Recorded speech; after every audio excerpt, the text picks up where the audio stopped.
Punjabi radio USA ਸੁਣ ਰਹੇ ਸਾਰੇ ਸਰੋਤਿਆਂ ਨੂੰ ਪਿਆਰ ਸਤਿਕਾਰ ਸਾਹਿਬ ਨਿੱਕੀ ਜਿਹੀ ਸਤਿ ਸ੍ਰੀ ਅਕਾਲ। ਸਭ ਨੂੰ ਜੀ ਆਇਆਂ ਨੂੰ ਆਖਦੇ ਹਾਂ। ਸੋ ਤੇ ਪ੍ਰੋਗਰਾਮ ਅਪਡੇਟ ਇਮੀਗ੍ਰੇਸ਼ਨ ਦੇ ਵਿੱਚ ਜੀ ਆਇਆਂ ਨੂੰ ਆਖਦੇ ਹਾਂ। ਇਮੀਗ੍ਰੇਸ਼ਨ ਦੀਆਂ ਗੱਲਾਂ ਬਾਤਾਂ ਕਰਨ ਦੇ ਲਈ ਆਪਣੇ ਨਾਲ ਜੁੜ ਚੁੱਕੇ ਨੇ US ਇਮੀਗ੍ਰੇਸ਼ਨ ਦੇ ਅਟਰਨੀ ਜੇ ਟਿਰਕੀਆਣਾ ਜੀ। ਅਟਰਨੀ ਟਿਰਕੀਆਣਾ ਜੀ, ਜੀ ਆਇਆਂ ਨੂੰ ਸਵਾਗਤ ਹੈ। ਸਤਿ ਸ੍ਰੀ ਅਕਾਲ ਜੀ। ਸਤਿ ਸ੍ਰੀ ਅਕਾਲ ਜੀ ਸਾਰਿਆਂ ਨੂੰ। ਸਾਡੇ ਅੱਜ ਦੇ ਇਸ ਪ੍ਰੋਗਰਾਮ ਨੂੰ ਸਪਾਂਸਰ ਕਰਦੇ ਨੇ ਖਾਲਸਾ ਇੰਸ਼ੋਰੈਂਸ ਏਜੰਸੀ, ਜਿਨ੍ਹਾਂ ਦੇ ਕੋਲੋਂ ਤੁਸੀਂ ਹਰ ਇੱਕ ਤਰੀਕੇ ਦੀ ਇੰਸ਼ੋਰੈਂਸ ਕਰਵਾ ਸਕਦੇ ਹੋ। ਇੰਸ਼ੋਰੈਂਸ ਬਾਰੇ ਪਤਾ ਕਰਨ ਲਈ ਕਾਲ ਕਰ ਸਕਦੇ ਹੋ ਨੰਬਰ 408 272 2500 1992 ਤੋਂ। ਇੰਸ਼ੋਰੈਂਸ ਦੇ ਬਿਜ਼ਨਸ ਦੇ ਵਿੱਚ ਨੇ। ਇਸ ਮੌਕੇ ਤੁਸੀਂ ਕਵਰਡ ਕੈਲੀਫੋਰਨੀਆ ਦੇ ਤਹਿਤ ਹੈਲਥ ਇੰਸ਼ੋਰੈਂਸ ਓਬਾਮਾ ਕੇਅਰ ਜੇ ਕਰਵਾਉਣੀ ਆ, ਉਸ ਦੇ ਲਈ ਸੰਪਰਕ ਕਰ ਸਕਦੇ ਹੋ। ਮੈਡੀਕੇਅਰ ਦੇ ਲਈ ਪਲਾਨਸ ਦੇ ਵਿੱਚ ਚੇਂਜਸ ਕਰਵਾਉਣੇ ਆ, ਮੈਡੀਕੇਅਰ ਦੇ ਲਈ ਅਪਲਾਈ ਕਰਨਾ ਹੈ, ਗੱਲਬਾਤ ਕਰ ਸਕਦੇ ਹੋ। ਵਿਜ਼ਟਰ ਇੰਸ਼ੋਰੈਂਸ, ਲਾਈਫ ਇੰਸ਼ੋਰੈਂਸ, ਹਰ ਤਰ੍ਹਾਂ ਦੇ ਬਿਜ਼ਨਸ ਦੇ ਲਈ ਇੰਸ਼ੋਰੈਂਸ ਦੇ ਲਈ ਇਹਨਾਂ ਦੇ ਨਾਲ ਸੰਪਰਕ ਕਰੋ 4082722500। ਟਿਰਕੀਆਣਾ ਇਮੀਗ੍ਰੇਸ਼ਨ ਲਾ ਫਰਮ, US ਇਮੀਗ੍ਰੇਸ਼ਨ ਦਾ ਹੋਵੇ ਕਿਸੇ ਵੀ ਤਰੀਕੇ ਦਾ ਕੰਮ, ਕਾਲ ਅਟਰਨੀ ਜੇ ਟਿਰਕੀਆਣਾ 4159090503 415-909-0503 ਦੇ ਉੱਤੇ। ਇਹਨਾਂ ਸਾਰਿਆਂ ਦਾ ਧੰਨਵਾਦ। ਜੇ ਤੁਸੀਂ ਵੀ ਇਸ ਪ੍ਰੋਗਰਾਮ ਨੂੰ ਸਪਾਂਸਰ ਕਰਨਾ ਚਾਹੁੰਦੇ ਹੋ, ਸੰਪਰਕ ਕਰ ਸਕਦੇ ਹੋ 408 722 7698 ਦੇ ਉੱਤੇ। ਤੇ ਅਟਰਨੀ ਟਿਰਕੀਆਣਾ ਜੀ, ਅੱਜ ਆਪਾਂ ਕਿਹੜੇ ਇਸ਼ੂਜ਼ ਦੇ ਉੱਤੇ, ਕਿਹੜੇ ਟੌਪਿਕ ਦੇ ਉੱਤੇ ਗੱਲਬਾਤ ਕਰਾਂਗੇ? ਅਸੀਂ ਜੀ ਇੱਕ ਦੋ ਖਬਰਾਂ ਡਿਸਕਸ ਕਰਾਂਗੇ, ਫਿਰ ਬਾਰਡਰ ਦੀ ਸਿਚੁਏਸ਼ਨ ਡਿਸਕਸ ਕਰਾਂਗੇ, ਤੇ ਫਿਰ ਆਪਣਾ ਜਿਹੜਾ ਕੁਐਸਚਨ ਐਂਡ ਆਨਸਰ ਲਵਾਂਗੇ। ਠੀਕ ਹੈ ਜੀ।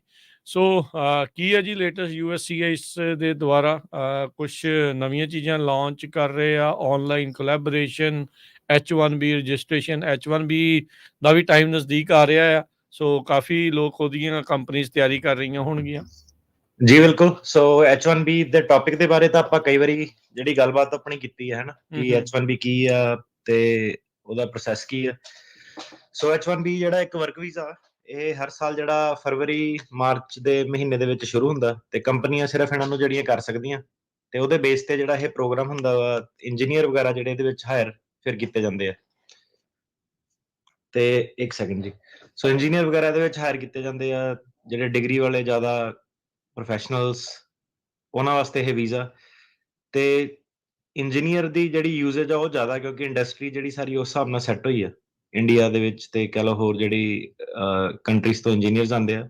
ਪਰ ਇਹ ਉਸ ਤੋਂ ਇਲਾਵਾ ਜਿਹੜਾ ਹੁਣ ਸਾਡੇ ਵਰਗੇ ਸੀਗੇ ਲਾਅ ਦੇ ਸਟੂਡੈਂਟਸ ਹੋ ਗਏ ਜਾਂ ਹੋਰ ਫੀਲਡ ਦੇ ਆ, ਜਿਹੜਾ ਦੇ ਲੋਕਾਂ ਦੇ ਕੋਲ ਵੀ ਡਿਗਰੀ ਹੈਗੀ ਆ, ਡਿਗਰੀ ਬੇਸਡ ਜਿਹੜੀ ਜਦੋਂ ਤੁਹਾਨੂੰ ਜੌਬ ਮਿਲਦੀ ਹੈ, ਤੇ US ਇੰਪਲੋਇਰ ਇਹਨੂੰ ਫਾਈਲ ਕਰਦਾ।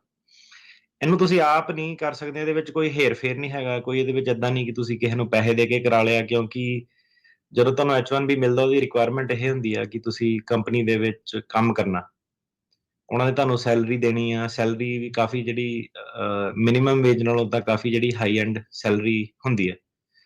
ਤੇ ਉਹਦੇ ਕਰਕੇ ਕੀ ਹੁੰਦਾ ਕਿ ਪੇਰੋਲ ਟੈਕਸਿਸ ਹੈ ਨਾ। ਸੋ ਇਹਦੇ ਵਿੱਚ ਕੋਈ ਸਕੀਮ ਵਾਲਾ ਇਹ ਵੀਜ਼ਾ ਨਹੀਂ ਹੈਗਾ। ਜੇ ਬਾਕੀ ਜਦੋਂ ਇੱਕ ਬਿਜ਼ਨਸ ਤੁਹਾਡੀ ਡਿਗਰੀ ਦੇ ਰਿਲੇਟਡ ਤੁਹਾਨੂੰ ਜਦੋਂ ਜੌਬ ਦਿੰਦਾ, ਉਦੋਂ ਤੁਸੀਂ ਕਰ ਸਕਦੇ ਆ। ਤੇ ਤੁਹਾਡੇ ਕੋਲ ਬੈਚਲਰਸ ਜਾਂ ਹਾਇਰ ਡਿਗਰੀ ਇਹਦੇ ਵਿੱਚ ਚਾਹੀਦੀ ਹੈ, ਉਹਦੀ ਇਕੁਵਲੈਂਸੀ ਤੁਹਾਨੂੰ ਕਰਾਉਣੀ ਪੈਂਦੀ ਹੈ ਅਮਰੀਕਾ ਦੇ ਵਿੱਚ। ਤੇ ਅਮਰੀਕਾ ਦੇ ਵਿੱਚ ਜਿਹੜੀ ਡਿਗਰੀ ਇਹ ਬੈਚਲਰਸ 4 ਸਾਲ ਦੀ ਕਹਿੰਦੇ ਆ। ਸੋ ਜਿਹਨਾਂ ਕੋਲ 3 ਸਾਲ ਦੀਆਂ ਡਿਗਰੀਆਂ ਹੁੰਦੀਆਂ, ਉਹਨਾਂ ਦੀ 4 ਸਾਲ ਕਿਉਂਕਿ ਪੂਰੇ ਨਹੀਂ ਹੁੰਦੇ, ਸੋ ਉਹਨਾਂ ਦੀ ਡਿਗਰੀ ਐਲੀਜੀਬਲ ਨਹੀਂ ਹੁੰਦੀ। ਉਹਨਾਂ ਨੂੰ 1 ਸਾਲ ਹੋਰ ਆਪਣਾ ਜਿਹੜਾ ਜਾਂ ਤਾਂ ਅੱਗੇ ਹਾਇਰ ਸਟੱਡੀ ਦੇ ਵਿੱਚ ਪੂਰਾ ਕਰਨਾ ਪੈਂਦਾ, ਤੇ ਜਾਂ ਫਿਰ ਉਹਨਾਂ ਨੂੰ ਜਿੱਦਾਂ 3 ਸਾਲ ਉਹਨਾਂ ਨੇ ਫੀਲਡ ਦੇ ਵਿੱਚ ਕੰਮ ਕੀਤਾ ਹੋਵੇ, ਤਾਂ ਉਹਨੂੰ ਉਹ 1 ਸਾਲ ਦਾ ਪੜ੍ਹਾਈ ਮੰਨਦੇ ਆ। ਸੋ 3 ਸਾਲ ਦਾ ਕੰਮ, 1 ਸਾਲ ਦੀ ਜਿਹੜੀ ਮਿਸਿੰਗ ਪੜ੍ਹਾਈ ਆ, ਉਹਨੂੰ ਪੂਰਾ ਉਹ ਕਰ ਸਕਦਾ। ਸੋ ਉਹ ਲੋਕੀ ਜਿਹੜੇ ਹੈਗੇ ਆ, ਜੇ ਉਹਨਾਂ ਨੂੰ ਨੌਕਰੀ ਮਿਲੇ, ਤਾਂ ਉਹ ਆਪਣਾ ਜਿਹੜਾ ਇੰਪਲੋਇਰ ਆ, ਫਰਵਰੀ ਦੇ ਵਿੱਚ ਉਹਨਾਂ ਨੂੰ, ਫਰਵਰੀ ਮਾਰਚ ਦੇ ਵਿੱਚ ਇਹ ਫਾਈਲਿੰਗ ਹੁੰਦੀ ਆ, ਲੋਟਰੀ ਇਹਦੀ ਹੁੰਦੀ ਹੈ।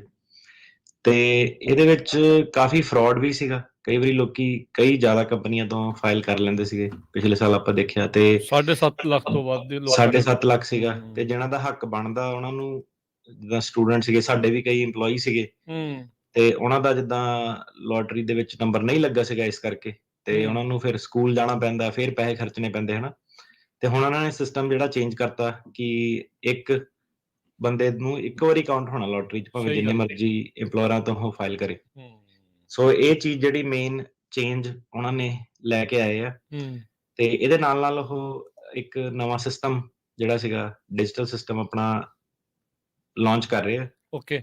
ਤੇ ਉਹਦੇ ਵਿੱਚ ਉਹ ਕੀ ਕਹਿੰਦੇ ਆ ਕਿ ਕਸਟਮਰ ਐਕਸਪੀਰੀਅੰਸ ਉਹਨੂੰ ਵਧਾਉਣ ਲਈ, ਤੇ ਕਿ ਹੋਰ ਐਫੀਸ਼ੀਐਂਟ ਹੋਵੇ ਸਾਰਾ, ਆਪਾਂ ਸਾਰਾ ਜਿਹੜਾ ਇੱਕ ਇਲੈਕਟ੍ਰੋਨਿਕ ਕਰ ਦੇਣਾ। ਇਹਦੇ ਵਿੱਚ ਕੀ ਹੈ ਕਿ ਜਿਹੜੀਆਂ ਆਰਗੇਨਾਈਜੇਸ਼ਨਸ ਆ, ਸਪੈਸ਼ਲੀ ਜਿੱਦਾਂ ਵੱਡੀਆਂ ਕੰਪਨੀਆਂ ਲਗਾ ਲਓ, ਜੇ ਉਦਾਹਰਨ ਦੀ ਫੇਸਬੁੱਕ, ਗੂਗਲ, ਐਪਲ, ਹਨਾ, ਕਿੰਨੇ ਹਜ਼ਾਰਾਂ ਦੇ ਵਿੱਚ ਇਹਨਾਂ ਦੇ ਫਾਈਲਿੰਗ ਹੁੰਦੀ ਹੈ H1B ਦੀ, ਹੋਰ ਕਈ ਸਾਰੇ ਵੀਜ਼ੇ ਫਾਈਲ ਕਰਦੇ ਆ। ਤੇ ਇਹਦੇ ਵਿੱਚ ਉਹ ਕਹਿੰਦਾ ਕਿ ਇੱਕ ਤੁਹਾਨੂੰ ਅਕਾਊਂਟ ਦੇ ਦੇਣਾ, ਉਹ ਅਕਾਊਂਟ ਦੇ ਵਿੱਚ ਅਕਾਊਂਟ ਤਾਂ ਆਲਰੇਡੀ ਸੀਗੇ ਰਜਿਸਟਰ ਵਾਲੇ, ਡਿਜੀਟਲ ਹੀ ਸੀਗੇ, ਪਰ ਉਹ ਨਾ ਇੰਨੇ ਕਨਵੀਨੀਅੰਟ ਨਹੀਂ ਸੀਗੇ ਜਿਹੜੇ ਆਪਾਂ ਪਿਛਲੇ ਸਾਲਾਂ 'ਚ ਯੂਜ਼ ਕਰਦੇ ਸੀਗੇ। ਸੋ ਕਹਿੰਦੇ ਆ ਕਿ ਇੱਕ ਸੰਸਥਾ ਨੂੰ ਇੱਕ ਅਕਾਊਂਟ ਦੇਣਾ ਜਿਹਦੇ ਵਿੱਚ ਕਿ ਮਲਟੀਪਲ ਲੋਕੀ, ਉਹਦੇ HR ਮੈਨੇਜਰ ਵਗੈਰਾ, ਹੋਰ ਜਿਹੜੇ ਵੀ EMPLOYEE ਆ ਉਹ, ਤੇ ਜਿਹੜੀਆਂ ਉਹਨਾਂ ਦੇ ਲੀਗਲ ਰਿਪਰੈਜ਼ੈਂਟੇਟਿਵ ਲਾਇਰਸ ਆ, ਉਹ ਸਾਰੇ ਜਣੇ ਲੌਗਇਨ ਕਰਕੇ ਨਾ ਉਹਨਾਂ ਦੀ ਜਿਹੜੀ ਆਹ ਫਾਈਲਿੰਗ ਸਿਸਟਮ ਹੈ ਇਹਨੂੰ ਮੈਨੇਜ ਕਰ ਸਕਣ।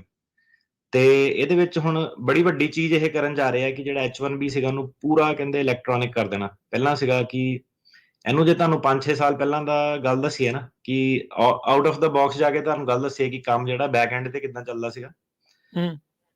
ਜਦੋਂ ਆ ਰਿਮੂਵਲ ਡਿਪੋਰਟੇਸ਼ਨ ਦੇ ਕੰਮ ਤੋਂ ਪਹਿਲਾਂ ਮੈਂ EMPLOYMENT ਇਮੀਗ੍ਰੇਸ਼ਨ ਦਾ ਕੰਮ ਜਿਹੜਾ ਕਰਦਾ ਸੀਗਾ, ਉਹ ਵੀ ਬੜਾ ਜ਼ੋਰਾਂ ਸ਼ੋਰਾਂ ਦਾ ਸੀਗਾ ਆਪਣਾ। ਤੇ ਉਹਦੇ ਵਿੱਚ ਕੀ ਸੀਗਾ ਕਿ ਇੱਕ ਟਾਈਮ ਸੀਗਾ ਤੁਹਾਨੂੰ ਉਦੋਂ ਕਹਿੰਦੇ H1B ਸੀਜ਼ਨ ਆ ਗਿਆ, H1B ਸੀਜ਼ਨ ਆ ਗਿਆ। ਤੇ ਜਿਹੜੀ ਫਰਮ ਦੇ ਵਿੱਚ ਨਾ ਜਿੰਨੇ ਵੀ ਬੰਦੇ ਸੀਗੇ, ਕੋਈ ਹੋਰ ਵੀਜ਼ੇ, ਗ੍ਰੀਨ ਕਾਰਡ, ਗਰੂਨ ਕਾਰਡ, ਕਈ ਕੁਛ ਹੁੰਦਾ, ਉਹ ਸਾਰਿਆਂ ਨੂੰ ਨਾ ਠੰਡ ਪਾ ਕੇ ਉਹ H1B ਦੇ ਦੁਆਲੇ ਸਾਰੇ ਹੋ ਜਾਂਦੇ ਸੀਗੇ। ਕਿਉਂਕਿ H1B ਦੇ ਵਿੱਚ ਫਿਰ ਤੁਹਾਡੀ ਜਿਹੜੀ ਵਰਕਫੋਰਸ ਬੜੀ ਜ਼ਿਆਦਾ ਚਾਹੀਦੀ ਸੀਗੀ, ਤੁਹਾਨੂੰ ਪੂਰੀ ਪਟੀਸ਼ਨ ਜਿਹੜੀ ਨਾ ਹਰੇਕ ਪੇਜ, ਕਾਫੀ ਚੰਗੀ 200-300 ਪੇਜਾਂ ਦੀ ਪਟੀਸ਼ਨ ਹੁੰਦੀ ਆ, ਉਹ ਬਣਾ ਕੇ ਫਾਈਲ ਕਰਨੀ ਪੈਂਦੀ ਸੀਗੀ। ਪੂਰੀ ਪਰਫੈਕਟ ਫਾਈਲਿੰਗ ਹੋਣੀ ਚਾਹੀਦੀ, ਨਾ ਇੱਕ ਦਿਨ ਪਹਿਲਾਂ ਤੁਹਾਡੀ ਜਾ ਸਕਦੀ, ਨਾ ਇੱਕ ਦਿਨ ਬਾਅਦ 'ਚ, ਕਿਉਂਕਿ ਜਿਹੜਾ ਲੋਟਰੀ ਆ ਅਕਤੂਬਰ 1 'ਚ ਜਿਹੜਾ ਪਹਿਲਾਂ ਤਾਂ H1B ਸ਼ੁਰੂ ਹੁੰਦਾ, ਤੇ 6 ਮਹੀਨੇ ਪਹਿਲਾਂ ਤੁਸੀਂ ਫਾਈਲ ਕਰ ਸਕਦੇ ਆ। ਸੋ April 1 ਬਣਦਾ ਸੀਗਾ। ਸੋ ਕੀ ਹੁੰਦਾ ਸੀਗਾ ਕਿ ਬਿਲਕੁਲ ਮਾਰਚ ਦੇ ਆਖਰੀ ਦਿਨ ਤੁਸੀਂ ਪੂਰੀ ਪਟੀਸ਼ਨ ਬਣਾ ਕੇ ਜਿਹੜੀ ਉਹ FedEx ਕਰਨੀ ਆ, ਤੇ FedEx ਜਦੋਂ ਉਹ ਅਗਲੇ ਦਿਨ ਤੁਹਾਡੀ ਪਹੁੰਚਣੀ ਚਾਹੀਦੀ ਹੈ ਉੱਥੇ, ਤੇ ਉਹਦੇ ਵਿੱਚ ਹਰੇਕ ਚੀਜ਼, ਚੈੱਕ ਤੋਂ ਲੈ ਕੇ, ਫਾਰਮ ਤੋਂ ਲੈ ਕੇ, ਸਿਗਨੇਚਰ ਤੋਂ ਲੈ ਕੇ, ਬਰੀਕੀਆਂ ਜਿਹੜੀਆਂ, ਕਿਉਂਕਿ ਉਹ ਵਾਪਸ ਮੋੜ ਦਿੰਦੇ ਸੀਗੇ। ਤੇ ਜਦੋਂ ਵਾਪਸ ਮੋੜੀ, ਉਹਦਾ ਬੰਦੇ ਦਾ ਪੂਰਾ ਸਾਲ ਜਿਹੜਾ ਵੇਸਟ ਜਾਣਾ, ਉਹਨੇ ਫਿਰ ਦੁਬਾਰਾ ਉਹਦੇ $50,000-60,000 ਖਰਚਾ ਆਉਣਾ ਸਕੂਲ ਕਾਲਜ ਜਾਣ ਦਾ। ਸੋ ਚਾਂਸ ਆਫ ਐਰਰ ਨਹੀਂ ਉਹਦੇ ਵਿੱਚ ਸੀਗਾ। ਤੇ ਪੰਗਾ ਇਹ ਪੈ ਜਾਂਦਾ ਸੀਗਾ ਕਿ ਜਦੋਂ ਤੁਸੀਂ ਸਾਰੀਆਂ ਪਟੀਸ਼ਨਾਂ, ਉਹਦੀ ਪ੍ਰਿੰਟਿੰਗ, ਡਬਲ ਕਾਪੀਜ਼, ਸਾਈਨ ਕਰਾਣੇ, ਚੈੱਕ ਚੁੱਕ ਲਗਾਣੇ, ਉਹ ਇੱਕ ਨਾ ਆਰਟ ਪ੍ਰੋਜੈਕਟ ਹੀ ਬਣ ਜਾਂਦਾ ਹੈਗਾ ਫਰਮ ਦੇ ਵਿੱਚ, ਕਿ ਤੁਸੀਂ 2-2 ਮਹੀਨੇ ਪਹਿਲਾਂ ਹੀ ਸਾਰਾ ਜਿਹੜਾ ਸੀਗਾ H1B ਦੇ ਦੁਆਲੇ ਪੇਜ ਪ੍ਰਿੰਟ, ਬੰਡਲ ਤੇ ਬੰਡਲ ਸਾਈਡ ਤੇ ਰੱਖ ਕੇ ਨਾ, ਤੇ ਬੜਾ ਸਟ੍ਰੈਸਫੁਲ ਜਿਹੜਾ ਸੀਗਾ। ਖੱਜਲ-ਖੁਆਰੀ ਬਹੁਤ ਸੀਗੀ ਫਿਰ। ਹਾਂ, ਮਤਲਬ ਕਈ ਵਾਰੀ ਕਹਿਣਾ ਨਾ ਕਿ ਲੱਗਦਾ ਕਿ ਬੰਦਾ ਉਦਾਂ ਹੀ ਵਕੀਲ ਬਣ ਗਿਆ, ਕਿ ਸੌਖਾ ਹੀ ਹੈ ਹਨਾ, ਕਿ ਚੱਲ ਕੋਰਟ ਪਾਇਆ। 17-17, 18-18 ਘੰਟੇ ਮਤਲਬ ਸ਼ਿਫਟਾਂ ਬੈਕ ਟੂ ਬੈਕ। ਜੀ। ਹੁਣ ਬੰਦਾ ਕਹਿੰਦਾ ਕਿ ਲੈ ਤਾਂ ਆਪਾਂ ਵੀ ਲਾਣੇ ਆ, ਕੋਈ ਗੱਲ ਨਹੀਂ, ਪਰ ਏਦਾਂ ਕਿ ਜਿਹੜਾ ਜਦੋਂ ਦਿਮਾਗੀ ਕੰਮ ਵਾਲੀ ਤੁਸੀਂ ਸ਼ਿਫਟ ਲਾਈ ਨਾ 17 ਘੰਟੇ, ਬਰਨ ਆਊਟ ਹੋ ਜਾਂਦਾ ਬੰਦਾ, ਬਹੁਤ ਜ਼ਿਆਦਾ ਬਰਨ ਆਊਟ ਹੋ ਜਾਂਦਾ। ਇੱਕ ਉਹਦੇ ਵਿੱਚ ਸੀਗਾ ਕਿ ਮੈਨੂੰ ਯਾਦ ਆ, ਆਪਣਾ ਨਾ ਸ਼ਿਫਟ ਲਾ ਕੇ ਗਏ ਘਰੇ, ਮੈਂ ਕਿਹਾ ਯਾਰ ਹੁਣ ਤਾਂ ਪਤਾ ਨਹੀਂ ਲੱਗਣ ਦਿਆ ਕੀ ਆ, ਲੋਕੀ ਕੰਮ ਤੇ ਜਾਂਦੇ ਉਧਰੋਂ, ਤੇ ਇਹ ਮੈਂ ਹਫ਼ਤੇ ਪਹਿਲਾਂ ਦੀ ਗੱਲ ਕਰਨ ਦਿਆ। ਅੱਛਾ। ਕਿਉਂਕਿ ਹੁਣ ਇੰਟੈਂਸਿਟੀ ਨਾ, ਕਈ ਵਾਰੀ ਐਂਡ ਮੂਮੈਂਟ ਤੇ ਕਲਾਇੰਟ ਨੇ ਹਾਇਰ ਕਰਨਾ, ਡਾਕੂਮੈਂਟ ਨਹੀਂ, ਕੋਈ ਘੁੰਮਣ ਚਲ ਗਏ, HR ਹਨਾ, ਸਾਰਿਆਂ ਦਾ ਕੋਆਰਡੀਨੇਟ ਕਰਾਉਣਾ, ਬੰਦੇ ਫਸੇ ਪਏ, EMPLOYEE ਵਿੱਚ ਉਹ ਕਰ ਰਹੇ ਹਨਾ, ਤੇ ਮੇਰਾ ਫੋਨ ਨਹੀਂ ਚੱਕਿਆ, ਹੁਣ ਬੰਦਾ ਫੋਨ ਚੱਕੂਗਾ, ਕੰਮ ਕਰੂਗਾ ਹਨਾ, ਉਧਰੋਂ EMPLOYER ਨਹੀਂ ਜਵਾਬ ਦੇ ਰਿਹਾ, ਸੋ ਵਕੀਲ ਵਿੱਚ ਵਿਚਾਲੇ ਫਸ ਜਾਂਦਾ, EMPLOYEE ਦੇ ਤੇ EMPLOYER ਦੇ। ਉਹ ਮੈਨੂੰ ਯਾਦ ਆ ਕਿ ਆਪਾਂ ਨਾ ਗਏ ਉੱਥੇ ਘਰੇ, ਤੇ ਅਪਾਰਟਮੈਂਟ 'ਚ ਉਦੋਂ ਰਹਿੰਦੇ ਸੀਗੇ ਉੱਤੇ, ਤੇ ਮੈਂ ਕਿਹਾ ਯਾਰ ਆਪਣਾ ਹੋਣਾ ਕੋਈ 7 ਕੁ ਵਜੇ, ਜਿੱਦਾਂ 7 ਕੁ ਵਜੇ ਵਾਪਸ ਗਏ ਫਰਮ ਤੋਂ ਕੰਮ-ਕੁੰਮ ਕਰਕੇ, ਪੂਰੀ ਸਵੇਰ ਦੀ ਤੇ ਰਾਤ ਦੀ ਪੂਰੀ ਉਹ ਕਰਕੇ ਨਾ, ਤਾਂ ਲਾ ਕੇ। ਹਾਂ, ਤੇ ਵਿੱਚ ਸਟ੍ਰੈਸ ਵੀ ਯਾਰ, ਉਹਨੇ ਆ ਨਹੀਂ ਭੇਜਿਆ ਉਦੋਂ ਤਾਂ ਨਾ, ਫਾਰਮ ਹੀ ਬੰਦੇ ਨੂੰ ਦਿਖੀ ਜਾਣੇ ਕਿ ਪਟੀਸ਼ਨਾਂ ਹਨਾ, ਕਿ USCIS ਸੁਪਨੇ 'ਚ ਵੀ ਤੁਹਾਨੂੰ ਉਹੀ ਆਈ ਜਾਣਾ ਨਾ। ਜਿੱਦਾਂ ਟਰੱਕ ਵਾਲਾ ਕਹਿੰਦਾ ਮੈਨੂੰ ਰੋਡ ਦਿਖੀ ਜਾਂਦੀ, ਏਦਾਂ ਹੀ ਨਾ ਫਾਰਮ ਪੇਜ ਪੂਜ, ਉਦੋਂ ਨਾ ਬੰਦਾ ਬਸ ਸਾਰਾ ਵਿੱਚ ਕੀ ਆਹ ਫਾਰਮ ਆਹ ਪੋਜੀਸ਼ਨਾਂ। 200 ਜਿੱਦਾਂ ਕੇਸ ਇੱਕ ਹਫ਼ਤੇ ਦੇ ਵਿੱਚ ਹਨਾ ਪ੍ਰੋਸੈਸ ਕਰਨੇ, ਇਹ ਵਾਲਾ ਹਿਸਾਬ ਜਿਆਦਾ ਹੁੰਦਾ ਸੀ। ਕਾਫੀ ਜਿੱਦਾਂ ਪ੍ਰਿੰਟਰ ਦੀ ਉਹ ਟੈਨਸ਼ਨ ਰਹਿੰਦੀ ਸੀ ਉਹਨੂੰ, ਪ੍ਰਿੰਟਰ ਵਾਲੇ ਨੂੰ, ਕਿ ਯਾਰ ਪ੍ਰਿੰਟਰ ਤੁਸੀਂ ਬਰਨ ਆਊਟ ਕਰਤਾ, ਪ੍ਰਿੰਟਰ ਰੁਕ ਗਿਆ ਤੁਹਾਡਾ। ਕਈ ਵਾਰੀ ਪੈਰਾਲੀਗਲ ਨੇ ਸਟੈਪ ਲੜਾਤਾ ਸਕੈਨ ਕਰਦੇ ਕਰਦੇ, ਫਿਰ 15 ਮਿੰਟ ਦਾ ਖਰਾਬ ਹੋ ਗਿਆ, ਦੂਜਾ ਆਇਆ, ਫਿਰ ਪੈਰਾਲੀਗਲ ਨੂੰ ਤੂੰ ਏਦਾਂ ਕਿਉਂ ਕੀਤਾ, ਆ ਕਿਉਂ ਕੀਤਾ ਹੈਨਾ। ਤੇ ਘਰੇ ਗਏ ਤੇ ਉਦੋਂ ਨਾ ਨਾਰਮਲੀ ਕੁਛ ਨਹੀਂ, ਉਹ ਦਿਨ ਉਹ ਵਾਲਾ ਸੀਗਾ, ਉਹ ਲੀਫ ਬਲੋਅਰ ਵਾਲੇ ਨਹੀਂ ਹੁੰਦੇ, ਲੀਫ ਬਲੋਅਰ ਵਾਲੇ ਆ ਗਏ, ਉਹਨੇ ਆਪਣੀ ਟਰ ਕਰਕੇ ਖੋਲੀ ਨਾਲ ਮਸ਼ੀਨ। ਉਹ ਮੈਂ ਕਿਹਾ ਯਾਰ ਇਹ ਤਾਂ ਕੰਮ ਖਰਾਬ ਆ, ਅੱਜ ਤਾਂ ਕੰਮ ਖਰਾਬ ਆ। ਉਹ ਫਿਰ ਗਾਰਡਨ ਦੇ ਮੋਹਰੇ ਪੂਰਾ ਲੱਗਾ, ਮੈਂ ਕਿਹਾ ਯਾਰ ਅੱਜ ਤਾਂ ਨੀਂਦ ਵੀ ਨਹੀਂ ਆਣੀ। ਮੈਂ ਕਿਹਾ ਯਾਰ ਹੁਣ ਤਾਂ ਨਾਲ ਟੈਨਸ਼ਨ ਹੋਈ ਜਾਵੇਗੀ ਯਾਰ, ਆ ਤਾਂ ਹੁਣ 5 ਦਿਨ ਰਹਿ ਗਏ, ਕਿੱਦਾਂ ਕਰਨਾ ਹਨਾ, ਕਿਉਂਕਿ ਸਾਰੀ ਟੀਮ ਤੁਸੀਂ। ਤੇ ਉਦੋਂ ਜਿਹੜੇ ਕਈਆਂ ਲਈ ਤਾਂ ਮਾਹੌਲ ਬੜਾ ਵਧੀਆ ਫਰਮ ਦੇ, ਜਿੱਦਾਂ ਪੈਰਾਲੀਗਲ ਪੂਰਾਲੀਗਲ ਨਾ, ਉਦੋਂ ਜਿਹੜਾ ਉੱਤੇ ਆਪਣੇ ਬੌਸ ਬੂਸ ਹੁੰਦੇ ਸੀਗੇ ਕੰਪਨੀ ਦੇ ਖਾਤੇ, ਚੱਲ ਬਈ ਜੋ ਵੀ ਡੋਡੈਸ਼ ਆ ਰਿਹਾ, ਸਾਰਾ ਰੌਣਕ ਮੇਲਾ ਆਇਆ ਕਿ ਖਾਣ ਪੀਣ ਨੂੰ, ਕਿਉਂਕਿ ਖੋਲ੍ਹਾ, ਕਿਉਂਕਿ ਹੁਣ ਬੰਦੇ ਨੇ ਰਹਿਣਾ ਹੀ ਫਰਮ ਦੇ ਵਿੱਚ ਆਲਮੋਸਟ 24 ਘੰਟੇ, ਹਨਾ। ਤੇ ਮੈਂ ਫੇਰ ਵਾਪਸ ਚਲ ਗਿਆ ਆਫਿਸ ਕੰਮ ਕਰਨ। ਤੇ ਉਹ ਮਤਲਬ ਉਹ ਵਾਲਾ ਦਿਨ ਮੈਨੂੰ ਭੁੱਲਦਾ ਨਹੀਂ ਅੱਜ ਤੱਕ, ਕਿ ਪਹਿਲਾਂ ਪੂਰੀ ਇੱਕ ਦਿਨ ਦੀ ਸ਼ਿਫਟ, ਪੂਰੀ ਰਾਤ ਦੀ ਸ਼ਿਫਟ ਗਿਆ, ਸੌਣ ਨੂੰ ਨਹੀਂ ਮਿਲਿਆ, ਹਨਾ। ਮੈਂ ਕਿਹਾ ਚੱਲ ਕੀ ਆ, ਇੱਕ ਦਿਨ ਹੋਰ ਖਿੱਚ ਦਿੰਦੇ ਆ ਕੰਮ। ਤੇ ਉਹ ਜਿੱਦਾਂ ਪਹਿਲਾਂ ਕੀ ਘੰਟਾ ਕੰਮ, ਮੈਂ ਕਿਹਾ ਯਾਰ ਇਹ ਤਾਂ ਸਪੀਡ ਬੜੀ ਜ਼ਿਆਦਾ ਸਲੋ ਹੋ ਗਈ। ਤੇ ਹੁਣ ਜਿਹੜੇ ਸੌਂਦੇ ਆ ਨਾ, ਕਈ ਮਤਲਬ ਅਗਰੀ ਨਹੀਂ ਕਰਨਾ ਤੁਹਾਨੂੰ, H1B ਦੇ ਥਰੂ, ਜਿਹੜਾ ਇਮੀਗ੍ਰੇਸ਼ਨ ਦੇ ਥਰੂ, ਜਰਨੀ ਦੇ ਥਰੂ ਦੱਸਣ ਲੱਗਾ US ਦੀ ਇੱਕ ਗੱਲ, ਹਾਸਾ ਵੀ ਤੁਹਾਨੂੰ ਆਊਗਾ। ਸਾਡੇ ਨਾਲ ਉਹਦੇ ਸਾਹਮਣੇ ਸਟਾਰਬਕਸ ਸੀਗਾ, ਤੇ ਸਟਾਰਬਕਸ ਦੇ ਵਿੱਚ ਨਾਰਮਲੀ ਆਪਾਂ ਕਾਫੀ ਕੂਫੀ ਪੀਂਦੇ ਰਹੀਦਾ ਸੀਗਾ, ਕਿ ਇੰਡੀਆ 'ਚ ਤਾਂ ਕੋਈ ਬੰਦੇ ਨੂੰ ਇੰਨੀ ਆਦਤ ਨਹੀਂ ਹੁੰਦੀ, ਇੱਥੇ ਆ ਕੇ ਪੈ ਜਾਂਦੀ, ਹਨਾ, ਰੂਟੀਨ ਦੇ ਵਿੱਚ। ਤੇ ਕਈ ਵਾਰੀ ਤਾਂ ਉੱਦਾਂ ਹੀ ਬੰਦਾ ਬੋਰ ਹੋਇਆ, ਚੱਲ ਯਾਰ ਹੁਣ 5 ਮਿੰਟ ਦੀ ਬ੍ਰੇਕ ਲੈਣੀ ਆ, ਕੀ ਕਰੀਏ, ਹਨਾ। ਬੰਦਾ ਕਹਿੰਦਾ ਚੱਲ ਕਾਫੀ ਕੂਫੀ ਪੀ ਲੈਂਦੇ ਆ। ਤੇ ਹੁਣ ਹੌਲੀ ਹੌਲੀ ਚੱਲਿਆ ਤਾਂ ਨਾ, ਮੈਂ ਜਾ ਕੇ ਉੱਥੇ ਆਪਣਾ ਐਜ਼ ਯੂਜੂਅਲ ਨਾ, ਮੈਂ ਕਿਹਾ ਚੱਲ ਕਾਫੀ ਪੀਤੀ। ਕਾਫੀ ਜਦੋਂ ਪੀਤੀ ਨਾ, ਇੱਕ ਗਲਾਸ ਆਪਣਾ ਕੱਪ ਸਟਾਰਬਕਸ ਦਾ, ਐਨ ਮਤਲਬ ਨਾ ਏਦਾਂ ਲੱਗਿਆ ਕਿ એનર્ਜੀ ਜੀ ਯਾਰ ਆ ਗਈ ਆ, ਹਨਾ। ਫਰੈਸ਼ ਹੋ ਗਏ। ਪਹਿਲੀ ਵਾਰੀ ਪਤਾ ਲੱਗਾ ਕਿ ਯਾਰ ਅੱਛਾ, ਇਹ ਵੀ ਕਾਫੀ ਵੀ ਇੱਕ ਡਰੱਗ ਹੀ ਆ ਕਾਈਂਡ ਆਫ। ਪਹਿਲਾਂ ਉਦੋਂ ਜਿੱਦਾਂ ਰੂਟੀਨ 'ਚ ਤੁਸੀਂ ਪੀਂਦੇ ਨਾ, ਉਦੋਂ ਨਹੀਂ ਪਤਾ ਲੱਗਿਆ। ਤੇ ਉਦੋਂ ਮੈਂ ਮੈਂ ਕਿਹਾ ਯਾਰ ਹੁਣ ਸਮਝ ਲੱਗੀ ਕਿ ਅਮਰੀਕੀ ਜਿਹੜੇ ਹੈਗੇ ਆ ਕੇ ਕਹਿੰਦੇ ਕਾਫੀ ਤੋਂ ਬਿਨਾਂ ਏਦਾਂ ਨਹੀਂ, ਉੱਦਾਂ ਨਹੀਂ, ਇੰਨਾ ਹੰਗਾਮਾ ਗੱਲ ਹੀ ਇਹ ਕਰਦੇ ਆ, ਜਿੱਦਾਂ ਹੁਣ ਚਾਹ ਪੀਂਦੇ ਆ। ਹਾਂ ਸੇਮ। ਤੇ ਉਹ ਵਾਕਈ ਨਾ, ਜਿਹੜਾ ਉਹਨੇ ਏਦਾਂ ਲੱਗੇ ਕਿ ਇਹ ਕਾਫੀ ਨਹੀਂ, ਇਹਦਾ ਮਤਲਬ ਸਟੀਰੋਇਡ ਹੀ ਆ, ਡਰੱਗ ਹੀ ਆ। ਹੁਣ ਨਾ ਇਹਦੇ ਉਹ ਹਾਸੇ ਵਾਲੀ ਗੱਲ ਇਹ ਹੈ ਕਿ ਮੈਂ ਕਿਹਾ ਸਭ ਤੋਂ ਮੋਸਟ ਲੀਗਲ ਵੇ ਨਾ, ਘਰ ਘਰ ਦੇ ਵਿੱਚ ਟੌਰ ਨਾਲ ਜਿਹੜਾ ਬੰਦਾ ਕਹਿੰਦਾ ਡਰੱਗ ਜਿਹੜੀ ਐਵਰ ਸੋਲਡ ਹੈਗੀ, ਉਹ ਹੈਗੀ ਕਾਫੀ। ਤੇ ਉਹ ਹੁਣ ਤਾਂ ਚਲੋ ਕੰਮਾਂ ਕੁੰਮਾਂ 'ਚ ਜਿਹੜਾ ਜਾਂਦੇ, ਜੱਜ ਜੁੱਜ ਵੀ ਉਹ ਵੀ ਕਹਿੰਦੇ ਕਿ ਚੱਲ ਬ੍ਰੇਕ ਲੈਣੀ, ਕਾਫੀ ਕੂਫੀ ਆਪਣੀ ਪਾ ਕੇ ਲਿਆਓ, ਰੀਚਾਰਜ ਹੋ ਜਾਓ। ਦੈਟਸ ਹਾਊ ਇਟ ਗੋਜ਼, ਹਨਾ। ਤੇ ਆਫਿਸਾਂ 'ਚ ਦੇਖੋਗੇ ਤੁਸੀਂ, ਇਹੀ ਲਾਅ ਫਰਮਾਂ ਦੇ ਵਿੱਚ ਮਾਹੌਲ ਸਾਰਾ, ਜਿਹੜਾ ਜੱਜ ਜੁੱਜ, ਸਰਕਾਰੀ ਵਕੀਲ, ਸਾਰੇ ਤਾਂ ਪੱਕਾ ਹੀ ਉਹਨਾਂ ਨੇ ਕੱਪ ਰੱਖਿਆ ਹੁੰਦਾ ਆਪਣਾ ਸਟੀਲ ਵਾਲਾ ਜਿਹੜਾ। ਤੇ ਇਹ ਸੀ ਜੀ। ਹੁਣ ਇਹਨਾਂ ਨੇ ਜਿਹੜਾ H1B ਦਾ ਸਿਸਟਮ ਸ਼ੁਰੂ ਕੀਤਾ, ਇਹਦੇ ਵਿੱਚ ਹੁਣ ਇਹਨਾਂ ਨੇ ਇਹ ਤੁਹਾਨੂੰ ਜਿਹੜਾ ਸਾਰਾ ਦੱਸਿਆ ਨਾ, ਕਿੰਨਾ ਕੁ ਸਮਾਨ ਜਿਹੜਾ ਪਿਆ ਉਦੋਂ ਆਪਣੇ ਟਾਈਮਾਂ ਤੇ। ਹੁਣ ਕੀ ਹੋਇਆ, ਇਹਨਾਂ ਨੇ ਰੀਸੈਂਟ ਚੇਂਜ ਕਰਤਾ, ਕਹਿੰਦੇ ਕਿ ਉਹ ਜਿਹੜੀ ਨਾ ਸਾਰੀ ਪਟੀਸ਼ਨ ਆ ਪੂਰੀ ਦੀ ਪੂਰੀ, ਉਹ ਫਾਈਲ ਕਰਨ ਦੀ ਲੋੜ ਨਹੀਂ। ਸੋਚੀ ਦੇਖੋ ਤੁਸੀਂ ਕਿ ਕਿੰਨਾ ਟਾਈਮ ਬੰਦੇ ਦਾ, ਜਿਹੜੇ 3-3 ਮਹੀਨੇ 4-4 ਮਹੀਨੇ ਲਗਾਉਂਦੇ ਸੀਗੇ, ਉਹ ਬੰਦਾ ਬਚ ਗਿਆ। ਸੋ ਕਹਿੰਦੇ ਕਿ ਪੂਰੀ ਪਟੀਸ਼ਨ ਦੀ ਬਜਾਏ ਨਾ, ਆਪਾਂ ਸਿਰਫ ਨਾਂ, ਪਾਸਪੋਰਟ, ਏਦਾਂ ਦੀ ਡਿਟੇਲ ਨਾਲ ਰਜਿਸਟ੍ਰੇਸ਼ਨ ਕਰ ਦੇਣੀ ਸਿਰਫ। ਪਹਿਲਾਂ ਵਕੀਲਾਂ ਨੂੰ ਪੂਰੀ ਪਟੀਸ਼ਨ ਬਣਾਉਣੀ ਪੈਂਦੀ ਸੀਗੀ, ਉਹ 'ਚ ਜਿੱਦਾਂ ਹੁਣ ਵਕੀਲ ਦਾ $2-3,000 ਵਕੀਲ ਦੀ ਫੀਸ ਹੁੰਦੀ ਸੀ, ਬਾਕੀ ਉੱਪਰ ਜਿਹੜੇ ਸਰਕਾਰੀ ਫੀਸਾਂ ਲੱਗ, ਤੁਹਾਨੂੰ ਪੂਰੇ ਚੈੱਕ ਬਣਾ ਕੇ ਭੇਜਣੇ ਪੈਂਦੇ ਸੀਗੇ। ਤੇ ਉਹਨਾਂ ਨੇ ਪੂਰੀ ਪਟੀਸ਼ਨ, ਇਮੀਗ੍ਰੇਸ਼ਨ ਨੂੰ ਵੀ ਜਿਹੜਾ ਮਹੀਨਾ 2 ਮਹੀਨਾ ਲੱਗਦਾ ਸੀ ਲੋਟਰੀ ਉਹਨੂੰ ਸਿਸਟਮ 'ਚ ਪਾਉਣ ਨੂੰ, ਕੋਈ ਕਿਹਦੀ ਸਹੀ ਆ, ਕਿਹਦੇ ਚੈੱਕ ਕੈਸ਼ ਹੋਵੇ ਕਿੱਦਾਂ।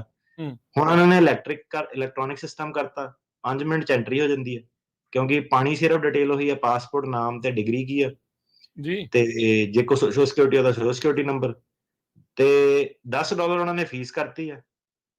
ਤੇ ਸਿਸਟਮ ਹੁਣ ਇੰਨਾ ਕੁ ਸੌਖਾ ਕਿ ਜਿਹੜੇ ਵਕੀਲ ਸੀਗੇ, ਉਹਨਾਂ ਨੂੰ ਕਾਈਂਡ ਆਫ ਲਾਸ ਵੀ ਤੁਸੀਂ ਕਹਿ ਸਕਦੇ ਹੈਗਾ ਗਈਆਂ ਨੇ, ਕਿਉਂਕਿ ਕਿੱਥੇ ਉਹਨਾਂ ਨੇ ਪੂਰੀ ਪਟੀਸ਼ਨ ਬਣਾਉਣੀ ਸੀ 500 ਜਣਿਆਂ ਦੀ, ਫਿਰ ਉਹ 'ਚੋਂ ਲੋਟਰੀ ਹੋਣੀ ਸੀਗੀ। ਹੁਣ ਏਦਾਂ ਕਿ ਸਿੱਧੇ ਲੋਟਰੀ ਆ, ਤੇ HR ਜਿਹੜੇ ਆਪ ਵੀ ਕਰ ਸਕਦੇ ਆ, ਤੇ ਵਕੀਲਾਂ ਦਾ ਜਿਹੜਾ ਸੀਗਾ ਕਿ 19 ਕੀ ਫਾਈਲ ਹੋਣੀ ਆ, ਹੁਣ ਬਾਕੀ ਅਨਨੈਸੈਸਰੀਲੀ ਤਾਂ ਫਾਈਲ ਪ੍ਰਿਪੇਅਰ ਕਰਨ ਦੀ ਲੋੜ ਨਹੀਂ, ਹਨਾ। ਲੋੜ ਨਹੀਂ ਹੈਗੀ, ਹਾਂ।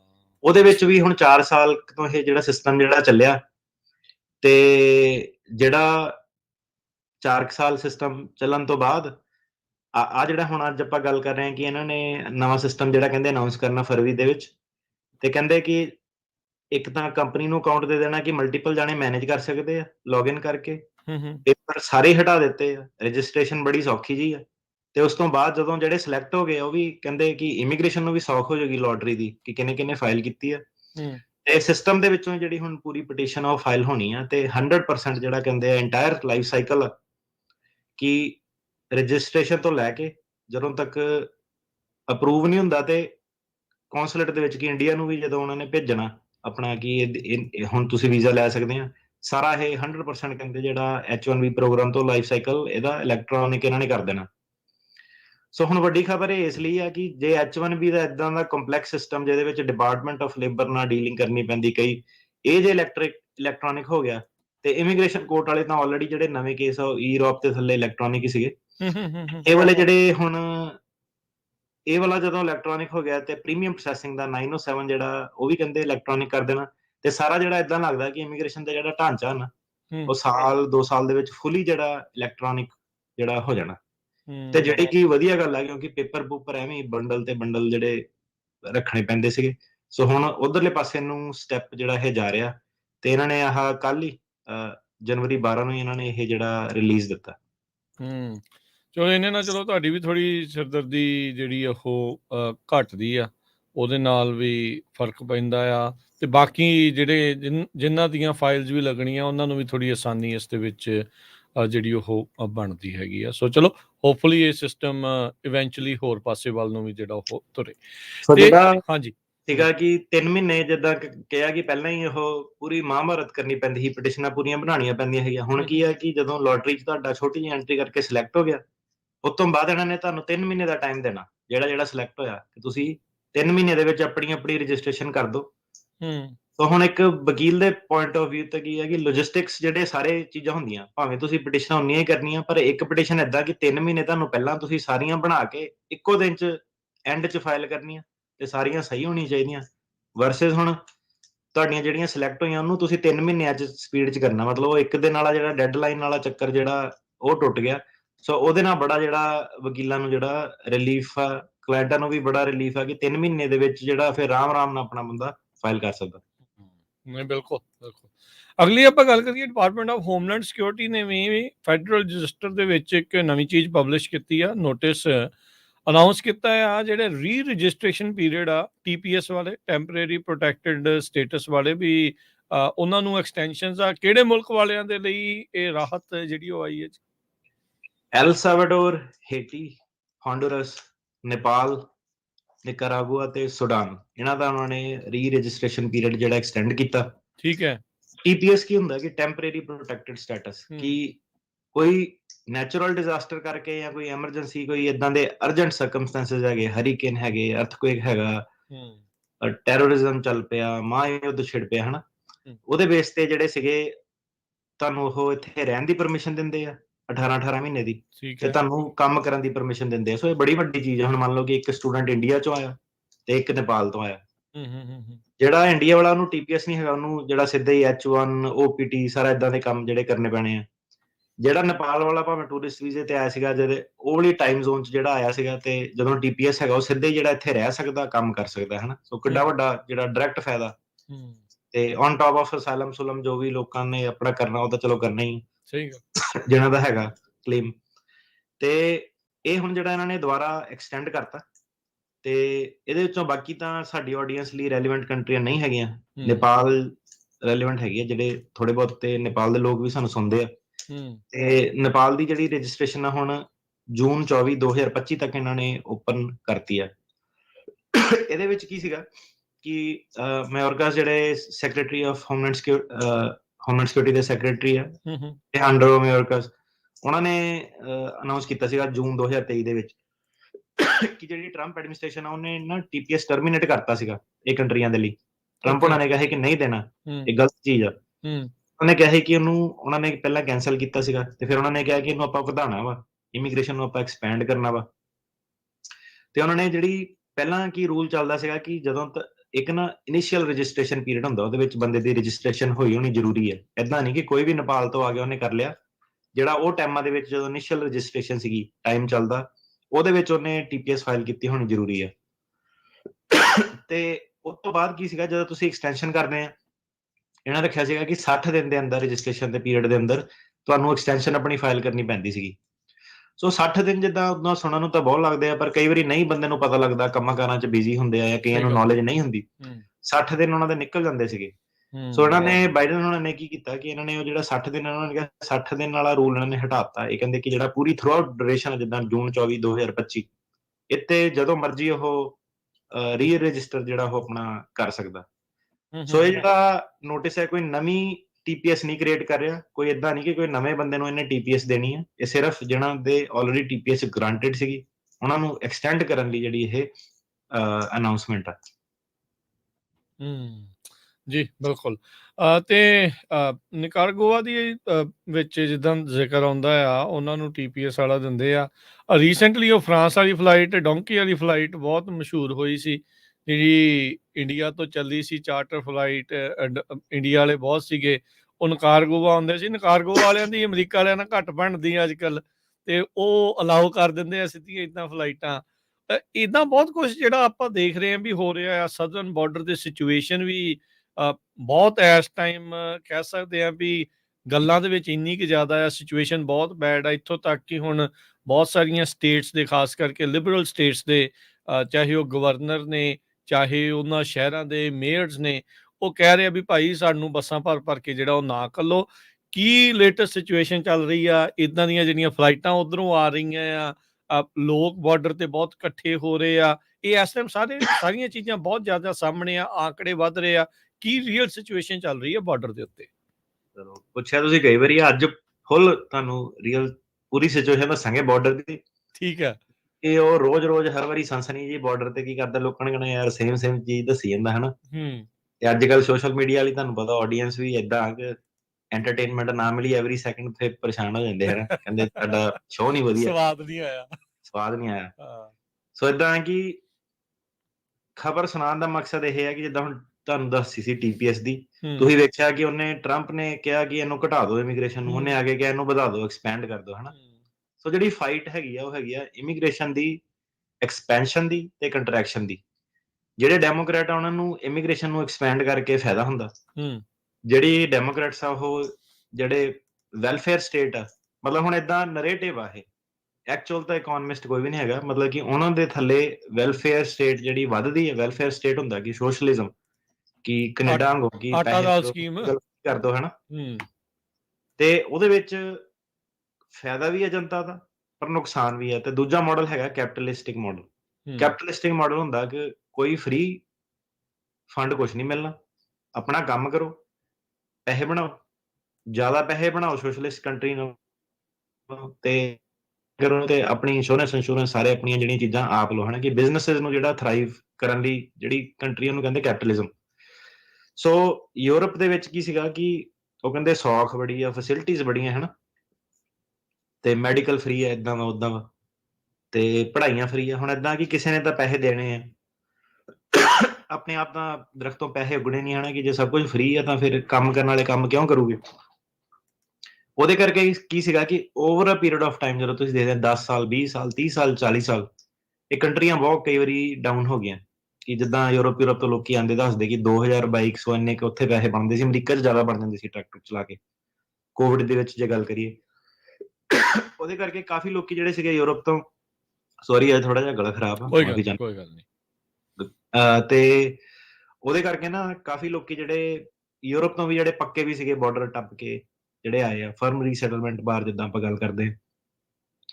ਸੋ ਜਿਹੜੇ ਡੈਮੋਕ੍ਰੈਟ ਸੀਗੇ ਉਹ ਇਮੀਗ੍ਰੈਂਟਸ ਨੂੰ ਵੈਲਕਮ ਕਰਦੇ ਆ, ਜਿਹੜੇ ਰਿਪਬਲਿਕਨ ਉਹ ਨਹੀਂ ਵੈਲਕਮ ਕਰਦੇ। ਉਹਨਾਂ ਦਾ ਜਿਹੜਾ ਵੋਟਿੰਗ ਬੇਸ ਆ ਉਹ ਹੈਗਾ ਰਾਈਟ ਵਿੰਗ, ਤੇ ਜਿਹੜੇ ਅਮਰੀਕਨ ਤੁਹਾਡੇ ਪੁਰਾਣੇ ਕਹਿ ਲਓ, ਐਗਰੀਕਲਚਰ ਨਾਲ ਸੰਬੰਧਿਤ ਕਹਿ ਲਓ, ਕੱਟੜ ਕਹਿ ਲਓ, ਮਿਲਟਰੀ ਵਾਲੇ ਤੁਸੀਂ ਕਹਿ ਲਓ ਹਨਾ। ਹੂੰ, ਹੂੰ, ਤੇ ਉਹਨਾਂ ਦੀ ਵਿਚਾਰਧਾਰਾ ਹੋਰ ਆ। ਤੇ ਜਿਹੜੇ ਡੈਮੋਕ੍ਰੇਟਸ ਆ ਉਹ ਹੈਗੇ ਲੈਫਟ ਲੀਨਿੰਗ, ਹੂੰ, ਕਿ ਜ਼ਿਆਦਾ ਜਿਹੜੇ ਕਹਿ ਲਓ ਕਿ ਲਿਬਰਲ ਆਈਡੀਆਜ਼ ਨੂੰ ਜਿਹੜੇ ਓਪਨ ਆ, ਕਿ ਲੋਕੀ ਆਪਾਂ ਵੈਲਕਮ ਕਰਦੇ ਆ, ਇਮੀਗ੍ਰੈਂਟਸ ਨੂੰ ਆਉਣਾ ਚਾਹੀਦਾ, ਇਹ ਮਾੜੇ ਨਹੀਂ ਆ, ਇਹ ਚੰਗੇ ਆ, ਸਾਨੂੰ ਆਪਣੇ ਦਰਵਾਜ਼ੇ ਖੋਲਣੇ ਚਾਹੀਦੇ ਆ, ਲਿਬਰਲ ਆਈਡੀਆ ਜਿਹੜਾ ਹੈਗਾ। ਸੋ ਲਿਬਰਲਿਜ਼ਮ ਨੂੰ ਵੀ ਅੱਜ ਕੱਲ ਬੜਾ ਬੁਰਾ ਜਿਹੜਾ ਨਾਮ ਮਿਲਦਾ ਹਨਾ, ਲੋਕੀ ਕਹਿੰਦੇ ਲਿਬਰਲ ਆ ਏਦਾਂ ਓਦਾਂ। ਤੋ ਜਦੋਂ ਤਾਂ ਮੈਂ ਕਿਹਾ ਮੋਦੀ ਡੰਡਾ ਮਾਰੇ ਇੰਡੀਆ ਦੇ ਵਿੱਚ, ਉਦੋਂ ਉਹਨੂੰ ਕਹਿਣਾ ਕਿ ਇਹ ਰਾਈਟ ਵਿੰਗ ਆ, ਇਹ ਕੱਟੜ ਆ। ਉਦੋਂ ਤਾਂ ਆਪਣੇ ਦੇਸ਼ 'ਚ ਹਰੇਕ ਕਿਸੇ ਨੂੰ ਡੰਡਾ ਮਾਰਨ ਵਾਲਾ ਮਾੜਾ ਲੱਗਦਾ, ਹੂੰ, ਦੂਜੇ ਦੇਸ਼ 'ਚ ਜਦੋਂ ਜਾਣਾ ਉਦੋਂ ਉਹਨਾਂ ਨੂੰ ਕਹਿਣਾ ਕਿ ਲਿਬਰਲ ਵਧੀਆ ਵਾ, ਕਿਉਂਕਿ ਉਹ ਵੈਲਕਮਿੰਗ ਜਿਹੜੇ ਹੁੰਦੇ ਆ। ਹੂੰ, ਹੂੰ, ਫਿਰ ਜਿਹੜੀ ਬੰਦੇ ਦੀ ਜਰਨੀ ਆ ਕਿ ਜਦੋਂ ਗ੍ਰੀਨ ਕਾਰਡ ਆ ਗਿਆ, ਸਿਟੀਜ਼ਨ ਬਣ ਗਏ, ਫਿਰ ਹੁਣ ਵੋਟ ਪਾਉਣ ਦਾ ਟਾਈਮ ਆਇਆ, ਫਿਰ ਰਿਪਬਲਿਕਨ ਬੰਦੇ ਨੂੰ ਚੇਤੇ ਆ ਜਾਂਦੇ ਕਿ ਨਹੀਂ ਯਾਰ ਇਹ ਬਿਜ਼ਨਸਾਂ ਲਈ ਵਧੀਆ ਵਾ, ਇਹ ਟੈਕਸ ਟੂਕਸ ਦੇ ਹਿਸਾਬ ਨਾਲ ਵਧੀਆ ਹਨਾ। ਸੋ ਹਰੇਕ ਬੰਦਾ ਆਪਣੀ ਆਪਣੀ ਸਟੇਜਿਸ 'ਚੋਂ ਜਿਹੜਾ ਲੰਘਦਾ। ਪੰਜਾਬੀਆਂ ਦੀ ਵੋਟ ਓਦਾਂ ਜ਼ਿਆਦਾਤਰ ਰਿਪਬਲਿਕਨ ਹੀ ਆ, ਇਹਦੇ ਵਿੱਚ ਕੋਈ ਸ਼ੱਕ ਨਹੀਂ ਹੈਗਾ। ਹੂੰ। ਜ਼ਿਆਦਾਤਰ ਜਿਹੜੇ ਪੰਜਾਬੀ ਆ ਉਹ ਰਿਪਬਲਿਕਨ ਵੋਟ ਪਾਉਂਦੇ ਆ, ਪਰ ਜਿਹੜਾ ਇਮੀਗ੍ਰੇਸ਼ਨ ਹੈਗਾ ਰਿਪਬਲਿਕਨ ਉਹਨਾਂ ਨੂੰ ਨੱਪਦਾ। ਸੋ ਤੁਸੀਂ ਇਹ ਚੀਜ਼ ਦੇਖੋ ਕਿੱਦਾਂ ਨਾ, ਕਿਉਂਕਿ ਰਿਪਬਲਿਕਨ ਜਿਹੜੇ ਬਿਜ਼ਨਸਾਂ ਲਈ ਗੁੱਡ ਆ, ਜਿਹੜੀ ਆਪਣੀ ਸਿਚੁਏਸ਼ਨ ਆ ਕਿ ਚੋਰੀ ਚੱਕੀ ਸਟੋਰਾਂ ਦੇ ਵਿੱਚ ਹੁੰਦੇ ਆ, ਉਹਦੇ ਲਈ ਰਿਪਬਲਿਕਨ ਗੁੱਡ ਆ, ਡੈਮੋਕ੍ਰੇਟਸ ਦੀ ਜ਼ਿਆਦਾ ਲਿਬਰਲ ਪਾਲਿਸੀਜ਼ ਆ। ਸੋ ਇਹ ਜਿਹੜੀ ਹਰੇਕ ਬੰਦਾ ਆਪਣੀ ਸਟੇਜਿਸ ਤੋਂ ਜਾਂਦਾ ਕਿ ਕਿਹੜਾ ਉਹਦੇ ਆਪਣੇ ਪਰਸਨਲ ਹਾਲਾਤ ਕੀ ਆ, ਤੇ ਫਿਰ ਜਿਹੜੀ ਸਰਕਾਰਾਂ ਉਹ ਵੀ ਤਾਂ ਇਸੇ ਹਿਸਾਬ ਨਾਲ ਚੱਲੂਗੀਆਂ ਨਾ, ਉਹ ਕਿਉਂ ਪਿੱਛੇ ਰਹੂਗੀਆਂ। ਸੋ ਹੁਣ ਜਿਹੜਾ ਬਾਈਡਨ ਐਡਮਿਨਿਸਟ੍ਰੇਸ਼ਨ ਆ ਤੇ ਰਿਪਬਲਿਕਨ ਐਡਮਿਨਿਸਟ੍ਰੇਸ਼ਨ ਜਿਹੜੀ ਹੈਗੀ ਆ, ਉਹਨਾਂ ਦੇ ਵਿੱਚ ਕਾਈਂਡ ਆਫ ਲਾਈਕ ਕੰਪਰੋਮਾਈਜ਼ ਹੋਣ ਜਾ ਰਿਹਾ ਕਿ ਬਾਰਡਰ ਦੀ ਸਿਚੁਏਸ਼ਨ ਬਹੁਤ ਜ਼ਿਆਦਾ ਮਾੜੀ ਆ ਤੇ ਇਹਨੂੰ ਕੁਛ ਨਾ ਕੁਛ ਇਹਦਾ ਜਿਹੜਾ ਕਰਨਾ ਪੈਣਾ। ਤੇ ਇਹਨਾਂ ਦੀ ਆਪਸ 'ਚ ਹੁਣ ਤੁਸੀਂ ਦੇਖਿਆ ਕਿ ਖਬਰਾਂ 'ਚ ਵੀ ਆਇਆ ਸੀਗਾ ਕਿ ਨੈਸ਼ਨਲ ਗਾਰਡ ਨੇ ਜਿਹੜੇ ਕਿੰਨੇ ਨੈਸ਼ਨਲ ਗਾਰਡ ਡਿਪਲੋਏ ਹੋਏ, ਉਹਨਾਂ ਨੇ ਜਿਹੜੀ ਕੰਡਿਆਂ ਵਾਲੀ ਤਾਰ ਹੁੰਦੀ ਆ, ਬਾਰਬਡ ਵਾਇਰ ਜਿਹੜੀ ਹੁੰਦੀ ਆ, ਉਹ ਲਾਈ ਸੀਗੀ ਬਾਰਡਰ ਤੇ। ਟੈਕਸਸ ਟੁਕਸਸ ਤਾਂ ਕਾਫੀ ਸੀਲ ਕਰਤਾ। ਹੁਣ ਗੱਲ ਏਦਾਂ, ਵਾਇਰ ਕੀ ਕਰੂਗੀ? ਜਿਹੜਾ ਬੰਦਾ ਐਡੀ ਦੂਰੋਂ ਹੁਣ ਆ ਗਿਆ ਤਾਂ ਉਹ ਨਾਲ ਕਟਰ ਵੀ ਤਾਂ ਆਪਣਾ ਜੇਬ 'ਚ ਹੀ ਲੈ ਕੇ ਆਊਗਾ ਹਨਾ, ਜਿਹੜਾ ਕਿਊਟੀ ਉਹਨੂੰ ਟਪਾਉਂਦਾ ਹੋਊਗਾ। ਤੇ ਤਾਰਾਂ ਤੂਰਾਂ ਵਾਲੇ ਤਾਂ ਜਿਹੜੇ ਪਾਣੀ ਵਾਲੇ ਵੀ ਕਈ ਇਹਨਾਂ ਨੇ ਸੋਲੂਸ਼ਨ ਜਿਹੜੇ ਕਰਕੇ ਦੇਖੇ ਹਨਾ, ਡਰੋਨ ਵੀ ਲਾਏ ਤੇ ਰਸ਼ ਤੇ ਤੁਸੀਂ ਕਹਿ ਲਓ ਕੋਈ ਵੀ, ਮਤਲਬ ਕਿੰਨਾ ਮਿਲੀਅਨਸ ਆਫ ਡਾਲਰ ਜਿਹੜਾ ਟੈਕਨੋਲੋਜੀ ਦੇ ਵਿੱਚ ਗਿਆ, ਪਰ ਬਾਰਡਰ ਦਾ ਰੁਕਣ ਦਾ, ਜਿਹੜੀ ਇਲੀਗਲ ਕ੍ਰਾਸਿੰਗ ਆ, ਉਹਨੇ ਰੁਕਣ ਦਾ ਨਾਂ ਨਹੀਂ ਲਿਆ। ਹੁਣ ਪਰ ਇਹਨਾਂ ਨੂੰ ਜਿੱਦਾਂ ਤੁਸੀਂ ਦੱਸਿਆ ਕਿ ਇਹਨਾਂ ਨੇ ਭਰ ਕੇ ਲੋਕੀ ਫਿਰ ਡੈਮੋਕ੍ਰੈਟਿਕ ਸਿਟੀਜ਼ 'ਚ ਭੇਜਣੇ ਸ਼ੁਰੂ ਕਰਤੇ, ਕੈਲੀਫੋਰਨੀਆ, ਨਿਊਯਾਰਕ।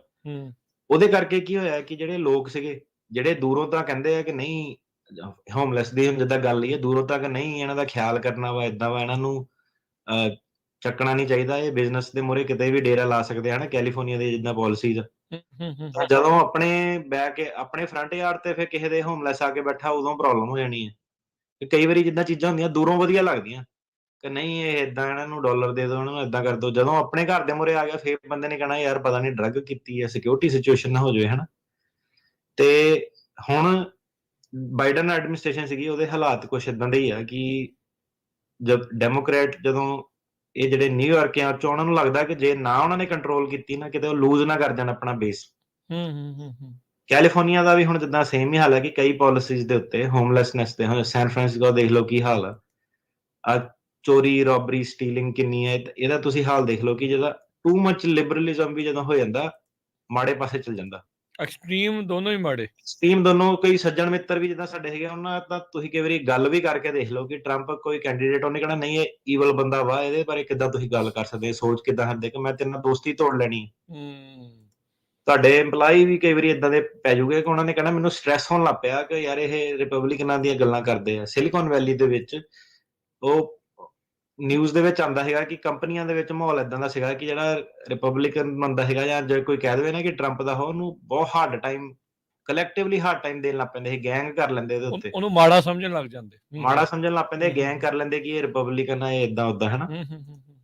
ਤੇ ਹੁਣ ਜਿਹੜਾ ਡੈਮੋਕ੍ਰੇਟਸ ਦੀ ਜਿਹੜੀ ਸਿਚੁਏਸ਼ਨ ਆ, ਉਹ ਇਹ ਹੈ ਕਿ ਸਕੂਲ ਸਿਸਟਮ ਦੇ ਵਿੱਚ ਜਿਹੜਾ LGBTQ ਵਾਲਾ ਜਿਹੜਾ ਏਜੰਡਾ ਪੁਸ਼ ਕਰਤਾ ਉਹਨਾਂ ਨੇ, ਕਿ ਇੱਕ ਤਾਂ ਸੀਗਾ ਨਾ ਇੱਕ ਇਕੁਐਲਿਟੀ, ਤੇ ਇੱਕ ਹੈਗਾ ਕਿ ਇਕੁਐਲਿਟੀ ਤੋਂ ਉੱਤੇ ਲਾ ਕੇ ਕਿ ਜਵਾਕਾਂ ਦਾ ਤੁਸੀਂ ਦੇਖਿਆ ਕਿ ਹਾਰਮੋਨ ਦੇ ਉੱਤੇ ਕਈ ਹੁਣ ਜਵਾਕਾਂ ਨੇ ਸੁਸਾਈਡ ਕਰ ਲਏ ਹਨਾ, ਕਿ ਸਟੱਡੀ ਨਹੀਂ ਕੋਈ ਕੀਤੀ, ਕਿ ਬਿਨਾਂ ਪੇਰੈਂਟਸ ਦੀ ਕੰਸੈਂਟ ਤੋਂ ਕਿੰਨੇ ਵਿਵਾਦ। ਜੇ ਤੁਸੀਂ ਡਿਟੇਲ 'ਚ ਜਾਓ, ਚਲੋ ਆਪਣਾ ਤਾਂ ਇਮੀਗ੍ਰੇਸ਼ਨ ਦਾ ਸ਼ੋਅ ਕਿ ਮਤਲਬ, ਤੇ ਆਪਣੇ ਜਿਹੜੇ ਦੁਕਾਨਾਂ 'ਚੋਂ ਜੋ ਲੁੱਟ ਲਿਆ, ਖੋਹ ਲਿਆ, ਕਿ ਕੁਛ ਕਰਨਾ ਨਹੀਂ, ਸਜ਼ਾ ਨਹੀਂ ਦੇਣੀ। ਕਿੰਨੇ ਸਟੋਰ ਜਿਹੜੇ ਆਪਣੇ ਸੇਫਵੇ ਵਗੈਰਾ ਬੰਦ ਹੋ ਰਹੇ ਆ।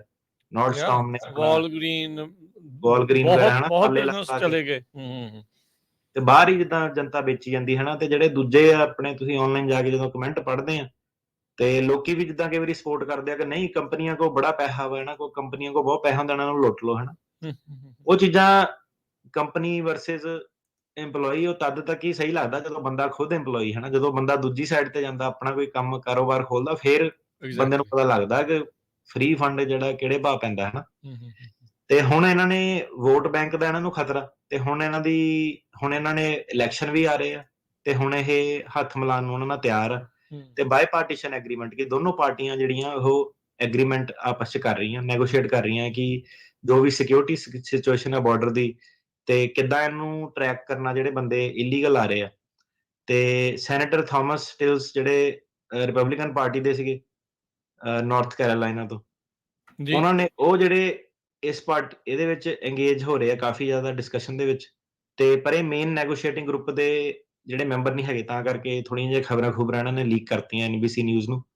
ਤੇ ਉਹ ਕਹਿੰਦੇ ਕਿ ਜਿਹੜੀ ਟਰੈਕਿੰਗ ਹੈ ਨਾ, ਜਿੱਦਾਂ ਆਪਣੇ ਬ੍ਰੇਸਲੈਟ ਲਾ ਦਿੰਦੇ ਆ, GPS ਵਗੈਰਾ ਲਾ ਦਿੰਦੇ ਆ, ਫੋਨ ਦੀ ਐਪ ਵਗੈਰਾ ਦੇ ਦਿੰਦੇ ਆ, ਉਹਨੂੰ ਇਹ ਉਹ ਵਾਲਾ ਏਰੀਆ ਜਿਹੜਾ ਹੈਗਾ ਨਾ ਉੱਥੇ ਡੈਮੋਕ੍ਰੈਟ ਵੀ ਐਗਰੀ ਕਰਦੇ ਆ, ਰਿਪਬਲਿਕਨ ਵੀ ਐਗਰੀ ਕਰਦੇ ਆ।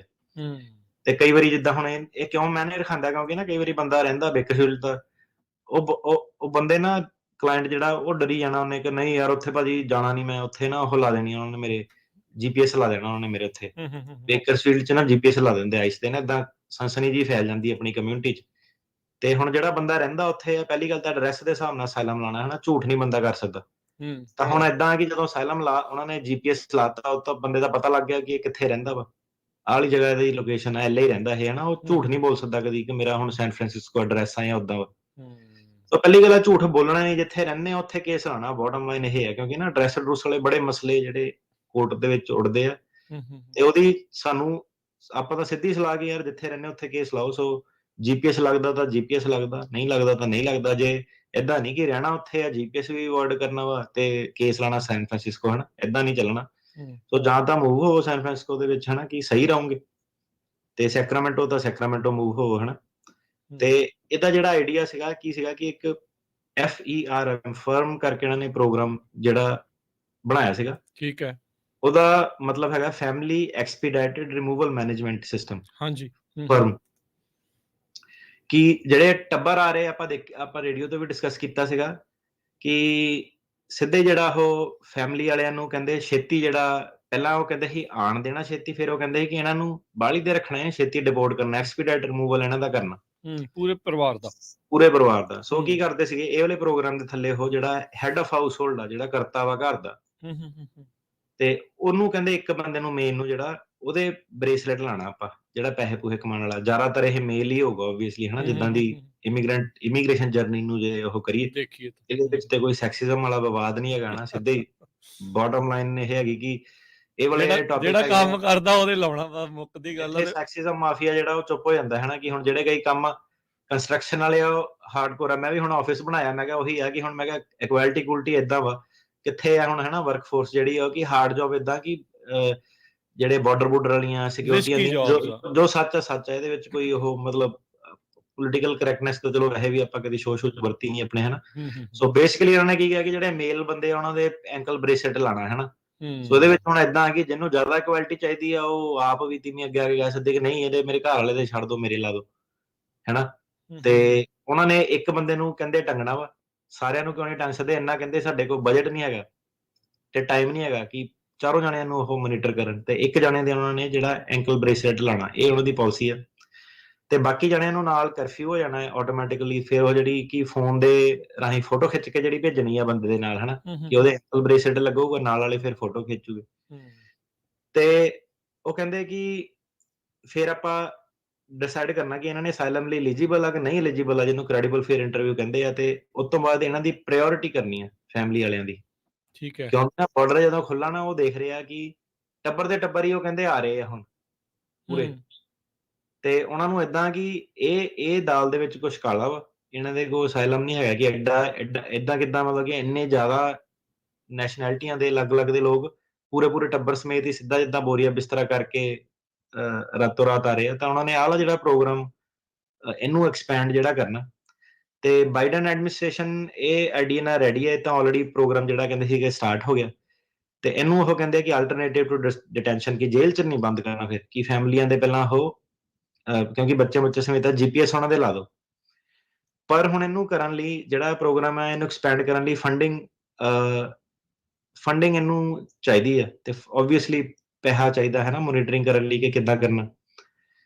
ਇਹ ਜਿਹੜਾ ਕਹਿੰਦੇ ਪਲਾਨ ਹੈ ਨਾ, ਜਿਹੜਾ ਰਿਪਬਲਿਕਨ ਤੇ ਡੈਮੋਕ੍ਰੈਟ ਦੇ ਵਿੱਚ ਜਿਹੜਾ ਗ੍ਰਿਡ ਲੌਕ ਆ, ਕਿ ਇਮੀਗ੍ਰੇਸ਼ਨ ਦੀ ਗੱਲ ਕਿਸੇ ਪਾਸੇ ਜਾ ਨਹੀਂ ਰਹੀ, ਤੇ ਇਹ ਸ਼ਾਇਦ ਇਹ ਜਿਹੜਾ ਗ੍ਰਿਡ ਲੌਕ ਇਹਨੂੰ ਰਿਜ਼ੋਲਵ ਕਰ ਦੇ। ਕਿਉਂਕਿ ਜਿਹੜੇ ਡੈਮੋਕ੍ਰੈਟਸ, ਜਿਹੜੇ ਰਿਪਬਲਿਕਨ ਆ, ਉਹ ਕੀ ਕਹਿੰਦੇ ਸੀਗੇ, ਉਹ ਕਹਿੰਦੇ ਕਿ ਸਾਰਿਆਂ ਨੂੰ ਜੇਲ੍ਹ 'ਚ ਬੰਦ ਕਰੋ, ਜਿਹੜਾ ਬੰਦਾ ਆਂਦਾ, ਕਿਸੇ ਨੂੰ ਛੱਡਣਾ ਨਹੀਂ, ਆਂਦੇ ਹੀ ਉਹਨੂੰ ਫੜੋ ਜੇਲ੍ਹ 'ਚ, ਬਿਆਨ ਪਾਸ ਹੁੰਦੇ ਆ ਫੇਰ ਹੀ ਇਹਨੂੰ ਕਰੋ, ਨਹੀਂ ਤਾਂ ਉਹਨੂੰ ਵਾਪਸ ਭੇਜੋ। ਜਿਹੜੇ ਡੈਮੋਕ੍ਰੈਟਸ ਆ ਉਹਨਾਂ ਨੇ ਆਪਣਾ ਇਹ ਆਈਡੀਆ ਜਿਹੜਾ ਇਹਨੂੰ ਅਪੋਜ਼ ਕੀਤਾ ਕਿ ਨਹੀਂ, ਸਾਰਿਆਂ ਨੂੰ ਜੇਲ੍ਹ 'ਚ ਬੰਦ ਨਹੀਂ ਕਰਨਾ। ਤੇ ਜੋ ਬਾਈਡਨ ਦੀ ਕਹਿੰਦੇ ਇਹ ਪਾਲਿਸੀ ਦੇ ਖਿਲਾਫ ਆ, ਕਿਉਂਕਿ ਜੋ ਬਾਈਡਨ ਨੇ ਪਹਿਲਾਂ ਹੀ ਅਨਾਉਂਸ ਕੀਤਾ ਸੀਗਾ, ਆਪਣੇ ਸਿਗਨੇਚਰ ਕੈਂਪੇਨ ਪ੍ਰੋਮਿਸ ਸੀਗਾ ਉਹਦਾ, ਕਿ ਫੈਮਿਲੀ ਤੇ ਪ੍ਰੋਂਗ ਡਿਟੈਂਸ਼ਨ ਜਿਹੜਾ ਸੀਗਾ ਉਹਨੂੰ ਖਤਮ ਕਰਨਾ। ਤੇ ਉਹ ਕਹਿੰਦੇ ਕਿ ਇੱਥੇ ਆਪਾਂ ਐਗਰੀ ਨਹੀਂ ਕਰ ਸਕਦੇ ਰਿਪਬਲਿਕਨ ਨਾਲ ਕਿ ਸਾਰਿਆਂ ਨੂੰ ਬੰਦ ਕਰਨਾ ਵਾ, ਤੇ ਲੌਜੀਕਲੀ ਵੀ ਕਹਿੰਦੇ ਇਹ ਲੌਜਿਸਟਿਕਲੀ ਇੰਪੋਸੀਬਲ ਹੈ ਕਿ ਇੰਨੀਆਂ ਕਹਿੰਦੇ ਜੇਲ੍ਹਾਂ ਤਾਂ ਉਦਾਂ ਹੀ ਭਰੀਆਂ ਪਈਆਂ ਜਿੰਨੇ ਬੰਦੇ ਆ ਰਹੇ, ਤੁਸੀਂ ਪਹਿਲੀ ਗੱਲ ਭਰ ਹੀ ਨਹੀਂ ਸਕਦੇ, ਤੁਹਾਡੇ ਕੋਲ ਆਪਸ਼ਨ ਹੀ ਨਹੀਂ। ਇਹਦੇ ਵਿੱਚ ਹੁਣ ਆਪਾਂ ਕੀ ਦੇਖਦੇ ਹਾਂ ਕਿ ਕਈਆਂ ਦੇ ਬਿਆਨ ਫੇਲ ਵੀ ਹੋਏ ਆ ਨਾ, ਉਹਨੂੰ ਵੀ ਹੈਲਥ ਗਰਾਊਂਡ ਤੇ ਛੱਡ ਦਿੰਦੇ ਆ ਉਹ ਕਈ ਵਾਰੀ, ਹਨਾ। ਤੇ ਹੁਣ ਉਹ ਕੀ ਕਹਿੰਦੇ ਆ ਕਿ ਐਂਡ ਆਫ ਦਾ ਡੇ ਤੇ ਤੁਹਾਨੂੰ ਛੱਡਣਾ ਪੈਣਾ ਕਿਉਂਕਿ ਨਵੇਂ ਬੰਦੇ ਆਈ ਜਾ ਰਹੇ ਆ, ਜੇਲ੍ਹ 'ਚ ਜਗ੍ਹਾ ਨਹੀਂ। ਤਾਂ ਉਹ ਕਹਿੰਦੇ ਕਿ ਐਕਸਪੀਡਾਈਟਿਡ ਜਿਹੜੇ ਰਿਮੂਵਲ ਉਹ ਕਰਨੇ ਆ। ਸਾਡੇ ਕੋਲ ਇੱਕ ਠੀਕ ਹੈ। ਬੰਦੇ ਦਾ ਕੇਸ ਆਇਆ, ਉਹ ਕਹਿੰਦਾ ਮੈਂ ਨਾ ਗਲਤ ਦੱਸ ਹੋ ਗਿਆ, ਕਹਿੰਦਾ ਮੇਰੇ ਕੋਲ। ਹੂੰ ਕਹਿੰਦਾ ਮੈਂ ਕਹਿਤਾ ਮੈਂ ਹਰਿਆਣੇ ਦਾ ਵਾਂ, ਹੂੰ ਤੇ ਕਹਿੰਦਾ ਪੰਜਾਬੀਆਂ ਨੂੰ ਕਹਿੰਦਾ ਸਾਰੇ ਜੇਲ੍ਹ 'ਚ ਕਹਿੰਦਾ ਵਾਪਸ ਭੇਜੀ ਜਾ ਰਹੇ ਸੀ। ਮੈਂ ਕਹਿੰਦਾ ਵਾਪਸ ਨਹੀਂ ਜਾਣਾ ਚਾਹੁੰਦਾ ਸੀ, ਮੈਂ ਹਰਿਆਣੇ ਦਾ ਦੱਸਤਾ, ਅੱਛਾ ਗਲਤ ਫਿਰ ਗੁਲ ਦੱਸਤਾ। ਤੇ ਕਹਿੰਦਾ ਭਾਸ਼ਾ ਵੀ ਮੈਂ ਉਹ ਦੱਸਤੀ, ਕਹਿੰਦਾ ਉੱਤੋਂ ਫਿਰ ਪੁੱਛਦੇ ਨਹੀਂ ਸੀ, ਛੱਡ ਦਿੰਦੇ ਸੀ, ਹਨਾ। ਹੂੰ ਤਾਂ ਜੋ ਵੀ ਆ ਪੰਜਾਬੀਆਂ ਦੁਆਲੇ ਜ਼ਿਆਦਾ ਹੁੰਦੇ ਹੋਣੇ ਆ, ਕੋਈ ਵੀ ਜੇਲ੍ਹ ਦਾ ਹਿਸਾਬ ਕਿਤਾਬ ਹੈ, ਹਨਾ, ਪੁਰਾਣੀ ਹਿਸਟਰੀ ਵੀ ਪੰਜਾਬੀਆਂ ਦੀ ਜ਼ਿਆਦਾ ਵਾ। ਹੂੰ ਉੱਪਰ ਬੰਦੇ ਨੇ ਗਲਤ ਕੀਤਾ ਕਿਉਂਕਿ ਆ ਕੇ ਬਾਰਡਰ ਤੇ ਝੂਠ ਬੋਲਿਆ, ਉਹ ਪੱਕਾ ਨਹੀਂ ਕਦੀ ਹੋਣਾ ਅੱਛਾ ਠੀਕ ਆ। ਕਿਉਂਕਿ ਫਰਾਡ ਕਰਤਾ ਉਹਨੇ ਬੇਸਿਕਲੀ, ਹਨਾ। ਤੇ ਹੂੰ ਏਦਾਂ ਦਾ ਕੰਮ ਨਹੀਂ ਤੁਸੀਂ ਕੋਈ ਕਰਨਾ ਕਿ ਫਰੂਟ ਕਰਨਾ, ਕਿਉਂਕਿ ਕੱਲ ਨੂੰ ਆਓਗੇ, ਸੈੱਟ ਹੋਗੇ, ਵਰਕ ਪਰਮਿਟ ਵੀ ਆਊਗਾ। ਤੇ ਹੂੰ ਪਰ ਏਦਾਂ ਦਾ ਜਿਹੜਾ ਝੂਠ ਆ, ਸਹੁੰ ਖਾ ਕੇ ਜਿਹੜਾ ਬਾਰਡਰ ਤੇ ਬੋਲਿਆ, ਉਹ 'ਚ ਨਹੀਂ ਤੁਹਾਨੂੰ ਬਹਾਨਾ ਮਿਲਣਾ ਕਿ ਮੈਂ ਜਾਨ ਬਚਾਉਣ ਲਈ ਝੂਠ ਬੋਲਿਆ ਸੀ। ਉੱਥੇ ਤੁਹਾਨੂੰ ਸੱਚ ਹੀ ਬੋਲਣਾ ਪੈਣਾ ਬਾਰਡਰ ਤੇ। ਠੀਕ ਹੈ। ਓਵਰ ਸੱਚ ਨਹੀਂ ਕੋਈ ਵੀ ਕਾਨੂੰਨ ਦੇ ਥੱਲੇ ਇਹਨਾਂ ਨੇ ਮਾਫ਼ ਕਰਨਾ। ਹੂੰ, ਹੂੰ। ਝੂਠ ਸੋ ਝੂਠ ਨੂੰ ਤਾਂ ਉੱਡ ਕੇ ਪੈਂਦੇ ਆ। ਹਾਂਜੀ, ਤੇ ਹੁਣ ਕੀ ਸੀਗਾ ਕਿ ਨੈਗੋਸ਼ੀਏਸ਼ਨ ਦੀਆਂ ਜਿਹੜੀਆਂ ਡਿਟੇਲ ਆ ਉਹ ਸਾਹਮਣੇ ਆ ਰਹੀਆਂ।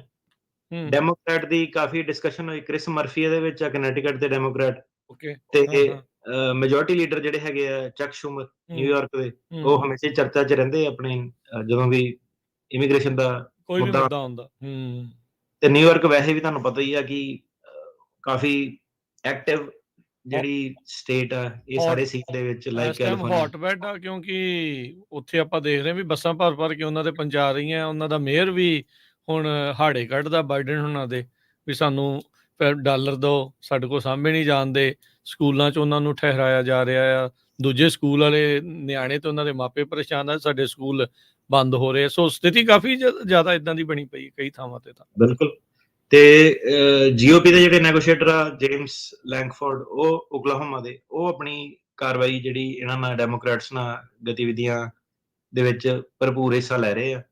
ਤੇ ਹੂੰ ਦੋਨਾਂ ਸਾਈਡਾਂ ਦੀ ਜਿਹੜੀ ਡੀਲ ਉਹ ਚੱਲ ਰਹੀ ਆ। ਤੇ ਉਹ ਕਹਿੰਦੇ ਕਿ ਹੁਣ ਇਹਦੇ ਵਿੱਚ ਆਪਣਾ ਜਿਹੜਾ ਸੀਗਾ ਲੜਾਈ ਵਾਲਾ ਫੰਡਿੰਗ ਵਾਲਾ ਜਿਹੜਾ ਮੁੱਦਾ ਹੈਗਾ ਯੂਕਰੇਨ ਦਾ ਤੇ ਇਜ਼ਰਾਈਲ ਵਾਲਾ। ਇਜ਼ਰਾਈਲ ਦਾ, ਹੂੰ ਤੇ ਉਹਦੀ ਵੀ ਪੋਲਿਟਿਕਸ ਹੈ। ਚਲੋ ਉਹਦਾ ਟੌਪਿਕ ਮੁੱਕਣਾ ਨਹੀਂ ਸਾਡਾ ਜੇ ਆਪਾਂ ਕਰਦੇ ਰਹੀਏ।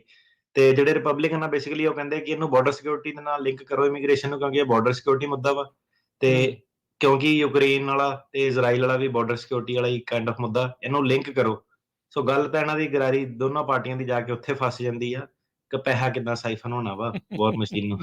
ਮੁੱਕਦੀ ਗੱਲ ਇਹ ਆ ਹਰੇਕ ਮੁੱਖ ਦੀ ਗੱਲ ਇਹ ਆ ਵੀ ਕੰਟਰੈਕਟਰ ਤੇ ਵੱਡੀਆਂ ਕੰਪਨੀਆਂ ਦੇ ਅਸਲਾ ਕਿੱਦਾਂ ਵੇਚਣਾ ਤੇ ਵਰਤਣਾ ਕਿੱਦਾਂ ਇਹ ਆ ਆ। ਕਿ ਬੜੇ ਦਿਨ ਹੋ ਗਏ ਕਿ ਟਰੰਪ ਹੁਣੀ ਆਏ ਸੀ, ਉਹਨਾਂ ਨੇ ਕੋਈ ਲੜਾਈ ਨਹੀਂ ਲੜੀ, ਕੋਈ ਬੋਹਣੀ ਨਹੀਂ ਕਰਾਈ ਸਾਡੀ।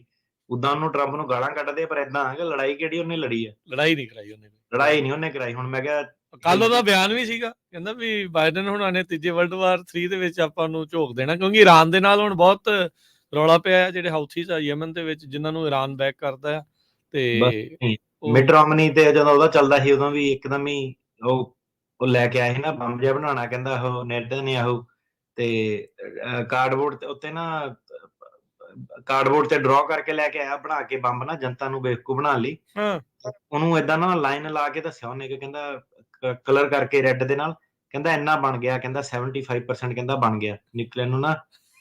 ਤੇ ਮੈਂ ਕਿਹਾ ਦੇਖ ਲਾ, ਮੈਂ ਕਿਹਾ ਯਾਰ ਹਾਲ ਇਹਨਾਂ ਦੇ। ਉਹ ਤੇ ਅਗਲੇ ਕਹਿੰਦੇ ਆ ਵੀ ਲੋਕਾਂ ਨੂੰ ਮੂਰਖ ਬਣਾਉਣਾ, ਬਣਾ ਲਓ। ਲੋਕ ਵੀ ਅੱਗੋਂ ਉਦਾਂ ਦੇ ਨਾਲ ਪਿੱਛੇ ਲੱਗ ਜਾਂਦੇ। 75% ਕੀ ਹੁੰਦਾ ਮਤਲਬ ਜੀ? ਜਦ ਹੈਗਾ ਜਦ ਨਹੀਂ ਹੈਗਾ। ਜ਼ਿਆਦਾ ਨਹੀਂ ਹੈਗਾ। ਤੇ ਪਹਿਲਾਂ ਵੀ ਦੇਖਿਆ ਨਾ ਕਿ ਜਨਤਾ ਭੁੱਲ ਜਾਂਦੀ ਆ ਨਹੀਂ, ਜੋ ਵੀ। ਇਰਾਕ ਦੀ ਵਾਰ ਦੇ ਵਿੱਚ ਅਟਰਨੀ ਟੇਕਿਆ ਨਾ ਜੀ, ਇਦਾਂ ਹੀ ਸੀਗਾ। ਵੈਪਨਸ ਆਫ ਮਾਸ ਡਿਸਟਰਕਸ਼ਨ ਕਰ ਕਰਕੇ ਕਿੰਨੇ ਫੌਜੀ ਮਰਵਾਤੇ, ਉੱਥੇ ਬਣਿਆ ਕੀ, ਨਿਕਲਿਆ ਕੀ, ਕੱਖ ਵੀ ਨਹੀਂ ਉੱਥੋਂ। ਹਾਂਜੀ, ਮੈਟ ਡੇਮਨ ਦੀ ਮੂਵੀ ਵੀ ਬਣੀ ਸੀਗੀ ਗ੍ਰੀਨ ਜ਼ੋਨ, ਜਿਹੜੀ ਕਿ ਇਹਦੇ ਉੱਤੇ ਕਿ ਐਂਡ ਆਫ ਦਾ ਡੇ ਕੁਝ ਵੀ ਨਹੀਂ ਨਿਕਲਿਆ। ਕਿ ਚੱਲ ਮੈਂ ਕਿਹਾ ਸ਼ੋਅਬਾਜ਼ੀ ਲਈ ਉਦਾਂ ਹੀ ਲਾ ਦਿੰਦੇ, ਕੋਈ ਟੀਨ ਟੂਨ ਜਿਹਾ ਏਦਾਂ ਲਾ ਦਿੰਦੇ ਬਣਾ ਕੇ, ਜਿੱਦਾਂ ਆਪਣਾ ਵੀ ਦਿਖਾਉਣ ਨੂੰ ਹੀ ਕਰ ਦਿੰਦੇ, ਉਹ ਵੀ ਨਹੀਂ ਕੀਤਾ। ਕਰ ਦਿੰਦੇ ਕੋਈ ਘੱਟੋ ਘੱਟ ਤਾਂ ਇੰਨੀ ਬਿਲੀਅਨਸ ਆਫ ਡਾਲਰ ਖਰਚਦੇ ਉਹਦੇ ਤੇ, ਇੱਕ ਨਕਲੀ ਬਣਾ ਕੇ ਉਹਦੀ ਫੋਟੋ ਹੀ ਲਾ ਦਿੰਦੇ। ਨਹੀਂ, ਆਪਣਾ ਕਿੰਨਾ ਸੀਗਾ, 6 ਟ੍ਰਿਲੀਅਨ ਡਾਲਰ ਦਾ ਤਾਂ ਮੇਰੇ ਖਿਆਲ ਉਹ ਕਹਿੰਦੇ ਆਡਿਟ ਹੀ ਨਹੀਂ ਹੋ ਸਕਦਾ, ਏਦਾਂ ਦਾ ਕੋਈ ਨੰਬਰ ਸੀਗਾ ਬੜਾ ਵੱਡਾ ਜਿਹਾ। ਪੈਂਟਾਗਨ ਦੇ ਉਹ ਫਾਈਲਾਂ ਹੀ ਗਾਇਬ ਰਹੀਆਂ। ਉਹ ਕਹਿੰਦੇ ਉਹਦਾ ਪੈਸੇ ਕਹਿੰਦੇ ਉਹ ਕਹਿੰਦੇ ਹਿਸਾਬ ਵੀ ਨਹੀਂ ਦੇ ਸਕਦੇ, ਮੰਗੋ ਇਹਨਾਂ ਸਾਡੇ ਕੋਲ ਕੀ ਪਤਾ ਨਹੀਂ ਹੀ ਨਹੀਂ ਹੁਣੇ ਕਿੱਥੇ- ਰੀਸੈਂਟਲੀ ਆ, ਪਿਛਲੇ ਕੁਝ ਮਹੀਨੇ ਪਹਿਲਾਂ ਦੀ ਗੱਲ ਆ ਇਹ। ਉਹ ਕਹਿੰਦੇ ਵੀ ਤੁਸੀਂ ਪੁੱਛੋ ਹੀ ਨਾ, ਤੁਸੀਂ ਸਾਨੂੰ, ਉਹ ਨਹੀਂ ਪਤਾ ਕਿੱਥੇ ਆ, ਉਹ ਚਲੇ ਗਏ। ਸੋ ਇਹ ਦੇਸ਼ਾਂ 'ਚ ਵੀ ਕਰਪਸ਼ਨਾਂ ਜਿਹੜੀਆਂ ਹੈਗੀਆਂ, ਇਸ ਬਸ ਤਰੀਕੇ ਫਰਕ ਇੰਨਾ ਵਾ ਕਿ 80-90% ਇਹਨਾਂ ਨੇ ਲੋਕੀ ਜਿਹੜੇ ਰੱਖੇ ਆ, ਸਿੰਪਲ ਕੰਮ ਕਰੋ, ਉਹ ਕਰੋ, ਢਾਂਚੇ ਇਹਨਾਂ ਦੇ ਵਰਤੋ, ਤੇ ਉਹ ਪੁਲਿਸ ਵਾਲੇ ਲੈਵਲ ਤੇ, ਛੋਟੇ ਲੈਵਲ ਤੇ ਇਹਨਾਂ ਦੀਆਂ ਜਿਹੜੀਆਂ ਕਰਪਸ਼ਨਾਂ ਨਹੀਂ ਹੈਗੀਆਂ, ਪਰ ਜਿਹੜੇ ਉੱਤੇ ਵੱਡੇ ਲੈਵਲ ਦੀ ਅਮੀਰਾਂ ਦੀ ਫਿਰ ਗੇਮ ਆ, ਉਹ ਫਿਰ ਜਿਹੜੀ ਕਰਪਸ਼ਨ ਏਦਾਂ ਦੀ ਹੈਗੀ, ਉਹ ਐਬਸੋਲੂਟ ਕਰਪਸ਼ਨ ਹੈਗੀ। ਫਿਰ ਉਹਦੇ ਉੱਤੇ ਉਹ ਤਾਂ ਜਿਹੜਾ ਇੰਡੀਆ ਵਾਲੇ ਤਾਨਾਸ਼ਾਹ ਦਾ ਵੀ ਡੰਡਾ ਜਿਹੜਾ ਛੋਟਾ, ਫਿਰ ਤਾਂ ਮੈਂ ਕਿਹਾ ਬੰਦੇ ਜੇਲ੍ਹਾਂ 'ਚ ਵੀ ਮਰਾ ਦਿੰਦੇ ਆ ਇਹ ਕੋਵਿਡ, ਫਿਰ ਆਪਰੇਸ਼ਨ ਇਹ ਮਹਿਲਾਂ 'ਚ ਵੀ ਜਿਹੜੇ ਬੰਦੇ ਆ ਉਹਨਾਂ ਨੂੰ ਵੀ ਬਾਹਰ ਚੱਕ ਹਿਸਾਬ ਦਿੰਦੇ। ਕਿਤਾਬ ਪੂਰਾ ਜਿਹੜਾ ਕਰ ਦਿੰਦੇ ਹਨਾ। ਤੇ ਐਨੀਵੇਜ਼ ਇਹਨਾਂ ਦੀ ਜਿਹੜੀ ਸੀਗੀ ਹੁਣ ਆਹ ਜਿਹੜੀ ਡੀਲ ਉਹ ਚੱਲ ਰਹੀ ਹੈ, ਤੇ ਦੇਖਦੇ ਆ ਕਿ ਹੁਣ ਇਹਨਾਂ ਦਾ ਕਿੱਥੇ ਪੋਲਿਟਿਕਸ ਜਿਹੜੀ ਜਾ ਕੇ ਮੁੱਕਦੀ ਹੈ ਬਾਰਡਰ ਨੂੰ ਲੈ ਕੇ। ਤੇ ਇਹ ਸਾਰੇ ਦੇ ਵਿੱਚ ਹੁਣ ਇਹ ਆ ਕਿ ਜਿਹੜੇ ਆਪਣੇ ਪੰਜਾਬੀ ਆ, ਇਸ ਵੇਲੇ ਲੂਜ਼ੀਆਨਾ ਦੇ ਵਿੱਚ ਸਾਡੇ ਕੋਲ ਨਾ ਡਿਟੇਨਡ ਕੇਸ ਬਹੁਤ ਜ਼ਿਆਦਾ ਜਿਹੜੇ ਆ ਰਹੇ ਆ, ਜੇਲ੍ਹ 'ਚੋਂ ਛੱਡ ਨਹੀਂ ਰਹੇ, ਉੱਥੇ ਹੀ ਜਿਹੜਾ ਬਹਿ ਕੇ ਹੀ ਬੰਦੇ ਨੂੰ ਲੜਨਾ ਪੈ ਰਿਹਾ ਵਾ ਕੇਸ। ਤੇ ਉਹਨਾਂ ਦੀ ਜਿਹੜੀ ਅਪਰੂਵਲ ਰੇਟਿੰਗ ਆ ਬਾਹਲੀ ਹੋਈ ਜਿਹੜੀ ਘੱਟ ਆ ਪਹਿਲਾਂ ਤਾਂ। ਤੇ ਫਿਰ ਜਿਹੜਾ ਬੰਦਾ ਨਵਾਂ ਵੀ ਆਇਆ ਵਾ ਨਾ ਇੰਡੀਆ ਦੇ ਹਿਸਾਬ ਨਾਲ ਜੇਲ੍ਹ 'ਚ ਬੈਠਾ, ਸਾਨੂੰ ਇਹ ਹੈ ਕਿ ਜਿਹੜਾ ਬੰਦਾ ਇੱਥੇ ਆ ਨਾ, ਜਿਹੜਾ ਰਚ ਮਿਚ ਗਿਆ, ਜਿਹਨੇ ਜਾ ਕੇ ਇਵੈਂਟ ਤੇ ਇੱਧਰ ਉੱਧਰ ਪਾਰਟਿਸਿਪੇਸ਼ਨ ਆਪਣੀ ਕੀਤੀ, ਉਹਨੂੰ ਪਤਾ ਕੁਛ ਉਹ ਬੋਲ ਸਕਦਾ। ਜਿਹੜਾ ਨਵਾਂ ਇੰਡੀਆ ਤੋਂ ਆਉਂਦਾ ਬੰਦਾ, ਉਹ ਹੋਰ ਉਹਦੇ ਕਿੰਨੇ ਚੈਲੰਜ ਆ, ਤਾਂ ਜਿਹਨੇ ਪੈਰ ਵੀ ਨਹੀਂ ਰੱਖਿਆ ਆਪਣਾ ਅਮਰੀਕਾ ਦੀ ਧਰਤੀ ਤੇ, ਜੇਲ੍ਹਾਂ 'ਚੋਂ ਹੀ ਕੇਸ ਲੜਨਾ, ਉਹ ਔਖਾ ਕੰਮ ਬੜਾ। ਉਹਨਾਂ ਜਦੋਂ ਗੱਲਬਾਤ ਵੀ ਬੰਦਿਆਂ ਨਾਲ ਕਈ ਵਾਰੀ ਕਰੀਦੀ ਆ, ਟੁੱਟੇ ਹੁੰਦੇ ਆ ਉਹ ਅੰਦਰੋਂ ਦੀ। ਜੇਲ੍ਹ 'ਚ 2-2 3-3 4-4 ਮਹੀਨੇ ਜੇਲ੍ਹ 'ਚ ਰਹਿਣਾ, ਸਟ੍ਰੈਸ ਬੰਦੇ ਤੇ ਇੰਨਾ, ਖਰਚਾ ਪਿੱਛੋਂ ਕਰਕੇ ਆਇਆ। ਕਹਿੰਦੇ 50 ਲੱਖ ਆਮ ਜਿਹੜਾ ਐਵਰੇਜ ਰੇਟ ਰੂਟ ਜਿਹਾ ਦੇ ਕੇ ਜਿਹੜਾ ਆਪਣਾ ਆਉਂਦੇ ਆ ਇਸ ਵੇਲੇ ਏਜੰਟਾਂ ਨੂੰ। ਨਹੀਂ, ਨਿਕਾਰਾਗੁਆ ਵਾਲੀ ਫਲਾਈਟ ਤਾਂ ਅਟਰਨੀ ਟੇਟ ਕਹਿਣਾ ਜੀ ਦੱਸਦੇ, ਕਹਿੰਦੇ 80 ਲੱਖ 'ਚ ਪੈ ਰਹੀ ਆ ਲੋਕਾਂ ਨੂੰ।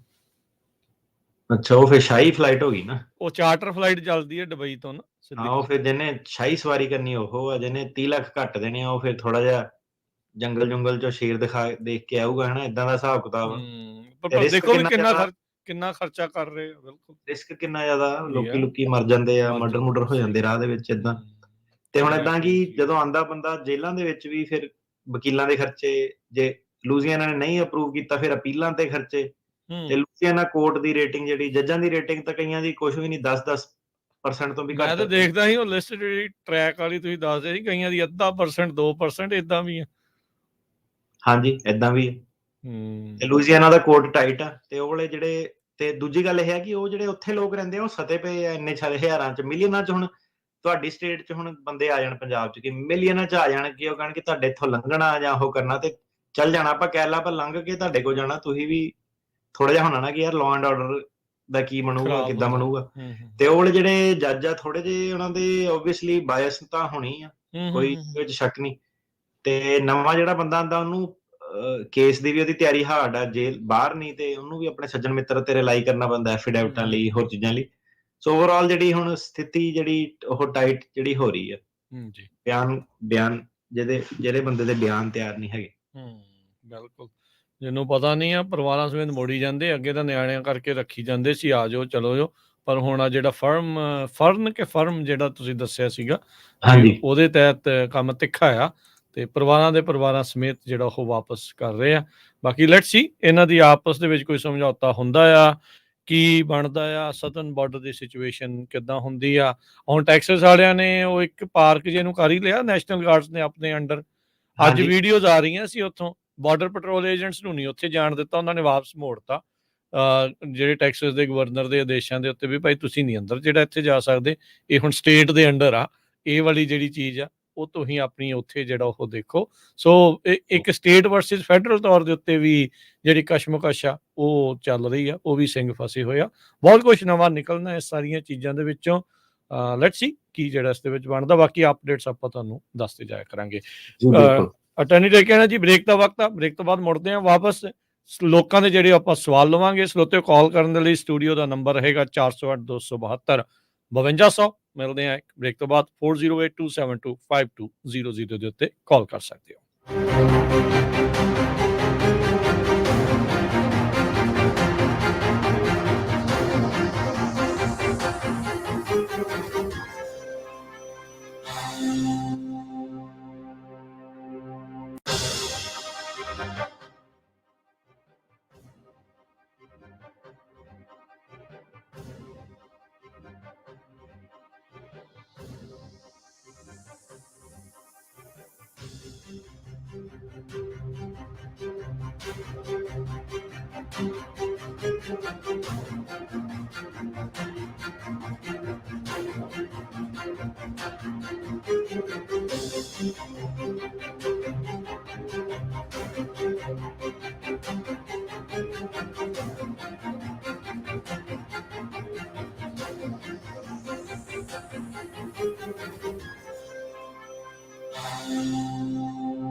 ब्रेक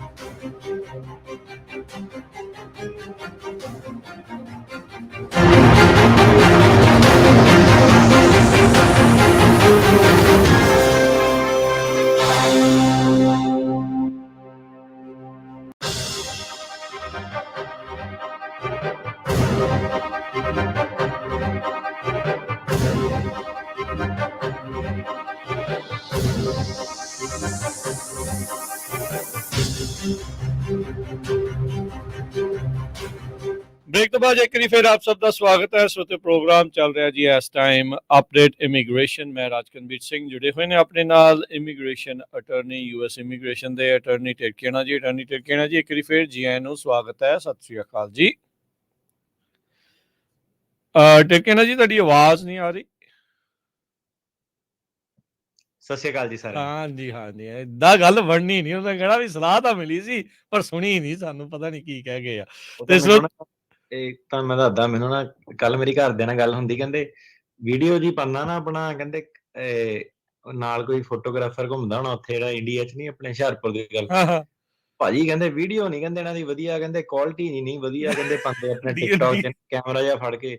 ਮੈਂ ਕਿਹਾ ਅੱਛਾ ਕਿੱਦਾਂ? ਕਹਿੰਦਾ ਕੈਮਰਾਮੈਨ ਜਿਹਾ ਕਹਿੰਦਾ ਹੋਣਾ ਚਾਹੀਦਾ ਦੂਰ ਥੋੜਾ। ਕਹਿੰਦਾ ਭਾਈ ਨੂੰ ਕਹੋ, ਕਹਿੰਦਾ ਕੈਮਰਾ ਕੁਮਰਾ ਜਿਹਾ ਲਓ ਵਧੀਆ।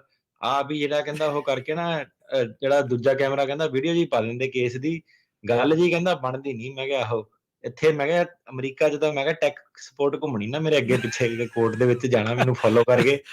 ਇਹ ਮੈਂ ਕਿਹਾ ਇੰਡੀਆ ਵਾਲੇ ਹਿਸਾਬ ਕਿਤਾਬ ਹੋ ਰਹਾ, ਫਾਰਮੂਲਾ ਉੱਥੇ ਚੱਲਦਾ। ਦੇਖੋ ਦੇਖੋ ਚਲੋ ਕੋਈ ਨਹੀਂ। ਉਹਨੇ ਆਪਣੇ ਪ੍ਰੋਫੈਸ਼ਨ ਦੇ ਹਿਸਾਬ ਨਾਲ ਤੁਹਾਨੂੰ ਜਿਹੜਾ ਉਹਨੇ ਸਲਾਹ ਦਿੱਤੀ ਆ, ਪਰ ਉਹਨੂੰ ਇੱਥੇ ਦੀ ਰਿਐਲਿਟੀਜ਼ ਦਾ ਸ਼ਾਇਦ ਨਹੀਂ ਪਤਾ। ਪਰ ਦੈਟਸ ਓਕੇ, ਕੋਈ ਨਹੀਂ। DSLR ਵੀ ਆ ਜਾਊਗਾ, ਘੁੰਮੂਗਾ ਕਰੂ ਤੁਹਾਡੇ ਨਾਲ ਵੀ ਅੱਗੇ ਪਿੱਛੇ ਕਿਸੇ ਦਿਨ, ਕੋਈ ਐਸੀ ਗੱਲ ਨਹੀਂ ਆ।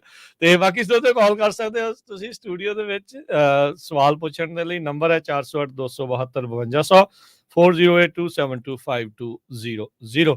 ਤੇ ਵਾਰੀ ਸਰ ਲੈਨੇ ਆਪਣੇ ਕਾਲਰਸ ਜੁੜੇ ਨੇ ਆਪਣੇ ਨਾਲ। ਕੁਲਜੀਤ ਸਿੰਘ ਜੀ, ਸਤਿ ਸ਼੍ਰੀ ਅਕਾਲ ਜੀ। ਸਤਿ ਸ਼੍ਰੀ ਅਕਾਲ ਜੀ। ਜੀ ਪੁੱਛੋ ਜੀ ਸਵਾਲ। ਸਤਿ ਸ਼੍ਰੀ ਅਕਾਲ ਭਾਜੀ, ਮੇਰਾ ਨਾ ਕੁਐਸਚਨ ਸੀਗਾ, ਜਿਸ ਤਰ੍ਹਾਂ ਮੈਂ ਆਪਦੇ ਬੱਚਿਆਂ ਦੇ ਪਟੀਸ਼ਨ ਅਪਲਾਈ ਕੀਤੀ ਸੀ ਐਜ ਗ੍ਰੀਨ ਕਾਰਡ ਜੀ, ਤੇ ਮੈਂ ਤੁਹਾਡੇ ਪ੍ਰੋਗਰਾਮ 'ਚ ਇਹ ਗੱਲ ਸੁਣੀ ਸੀ ਵੀ ਜਿਵੇਂ ਬੱਚੇ ਇੱਥੇ ਲੀਗਲ ਐਂਟਰ ਹੋ ਜਾਣ, ਜੇ ਇੱਥੇ ਉਹਨਾਂ ਨੂੰ ਆਪਾਂ ਅਪਲਾਈ ਕਰਦੇ ਤਾਂ ਆਪਣਾ ਸਟੇਟਸ ਚੇਂਜ ਕਰ ਸਕਦੇ ਹਾਂ।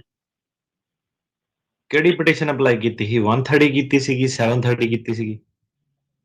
ਮੇਰੇ ਕੋਲ ਗ੍ਰੀਨ ਕਾਰਡ ਹੈ ਜੀ, ਉਹ ਥਰੂ ਕੀਤੀ ਹੈ। ਗ੍ਰੀਨ ਕਾਰਡ ਦੇ ਥਰੂ? ਗ੍ਰੀਨ ਕਾਰਡ ਕਿੱਦਾਂ ਲਿਆ ਸੀਗਾ ਤੁਸੀਂ? ਮੈਂ ਐਜ ਏ ਪੇਰੈਂਟਸ ਆਇਆ ਸੀ ਇੱਥੇ। ਐਜ਼ ਅ ਪੇਰੈਂਟ ਆਇਆ ਸੀਗਾ? ਹਾਂਜੀ, ਤੁਹਾਨੂੰ 10 ਕਿੱਦਾਂ ਸਾਲ ਹੋਇਆ ਮੇਰੇ ਕੋਲ। ਤੁਹਾਡੇ ਪੇਰੈਂਟਸ? ਨਹੀਂ, ਮੈਨੂੰ ਮੇਰੀ ਬੇਟੀ ਨੇ ਅਪਲਾਈ ਕੀਤਾ ਸੀ। ਤੁਹਾਨੂੰ ਤੁਹਾਡੀ ਬੇਟੀ ਨੇ ਅਪਲਾਈ ਕੀਤਾ, ਤੇ ਤੁਹਾਡੇ ਹੋਰ ਵੀ ਜਿਹੜੇ ਜਵਾਕ ਆ ਉਹਨਾਂ ਦੀ ਗੱਲ ਕਰਦੇ ਨਾ? ਹਾਂਜੀ, ਉਹ ਮਾਈਨਰ ਆ। ਕਿੰਨੇ ਸਾਲ ਦੇ ਆ ਜਵਾਕ ਤੁਹਾਡੇ? ਮਾਈਨਰ ਆ ਦੱਸਦੇ। ਇੱਕ 11 ਦਾ, ਇੱਕ 18 ਦਾ। 11 ਤੇ 18 ਦਾ? ਨਹੀਂ, ਇਹ ਤਾਂ ਦੇਖੋ ਜੀ, ਕੈਟੇਗਰੀ ਜਿਹੜੀ ਹੈਗੀ ਨਾ F2A ਦੀ ਡਿਪੈਂਡ ਕਰਦਾ ਕਿ ਉਹ ਕਦੋਂ ਕਰੰਟ ਆ ਕਦੋਂ ਨਹੀਂ ਕਰੰਟ ਆ। ਤੇ ਲੀਗਲੀ ਜੇ ਵੀਜ਼ੇ ਤੇ ਉਹ ਆਉਂਦੇ ਆ 90 ਦਿਨ ਬਾਅਦ ਉਹਨਾਂ ਦਾ ਇਰਾਦਾ ਚੇਂਜ ਹੁੰਦਾ, ਪਲੱਸ ਜਿਹੜੀ ਡੇਟ ਉਹ ਕਰੰਟ ਹੈਗੀ ਆ, ਫੇਰ ਉਹ ਕਰ ਸਕਦੇ ਆ।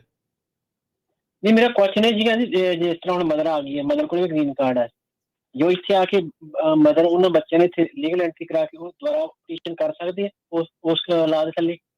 ਨਹੀਂ ਓਕੇ, ਮੈਨੂੰ ਲੱਗਦਾ ਥੋੜਾ ਕੀ ਤੁਹਾਡੇ ਪੰਜਾਬ ਵਾਲਾ ਪਰਿਵਾਰ ਆ ਤੇ ਇੱਥੇ ਵੱਖਰਾ ਪਰਿਵਾਰ ਏਦਾਂ? ਨਹੀਂ, ਇਹਨਾਂ ਦਾ ਮੈਂ ਸਮਝ ਗਿਆ ਸਵਾਲ ਭਾਜੀ। ਉਹਨਾਂ ਨੇ ਜਦੋਂ ਆਉਣਾ ਨਾ, ਜਿਹੜਾ ਸਿਟੀਜ਼ਨ ਹੁੰਦਾ ਉਹਦੀ ਹਮੇਸ਼ਾ ਜਿਹੜਾ ਵੀਜ਼ੇ ਨੰਬਰ ਜਿਹੜੇ ਅਵੇਲੇਬਲ ਰਹਿੰਦੇ ਆ, ਉਹ ਕਦੀ ਵੀ ਆਪਣੇ ਜਵਾਕਾਂ ਨੂੰ ਪੱਕਾ ਕਰ ਸਕਦਾ ਜੇ ਮਾਈਨਰ। ਜਿਹੜੇ ਤੁਹਾਡੇ ਕੇਸ ਦੇ ਵਿੱਚ ਕੀ ਹੈਗਾ ਕਿ ਜਦੋਂ ਉਹ ਆਊਗੇ ਨਾ, ਲੀਗਲੀ ਆਊਗੇ, ਤੇ ਦੋ ਚੀਜ਼ਾਂ, ਇੱਕ ਤਾਂ 90 ਦਿਨ ਤੋਂ ਬਾਅਦ ਜੋ ਹੋਣਾ ਪਹਿਲਾਂ ਇਰਾਦੇ ਨਾਲ ਨਹੀਂ ਆ ਸਕਦੇ ਕਿ ਗ੍ਰੀਨ ਕਾਰਡ ਫਾਈਲ ਕਰਨਾ, ਮੰਨ ਲਓ ਉਹ ਚੀਜ਼ ਤੁਸੀਂ ਪੂਰੀ ਕਰ ਲੈਂਦੇ ਆ। ਦੂਜੀ ਚੀਜ਼ ਇਹ ਹੈ ਕਿ ਤੁਹਾਡੀ ਜਿਹੜੀ ਕੈਟੇਗਰੀ ਹੈ ਨਾ F2A, ਉਹ ਉੱਪਰ ਥੱਲੇ ਉਹਦੀ ਡੇਟ ਜਿਹੜੀ ਹੁੰਦੀ ਰਹਿੰਦੀ ਹੈ। ਸੋ ਡਿਪੈਂਡ ਕਰਦਾ ਕਿ ਜਦੋਂ ਉਹ ਆਉਂਦੇ ਆ ਉਹ ਦੌਰ ਦੇ ਵਿੱਚ ਜੇ ਤੁਹਾਡੀ ਡੇਟ ਕਰੰਟ ਹੈਗੀ ਆ I-130 ਦੀ, ਤਾਂ ਫਿਰ ਉਹ ਜਿਹੜਾ ਆਪਣਾ ਐਡਜਸਟਮੈਂਟ ਆਫ ਸਟੇਟਸ ਇੱਥੇ ਕਰ ਸਕਦੇ ਆ। ਸੋ ਦੋ ਚੀਜ਼ਾਂ ਦਾ ਮੇਲ ਹੋਣਾ ਜਿਹੜਾ ਜ਼ਰੂਰੀ ਆ। ਨਹੀਂ ਮੇਰਾ ਮੈਂ ਦੱਸ ਆਲਰੇਡੀ ਮੈਂ ਅਪਲਾਈ ਕਰ ਚੁੱਕਿਆ ਉਹਨਾਂ ਦੇ ਬੱਚਿਆਂ ਦਾ ਪਹਿਲਾਂ। ਹਾਂਜੀ ਤੇ ਬੱਚੇ ਤੇ ਆ ਗਏ ਮੇਰਾ ਇੱਥੇ ਕਿ ਆਉਣਾ ਹੈ ਅਜੇ? I-130 ਹਾਂਜੀ, ਫਾਈਲ ਉਹ ਹਾਂਜੀ ਲਾਸਟ ਈਅਰ ਕੀਤਾ ਸੀ ਮਈ 'ਚ। ਹਾਂਜੀ, ਫਿਰ ਤੁਹਾਡੀ ਡੇਟ ਤਾਂ ਫਿਰ ਤੁਹਾਡੀ ਕਰੰਟ ਹੋਣੀ ਆ। F2A ਚੈੱਕ ਕਰੋ ਤੇ ਉਹਦੇ ਹਿਸਾਬ ਨਾਲ 90 ਦਿਨ ਵਾਲਾ ਰੂਲ ਜਿਹੜਾ ਫਿਰ ਵੀ ਲਾਗੂ ਹੁੰਦਾ ਵਾ। ਇਹ ਦੋ ਚੀਜ਼ਾਂ ਮੈਚ ਹੋਣੀਆਂ ਜਿਹੜੀਆਂ ਉਹ ਤਾਂ ਹੁਣ ਵਕੀਲ ਥੋੜਾ ਨਾ ਮੈਂ ਤੁਹਾਨੂੰ ਸਲਾਹ ਦੇ ਸਕਦਾ ਕਿ ਆ ਕੇ ਗ੍ਰੀਨ ਕਾਰਡ ਕਰ ਦਿਓ। ਤੁਸੀਂ ਤਾਂ ਕੱਲ ਮੇਰੀ ਰਿਕਾਰਡਿੰਗ ਪਲੇ ਕਰ ਦੇਣੀ ਇਮੀਗ੍ਰੇਸ਼ਨ ਨੂੰ, ਕੋਈ ਇਹਦੇ ਆਖੇ ਲੱਗ ਕੇ ਆਪਾਂ ਕਰਦਾ ਸੀਗਾ। ਮੈਂ ਤੁਹਾਨੂੰ ਉਹੀ ਤਾਂ ਦੱਸ ਰਿਹਾ ਮੇਰਾ ਵੀਰ ਕਿ ਇਸ ਇਰਾਦੇ ਨਾਲ ਨਹੀਂ ਐਂਟਰ ਹੋ ਸਕਦੇ ਕਿ ਗ੍ਰੀਨ ਪੱਕੇ ਹੀ ਕਾਰਡ ਹੋਣਾ। ਫਾਈਲ ਕਰਨਾ ਵਾ, ਉਹ ਇਰਾਦਾ 90 ਦਿਨ ਬਾਅਦ ਬਣ ਸਕਦਾ ਵਾ। ਜੀ ਥੈਂਕ ਯੂ। ਤੇ ਸਟੂਡੀਓ 'ਚ ਕਾਲ ਕਰਨ ਦੇ ਲਈ ਨੰਬਰ 4082725200। ਜਗਤਾਰ ਸਿੰਘ। ਹੈਲੋ, ਹਾਂਜੀ ਸਤਿ ਸ਼੍ਰੀ ਅਕਾਲ ਭਾਜੀ। ਸਤਿ ਸ਼੍ਰੀ ਅਕਾਲ ਜੀ, ਕੀ ਸਵਾਲ ਹੈ ਜੀ? ਹਾਂਜੀ ਭਾਜੀ, ਮੇਰਾ ਸਵਾਲ ਸੀਗਾ, ਮੇਰਾ ਯੂ ਵੀਜ਼ਾ ਅਪਰੂਵ ਹੋਇਆ ਸੀਗਾ ਲਾਸਟ ਮਹੀਨੇ, ਆਪਣੇ ਲਾਸਟ ਈਅਰ ਨਵੰਬਰ ਵਿੱਚ। ਮੈਂ ਪੁੱਛਣਾ ਸੀਗਾ ਆਪਣੇ ਮੈਂ ਇੰਡੀਆ ਜਾ ਸਕਦਾ ਜੀ ਉਹ ਟਰੈਵਲ ਡਾਕੂਮੈਂਟ ਤੇ ਕਿ ਨਹੀਂ ਜੀ? ਕਿੱਥੇ ਜਾਣਾ ਤੁਸੀਂ? ਟਰੈਵਲ ਡਾਕੂਮੈਂਟ ਤੇ ਇੰਡੀਆ। ਮੇਰਾ ਵੀਰ ਚੱਲ ਜਾਣਾ ਤਾਂ ਫਿਰ ਜੇ ਜਾਣ ਦਾ ਖਤਰਾ ਟਲ ਗਿਆ ਤਾਂ ਚੱਲ ਜਾ। ਨਹੀਂ ਯੂ ਵੀਜ਼ੇ ਦੀ ਗੱਲ ਕਰਦੇ ਆ। ਯੂ ਵੀਜ਼ੇ ਦਾ ਨਹੀਂ, ਦੂਜਾ ਜਿਹੜਾ ਆਪਣਾ ਭਾਜੀ ਆਪਣਾ ਜਿਹੜਾ ਅਸਾਲਮ ਵੀ ਪਹਿਲਾਂ ਫਾਈਲ ਕੀਤਾ ਸੀਗਾ। ਕੀਤਾ ਸੀ ਭਾਜੀ। ਉਹਦਾ ਕੀ ਬਣਿਆ? ਉਹ ਬੰਦ ਕਰਵਾਉਣ ਵਾਸਤੇ ਕਿਹਾ ਹੋਇਆ ਜੀ, ਹੋਇਆ ਨਹੀਂ ਉਦਾਂ ਜੀ। ਅੱਛਾ, ਤੇ ਹਾਂਜੀ ਉਹਦੇ ਸਵਾਲ, ਉਹਦੇ ਰਿਲੇਟਡ ਤੁਹਾਨੂੰ ਸਵਾਲ ਜਿਹੜੇ ਪੁੱਛੇ ਜਾ ਸਕਦੇ ਆ ਡੈਫੀਨਿਟਲੀ। ਤੇ 192 ਜਿਹੜਾ ਵੇਵਰ ਹੁੰਦਾ ਪਰਮਿਸ਼ਨ ਟੂ ਐਂਟਰ, ਉਹ ਹੈਗਾ ਤੁਹਾਡੇ ਕੋਲ? ਹਾਂਜੀ ਉਹ ਹੈਗਾ ਜੀ। ਹਾਂਜੀ, ਜੇ ਤੁਹਾਡਾ ਖਤਰਾ ਟਲ ਗਿਆ ਤੇ ਤੁਸੀਂ ਪਹਿਲਾਂ ਤੁਹਾਡਾ ਜੈਨੂਇਨ ਸੀਗਾ ਤੇ ਤੁਸੀਂ ਉਹਦੇ ਰਿਲੇਟਡ ਜੇ ਸਵਾਲ ਜਵਾਬ ਦੇ ਸਕਦੇ ਆ ਤਾਂ ਹਾਂਜੀ ਜਾ ਸਕਦੇ ਆ। ਠੀਕ ਹੈ ਜੀ, ਠੀਕ ਹੈ ਜੀ, ਮਿਹਰਬਾਨੀ। Okay, thank you. Karamjit Kaur, ਸਤਿ ਸ਼੍ਰੀ ਅਕਾਲ। ਹਾਂਜੀ ਵੀਰ ਜੀ, ਸਤਿ ਸ਼੍ਰੀ ਅਕਾਲ। ਵੀਰ ਜੀ ਮੇਰਾ ਸਵਾਲ ਇਹ ਹੈ ਕਿ ਮੇਰਾ ਗ੍ਰੀਨ ਕਾਰਡ ਹਜੇ ਆਇਆ ਨਹੀਂ ਜੀ, ਤੇ ਮੈਂ ਵਾਪਸ ਜਾਣਾ ਹੈ, ਤੇ ਬਿਨਾਂ ਗ੍ਰੀਨ ਕਾਰਡ ਲਏ ਮੈਂ ਵਾਪਸ ਜਾ ਸਕਦੀ ਹਾਂ ਬੱਚਿਆਂ ਨੂੰ ਲੈ ਕੇ? ਕਿਉਂਕਿ ਬੱਚੇ ਛੋਟੇ ਨੇ, ਉਹ ਸਟੱਡੀ ਕਰ ਰਹੇ ਨੇ ਉੱਧਰ ਹੀ, ਤਾਂ ਮੈਨੂੰ ਕੋਈ ਪ੍ਰੋਬਲਮ ਆਊਗੀ? ਨਹੀਂ, ਤੁਹਾਡਾ ਜਿਹੜਾ ਤੁਹਾਡੇ ਕੋਲ ਜਿਹੜਾ ਇਮੀਗ੍ਰੈਂਟ ਵੀਜ਼ਾ ਹੁੰਦਾ ਉਹ ਹੈਗਾ ਤੁਹਾਡੇ ਕੋਲ, ਜਿਹੜਾ ਵੀਜ਼ਾ ਸਟੈਂਪ ਵਾਲਾ ਹੁੰਦਾ? ਹਾਂਜੀ, 1 ਈਅਰ ਦਾ ਹੈ ਪਾਸਪੋਰਟ ਤੇ। ਉਹ ਮਲਟੀਪਲ ਐਂਟਰੀ 'ਚ ਹੈਗਾ, ਉਹਦੀ ਵੈਲਿਡਿਟੀ ਦੇ ਵਿੱਚ ਤੁਸੀਂ ਆ ਸਕਦੇ। ਅੱਛਾ ਜੀ, ਤੇ ਜੇ ਮੈਨੂੰ ਗ੍ਰੀਨ ਕਾਰਡ ਜਿਵੇਂ ਮੇਰਾ ਬਾਅਦ ਚ ਆਉਂਦਾ ਤੇ ਮੈਨੂੰ ਕੋਈ ਫੜਾ ਸਕਦਾ ਉੱਥੇ? ਪਹਿਲਾਂ ਤੁਸੀਂ ਮੈਨੂੰ ਇਹ ਦੱਸੋ, ਵਿਆਹ ਵਾਲੇ ਥਰੂ ਮਿਲਿਆ ਹੈਗਾ ਤੁਹਾਨੂੰ ਇਹ? ਨਹੀਂ ਜੀ, ਮੇਰੀ ਬੇਟੀ ਨੇ ਕੀਤਾ ਸੀ ਅਪਲਾਈ ਮੇਰਾ। ਹਾਂਜੀ, ਜਾ ਸਕਦੇ ਹੋ ਤੁਸੀਂ।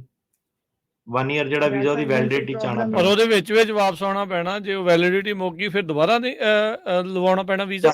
ਉਹ ਜ਼ਿਆਦਾਤਰ ਕੀ ਕਰਦੇ ਆ, ਜੇ ਮੈਂ ਤੁਹਾਡੀ ਗੱਲ ਸੁਣ, ਤੁਸੀਂ ਐਮਬੈਸੀ ਤੋਂ ਜਾ ਕੇ ਵੀਜ਼ਾ ਲਿਆ ਨਾ, ਜਿਹੜਾ ਤੁਹਾਡੀ ਬੇਟੀ ਨੇ ਅਪਲਾਈ ਕੀਤਾ ਹੈਗਾ ਗ੍ਰੀਨ ਕਾਰਡ, ਹੈ ਨਾ? ਹਾਂਜੀ ਹਾਂਜੀ। ਸੋ ਇਹਦੇ ਵਿੱਚ ਕੀ ਹੈ ਕਿ ਵੈਲਿਡਿਟੀ ਦੇ ਵਿੱਚ ਤੁਸੀਂ ਆ ਸਕਦੇ ਆ ਵੀਜ਼ੇ ਦੀ। ਤੇ ਦੂਸਰੀ ਗੱਲ ਇਹ ਹੈ ਕਿ ਇਹ ਨਾ ਆਪਣਾ ਗ੍ਰੀਨ ਕਾਰਡ ਜਿਹੜਾ ਉਹ ਪਿੱਛੋਂ ਵੀ ਬੰਦੇ ਦੇ ਜਿਹੜਾ ਭੇਜ ਦਿੰਦੇ ਆ, ਕਈ ਵਾਰੀ ਤੁਹਾਡੇ ਘਰੇ ਭੇਜ ਦੋਗੇ। ਤੁਹਾਡੀ ਬੇਟੀ ਜਦੋਂ ਲਿਜਾ ਕੇ ਤੁਹਾਨੂੰ ਮਤਲਬ ਤੁਸੀਂ ਪਰਮਾਨੈਂਟ ਰੈਜ਼ੀਡੈਂਟ ਹੋ ਜਾਂਦੇ ਆ, ਗ੍ਰੀਨ ਕਾਰਡ ਉਹ ਜ਼ਿਆਦਾਤਰ ਅਪਰੂਵ ਕਰ ਦਿੰਦੇ ਆ। ਤੇ ਜੇ ਨਹੀਂ ਅਪਰੂਵ ਕੀਤਾ ਉਹਨਾਂ ਨੇ ਤਾਂ ਵੈਲਿਡਿਟੀ ਦੇ ਵਿੱਚ ਵਾਪਸ ਆਉਣਾ ਪੈਣਾ, ਕਈ ਵਾਰੀ ਪ੍ਰੋਸੈਸਿੰਗ ਉਹ ਹੋਲਡ ਵੀ ਕਰ ਦਿੰਦੇ। ਜੇਕਰ ਮੈਨੂੰ ਕੋਈ ਗ੍ਰੀਨ ਕਾਰਡ ਜਿਵੇਂ ਇੱਥੇ ਮੇਰਾ ਆ ਜਾਂਦਾ, ਜੇ ਮੈਨੂੰ ਉੱਥੇ ਕੋਈ ਵਾਪਸ ਫੜਾ ਦਿੰਦਾ, ਵੀ ਇਦਾਂ ਕੋਈ ਪ੍ਰੋਬਲਮ ਆਊਗੀ ਕਿ ਨਹੀਂ? ਲੀਗਲੀ ਤਾਂ ਉਹ ਕਹਿੰਦੇ ਕਿ ਇਦਾਂ ਜਾਣਾ ਨਹੀਂ ਚਾਹੀਦਾ। ਗ੍ਰੀਨ ਕਾਰਡ ਵੀ ਮੇਰਾ ਬਾਅਦ ਲੀਗਲੀ ਦੱਸ ਰਹੇ ਭੈਣ ਜੀ, ਲਾਸਟ ਟਾਈਮ ਇਹ ਕੁਐਸਚਨ ਆਇਆ ਸੀ ਇਨਫੈਕਟ, ਲੀਗਲੀ ਜਿਹੜਾ ਉਹ ਕਹਿੰਦੇ ਵੀ ਇਦਾਂ ਨਹੀਂ ਕੀਤਾ ਜਾ ਸਕਦਾ। ਹਾਂਜੀ, ਪਰ ਉਦਾਂ ਜਿਹੜੇ ਆਪਣੇ ਲੈਵਲ ਤੇ ਤੁਸੀਂ ਕਰਨਾ, ਉਹ ਪਰਮਾਨੈਂਟ ਰੈਜ਼ੀਡੈਂਟ ਹੀ ਆ। ਬਿਲਕੁਲ। ਮਤਲਬ ਮੈਂ ਤਾਂ ਹੁਣ, ਤੁਸੀਂ ਵਕੀਲ ਆ ਨਾ, ਤੁਸੀਂ ਮੈਨੂੰ ਹੁਣ ਜੇ ਸਿੰਪਲ ਜਿਹਾ ਸਵਾਲ ਪੁੱਛੋਗੇ ਕਿ ਸੜਕ ਨੂੰ ਕ੍ਰਾਸ ਕੀਤਾ ਜਾ ਸਕਦਾ, ਜੇਵਾਕ ਕੀਤਾ ਸਕਦਾ, ਮੈਂ ਤੁਹਾਨੂੰ ਨਾ ਹੀ ਕਹਿਣਾ, ਕਿਉਂਕਿ ਬਗੈਰ ਜ਼ੈਬਰਾ ਕ੍ਰਾਸਿੰਗ ਤੋਂ ਤਾਂ ਨਹੀਂ ਆ। ਉਹ ਤਾਂ ਫਿਰ ਲੋਕਾਂ ਦਾ ਐਵੇਂ, ਇਹ ਤਾਂ ਲੋਕਾਂ ਨੂੰ ਡਰਾ ਦਿੰਦਾ। ਉਹਨੇ ਕਹਿਣਾ ਜੇ ਭਾਜੀ ਗੱਡੀ ਵੀ ਨਾ ਹੋਵੇ ਫਿਰ ਮੈਂ ਜੇਵਾਕ ਕਰ ਸਕਦਾ। ਮੈਂ ਕਿਹਾ ਯਾਰ ਹੁਣ ਮੈਂ ਤਾਂ ਤੁਹਾਨੂੰ ਕਾਨੂੰਨ ਹੀ ਦੱਸ ਸਕਦਾ ਗਾ, ਕਾਨੂੰਨ ਏਦਾਂ ਕਹਿੰਦਾ। ਪਰ ਹੁਣ ਜਿਹੜੇ ਕਰਦੇ ਆ ਕੁਝ ਵੀ ਨਹੀਂ ਕਹਿੰਦੇ, ਉਹ ਕੋਆਪ ਆਪ ਕਰਨ ਦੇ ਹੁੰਦੇ ਆ, ਕਾਫੀ ਫੜ ਕੇ ਜੇਵਾਕ। ਜੀ ਜੀ ਬਿਲਕੁਲ। ਦੇਖੋ ਭੈਣ ਜੀ, ਕਈਆਂ ਦਾ ਹੋਇਆ ਵੀ ਹੋ ਸਕਦਾ, ਕਈਆਂ ਨੇ ਕੀਤਾ ਵੀ ਹੋ ਸਕਦਾ ਆ। ਬਾਕੀ ਲੀਗੈਲਿਟੀ ਦੇ ਤੌਰ ਦੇ ਉੱਤੇ ਜਿੱਦਾਂ ਦੱਸਿਆ ਆ ਵੀ ਉਹ ਕਹਿੰਦੇ ਵੀ ਇਦਾਂ ਨਾਰਮਲੀ ਤੁਹਾਡੇ ਬਾਟਮ ਲਾਈਨ ਇਹ ਆ, ਇਹਦੇ ਤੁਹਾਨੂੰ ਕੋਈ ਪ੍ਰੋਬਲਮ ਨਹੀਂ ਹੈਗੀ ਇਸ ਸਿਨੈਰੀਓ ਦੇ ਵਿੱਚ ਜੀ। ਤੁਸੀਂ ਜੇ ਬਿਨਾਂ ਗ੍ਰੀਨ ਕਾਰਡ ਦੇ ਵੀ ਸ਼ੋ ਹੁੰਦੇ ਨਾ, ਤੁਸੀਂ ਗ੍ਰੀਨ ਕਾਰਡ ਤੁਹਾਡੇ ਕੋਲ ਹੈਗਾ ਤੇ ਤੁਹਾਡੀ ਉਹ ਇਨਵੈਸਟੀਗੇਸ਼ਨ 'ਚ ਉਹ ਜਿਹੜਾ ਪਾਉਗੇ ਤੇ ਅਲਟੀਮੇਟਲੀ ਉਹਨੇ ਤੁਹਾਨੂੰ ਅੰਦਰ ਹੀ ਆਉਣ ਦੇਣਾ, ਕੋਈ ਚੱਕਰ ਨਹੀਂ ਇਹਦਾ। ਟਾਈਮ ਵੱਧ ਮਾੜਾ ਮੋਟਾ ਲੱਗ ਸਕਦਾ ਜੀ। ਸ਼ਰਮਾ ਜੀ, ਸਤਿ ਸ਼੍ਰੀ ਅਕਾਲ। हाँ जी सर, मेरे 2 क्वेश्चन है। ਹੂੰ सर पहला क्वेश्चन मेरा ये है कि मेरी नेक्स्ट मंथ मेरी सीगी फाइनल डेट सीगी। सर ਉਹਨਾਂ ਨੇ ਫਾਈਨਲ ਡੇਟ ਮੇਰੀ ਇੱਥੋਂ ਚੱਕ ਕੇ ਤੇ 2027 ਦੇ ਵਿੱਚ ਪਾ ਦਿੱਤੀ ਆ ਤੇ ਜੀ ਉਹ ਹੁਣ ਮੈਂ ਚੈੱਕ ਕਰ ਰਹੀ ਆ, ਉਹਦੇ ਤੇ ਵਿਜ਼ਿਟਿੰਗ ਜੱਜ ਆ ਰਿਹਾ ਵਾ ਤੇ ਤਰੀਕ ਸ਼ੋ ਹੋ ਰਹੀ ਆ। ਇਹਦਾ ਮੀਨਿੰਗ ਸਰ ਕੀ ਹੈ? ਇਹਦਾ ਵਿਜ਼ਿਟਿੰਗ ਜੱਜ ਦਾ ਮਤਲਬ ਇਹੀ ਹੁੰਦਾ ਉਹਨਾਂ ਕੋਲ ਜੱਜਾਂ ਦੀ ਕਮੀ ਆ। ਜੱਜ ਇਹਨਾਂ ਨੇ ਕਿਉਂਕਿ ਮੂਵ ਬੜੇ ਕੀਤੇ ਹੁਣ। ਅੱਛਾ ਜੀ, ਇਹ ਖਬਰ ਹਾਂਜੀ ਇੱਕ ਸੀਗੀ, ਜ਼ਰੂਰ ਐਲਏ ਦਾ ਇਮੀਗ੍ਰੇਸ਼ਨ ਕੋਰਟ ਵੀ ਬੰਦ ਹੋ ਰਿਹਾ। ਹੈ ਸਾਰੇ ਕੰਕੜ ਹੀ ਹੋ ਜਾਣੇ ਆ ਨਹੀਂ, ਐਲਏ ਦਾ ਬੰਦ ਹੋ ਰਿਹਾ ਤੇ ਉਹਨੂੰ ਵੀ ਜਿਹੜੇ ਦੇਖਦੇ ਆ ਉਹ ਕਿੱਥੇ ਉਹਨਾਂ ਨੇ ਕਰਨਾ। ਤੇ ਜੱਜ ਜਿਹੜੇ ਸੀਗੇ ਆਪਣੇ 2-3 ਜਿਹੜੇ ਸੀਗੇ ਉਹ ਕਹਿੰਦੇ ਸੀ ਕਿ ਅਪ੍ਰੈਲ ਤੱਕ ਜਿਹੜਾ ਉਹਨਾਂ ਨੇ ਬੰਦ ਕਰ ਦੇਣਾ ਐਲਏ ਵਾਲਾ ਕੋਰਟ ਜਿਹੜਾ ਹੈਗਾ ਅੱਛਾ ਇਹ ਨਹੀਂ ਦੱਸਿਆ ਵੀ ਉਹਦੀ ਥਾਂ ਤੇ ਕਿੱਥੇ ਆ ਰਿਹਾ ਕੁਛ ਵਾਲਾ। ਉਹਨੂੰ ਦੇਖਦੇ ਆ ਹੁਣ ਕਿੱਦਾਂ ਇਹਨਾਂ ਨੇ ਡਿਸਟ੍ਰੀਬਿਊਟ ਕਰਨਾ। ਸੈਂਟਾ ਐਨਾ ਵੈਨ ਆਈ ਸੀਗੇ, ਇੱਕ ਹੋਰ ਵੀ ਕਰਦੇ ਤੇ ਜਿਹੜਾ ਸੈਨ ਫ੍ਰਾਂਸਿਸਕੋ ਵਾਲਾ ਸੀਗਾ ਹਾਂ ਉਹਦੇ ਜਿਹੜੇ ਜੱਜ ਸੀਗੇ ਉਹ ਹੁਣ ਕਾਫੀ ਸਾਰੇ ਜਿਹੜੇ ਕੌਂਕਰਡ ਇਹਨਾਂ ਨੇ ਮੂਵ ਜਿਹੜੇ ਕਰਤੇ ਆ। ਤੇ ਵਿਜ਼ਿਟਿੰਗ ਜੱਜ ਦਾ ਮਤਲਬ ਇਹ ਹੈ ਕਿ ਇਹਨਾਂ ਕੋਲ ਜੱਜਾਂ ਦੀ ਕਮੀ ਆ ਤੇ ਦੂਜੇ ਕੋਰਟਾਂ ਵਾਲੇ ਜਿਹੜੇ ਜੱਜ ਉਹ ਟਰੈਵਲ ਕਰੂਗੇ।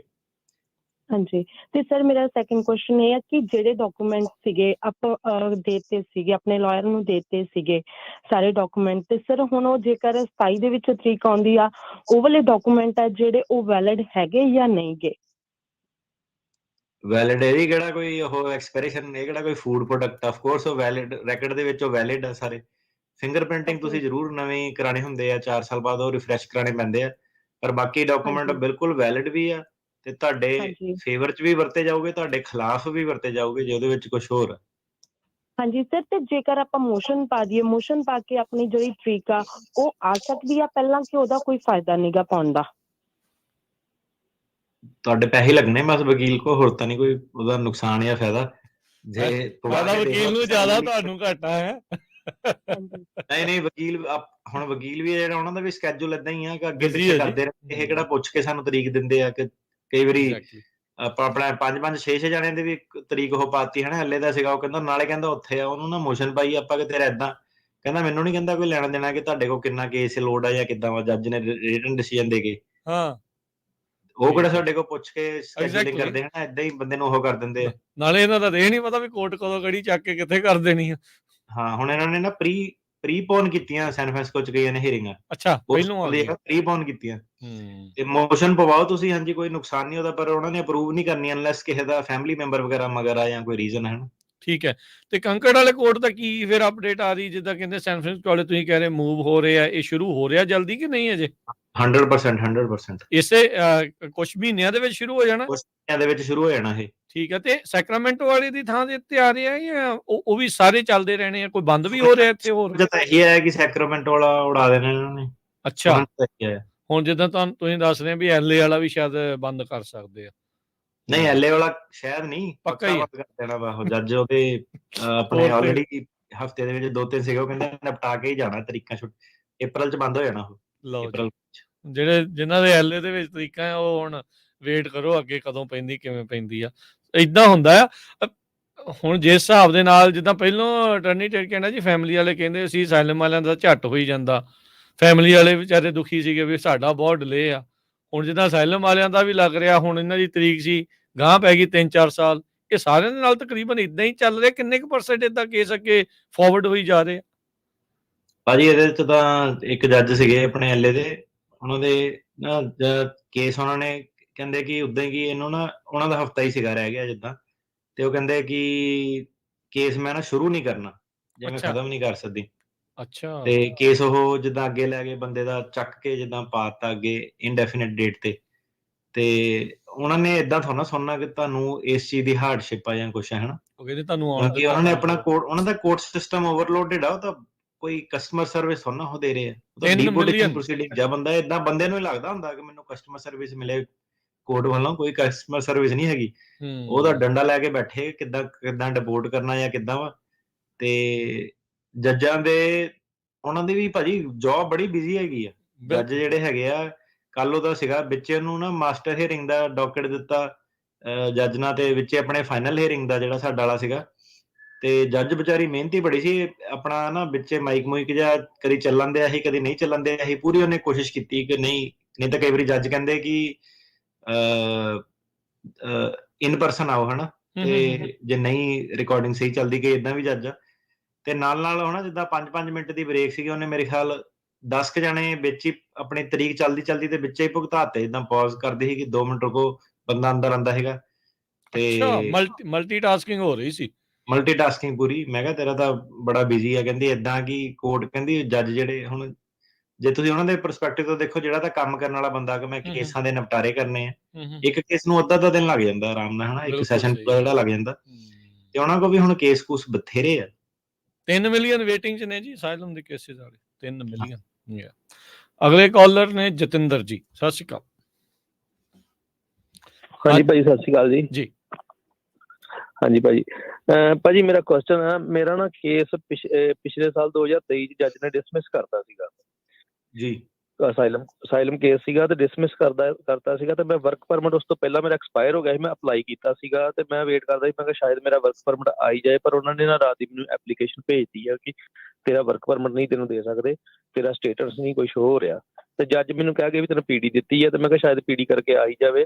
ਤੇ ਜੇ ਮੈਂ ਹੁਣ ਅਸਾਈਲਮ ਲਾਉਣਾ ਵਾ ਤੇ ਮੈਨੂੰ ਉਹਦੀ ਇਹ ਜਿਹੜਾ ਕਲੌਕ ਦੀ ਵੇਟ ਕਰਨੀ ਪਏਗੀ 180 ਦਿਨ ਦੀ, ਕਿ ਉਹ ਮੈਂ ਅਸਾਈਲਮ ਲਾ ਕੇ ਤੇ ਮੁੜ ਕੇ ਆਪਣਾ ਵਰਕ ਪਰਮਿਟ ਅਪਲਾਈ ਕਰ ਸਕਦਾ?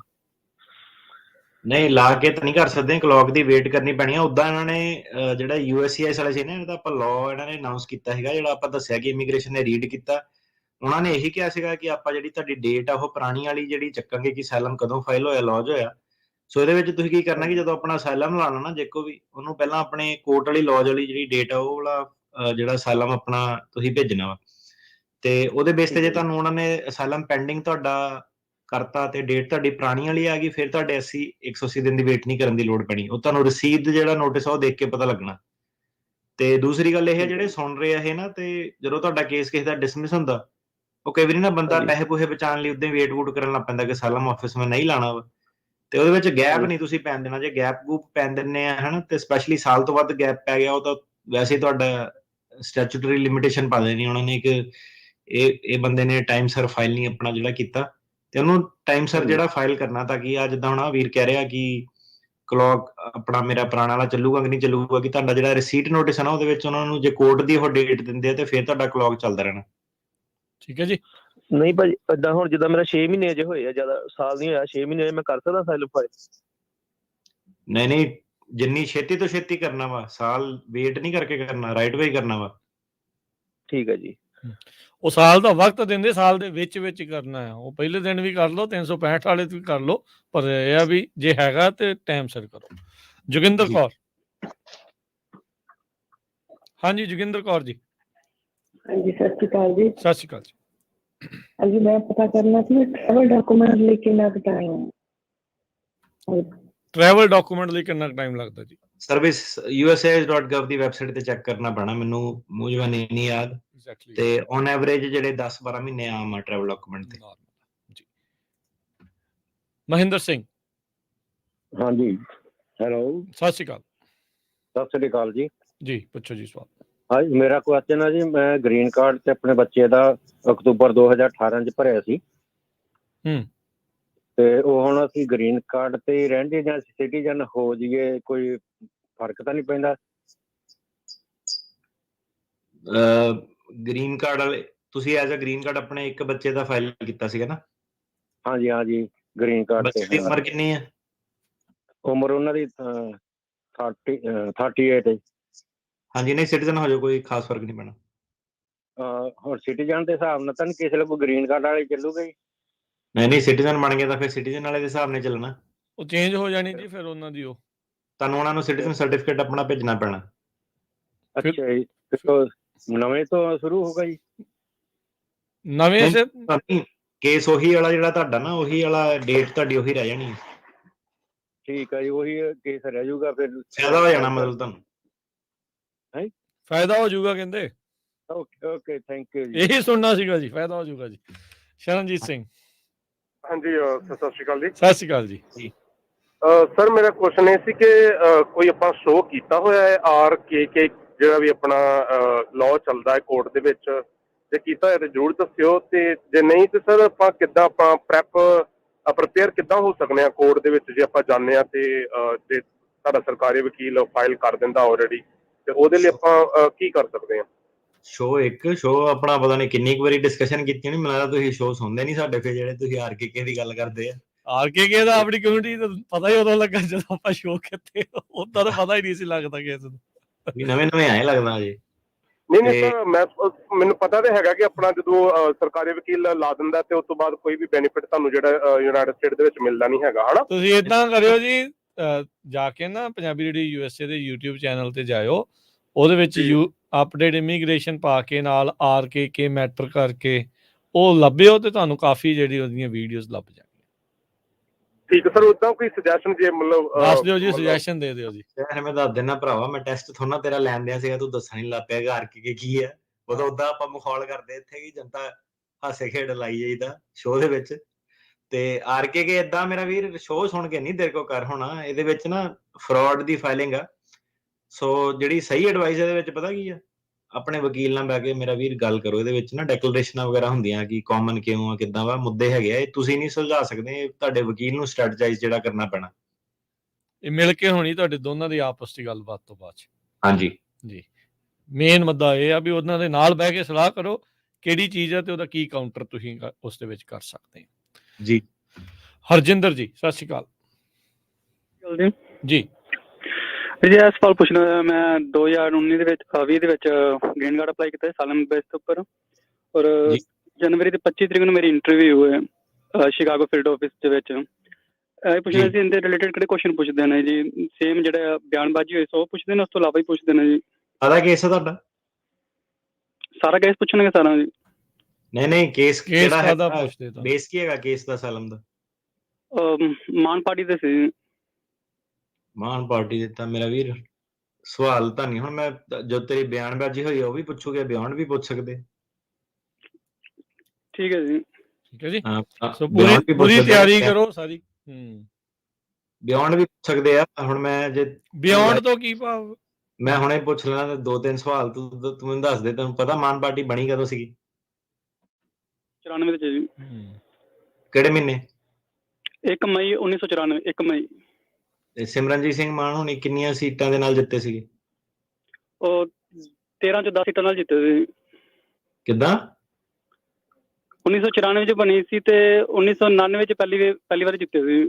ਨਹੀਂ ਮੈਂ ਕਿਹਾ ਹੁਣ ਜਿਹੜੀ ਲੇਟੈਸਟ ਇਲੈਕਸ਼ਨ ਸੀਗੀ ਇਹਦੇ ਵਿੱਚ ਕਿੰਨੀਆਂ ਸੀਟਾਂ ਦੇ ਨਾਲ ਜਿੱਤੇ ਸੀ? ਕਿੰਨੀਆਂ ਵੋਟਾਂ ਦੇ ਨਾਲ? ਹਾਂਜੀ, ਵੋਟਾਂ ਦੇ ਨਾਲ, ਸੌਰੀ। ਤਕਰੀਬਨ 2.5 ਤੋਂ 3 ਲੱਖ ਦੇ ਵਿੱਚ। ਨਹੀਂ ਠੀਕ ਹੈ। ਮਾਰਜਨ ਪੁੱਛਦੇ ਆ ਤੁਸੀਂ ਜਾਂ ਟੋਟਲ ਵੋਟਾਂ ਪੁੱਛਦੇ? ਹਾਂ, ਮਾਰਜਨ। ਤੇ ਆਪਣਾ ਕਿਹੜੀ ਤਰੀਕ ਨੂੰ ਜਿੱਤੇ ਸੀਗੇ? 2022 ਦੇ ਵਿੱਚ 26 ਮਈ। ਬਸ ਤੇਰਾ ਕੇਸ ਤਾਂ ਮੈਨੂੰ ਪਾਸ ਹੀ ਲੱਗਦਾ ਮੇਰਾ ਵੀ, ਤੇਰੀ ਤਾਂ ਤਿਆਰੀ ਫੁੱਲ। ਚਲੋ ਜੀ, ਬਸ ਤਿਆਰੀ ਰੱਖੋ ਪੂਰੀ। ਏਦਾਂ ਦੇ ਛੋਟੇ ਜਿਹੜੇ ਸਵਾਲ ਆ ਕਿ ਹੁਣ ਡਿਟੇਲਾਂ ਜਿਹੜੀਆਂ ਨਾ, ਜਿਹੜਾ ਨਾਰਮਲ ਬੰਦੇ ਦੇ ਬਿਆਨ ਆ ਕੀ ਆ, ਕਿੱਦਾਂ ਹਾਦਸੇ ਕਿੱਦਾਂ ਹੋਏ, ਉਹ ਤਾਂ ਸਾਰਿਆਂ ਨੂੰ ਪਤਾ ਵਾ। ਉਹ ਪੋਲਿਟਿਕਸ ਦੀ ਨੌਲੇਜ ਵੀ ਕਈ ਵਾਰੀ ਬੰਦੇ ਦੀ ਟੈਸਟ ਜਿਹੜੀ ਕਰਦੇ ਆ। ਠੀਕ ਹੈ। ਕਿ ਇੱਕ ਤਾਂ ਬਾਈ ਦਾ ਉਹਦਾ ਸੀਗਾ ਕੇਸ ਕਿ ਉਹ ਕਹਿੰਦਾ ਕਿ ਕੀ ਹੁਣ ਲੇਟੈਸਟ ਜਿੱਦਾਂ ਚੱਲਦਾ ਨਾ ਖਬਰਾਂ, ਲਾਈਕ ਲੇਟੈਸਟ ਨਿਊਜ਼ ਵਗੈਰਾ ਕੀ ਇੰਡੀਆ ਦੇ ਵਿੱਚ ਚੱਲਦੀਆਂ, 3 ਬਿੱਲਾਂ ਦੇ ਨਾਂ ਕੀ ਆ? ਲੋਕਾਂ ਨੇ ਹੁਣ ਕਈਆਂ ਨੇ ਬਿੱਲਾਂ ਦੇ ਬਿੱਲਾਂ ਦੇ ਨਾਮ ਹੀ ਨਹੀਂ ਪਤਾ ਲੋਕਾਂ ਨੂੰ ਕਿ 3 ਬਿੱਲਾਂ ਦੇ ਕੀ ਨਾਮ ਆ, ਕਾਨੂੰਨਾਂ ਦੇ ਕੀ ਨਾਮ ਆ। ਤੇ ਏਦਾਂ ਦੀਆਂ ਚੀਜ਼ਾਂ ਜਿਹੜੀਆਂ ਪੁੱਛਦੇ ਆ ਕਿ ਤੁਸੀਂ ਜਿਹੜਾ ਤੁਹਾਡਾ, ਤੁਸੀਂ ਕਹਿੰਦੇ ਆਪਾਂ ਜਾਂਦੇ ਆ ਲੋਕਾਂ ਨੂੰ ਐਜੂਕੇਟ ਕਰਦੇ ਆ, ਸਮਾਗਮਾਂ ਤੇ ਜਾਂਦੇ ਆ, ਪ੍ਰੋਟੈਸਟਾਂ ਤੇ ਜਾਂਦੇ ਆ, ਕੀ ਉਹ ਤੁਹਾਡੇ ਜੈਨੂਇਨ ਓਪੀਨੀਅਨ ਹੈਗਾ ਕਿ ਤੁਸੀਂ ਉਦਾਂ ਹੀ ਜਿਹੜੀ ਆਪਣੀ ਹਾਜ਼ਰੀ ਲਗਾਉਣ ਲਈ ਜਿਹੜੇ ਆਪਣੇ ਜਾਂਦੇ ਆ? ਠੀਕ ਹੈ। ਤੇ ਫਿਰ ਉਹ ਦੇਖਦੇ ਆ ਕਿ ਬੰਦੇ ਦਾ ਜਿਹੜਾ ਬੋਲਣ ਦਾ ਲਹਿਜਾ ਕਿੱਦਾਂ ਦਾ, ਕਿ ਇਹ ਕਈ ਜਗ੍ਹਾ ਇਮੋਸ਼ਨਲ ਹੁੰਦਾ ਕਿ ਪੂਰੀ ਫਲੈਟ ਟੋਨ ਇਹਦੀ ਜਿਹੜੀ ਰਹਿੰਦੀ ਹੈ, ਏਦਾਂ ਦੀਆਂ ਚੀਜ਼ਾਂ ਉਹ ਜਿਹੜੀਆਂ ਪੁੱਛਦੇ। ਠੀਕ ਹੈ। ਬਾਕੀ ਚਲੋ ਇਹ ਤਾਂ on air live he kind of ਇਹਨਾਂ ਨੇ ਜਿਹੜਾ ਸਵਾਲਾਂ ਦੇ ਜਵਾਬ ਦਿੱਤੇ ਆ।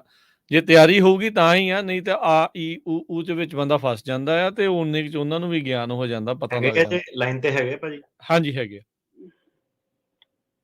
ਹਾਂਜੀ, ਜਿੱਦਾਂ ਹੁਣ ਤੁਹਾਨੂੰ ਮੈਂ ਪੁੱਛਾਂ ਕਿ ਵਿਰੋਧੀ ਕੌਣ ਖੜਾ ਸੀਗਾ ਨਾ ਇਲੈਕਸ਼ਨ ਦੇ ਵਿੱਚ ਉਦੋਂ, ਉਹਨਾਂ ਦਾ ਕੰਪੈਟੀਟਰ ਕੌਣ ਸੀਗਾ ਜਿਹੜਾ ਇਲੈਕਸ਼ਨ ਲੜਦੇ ਸੀ ਜਦੋਂ?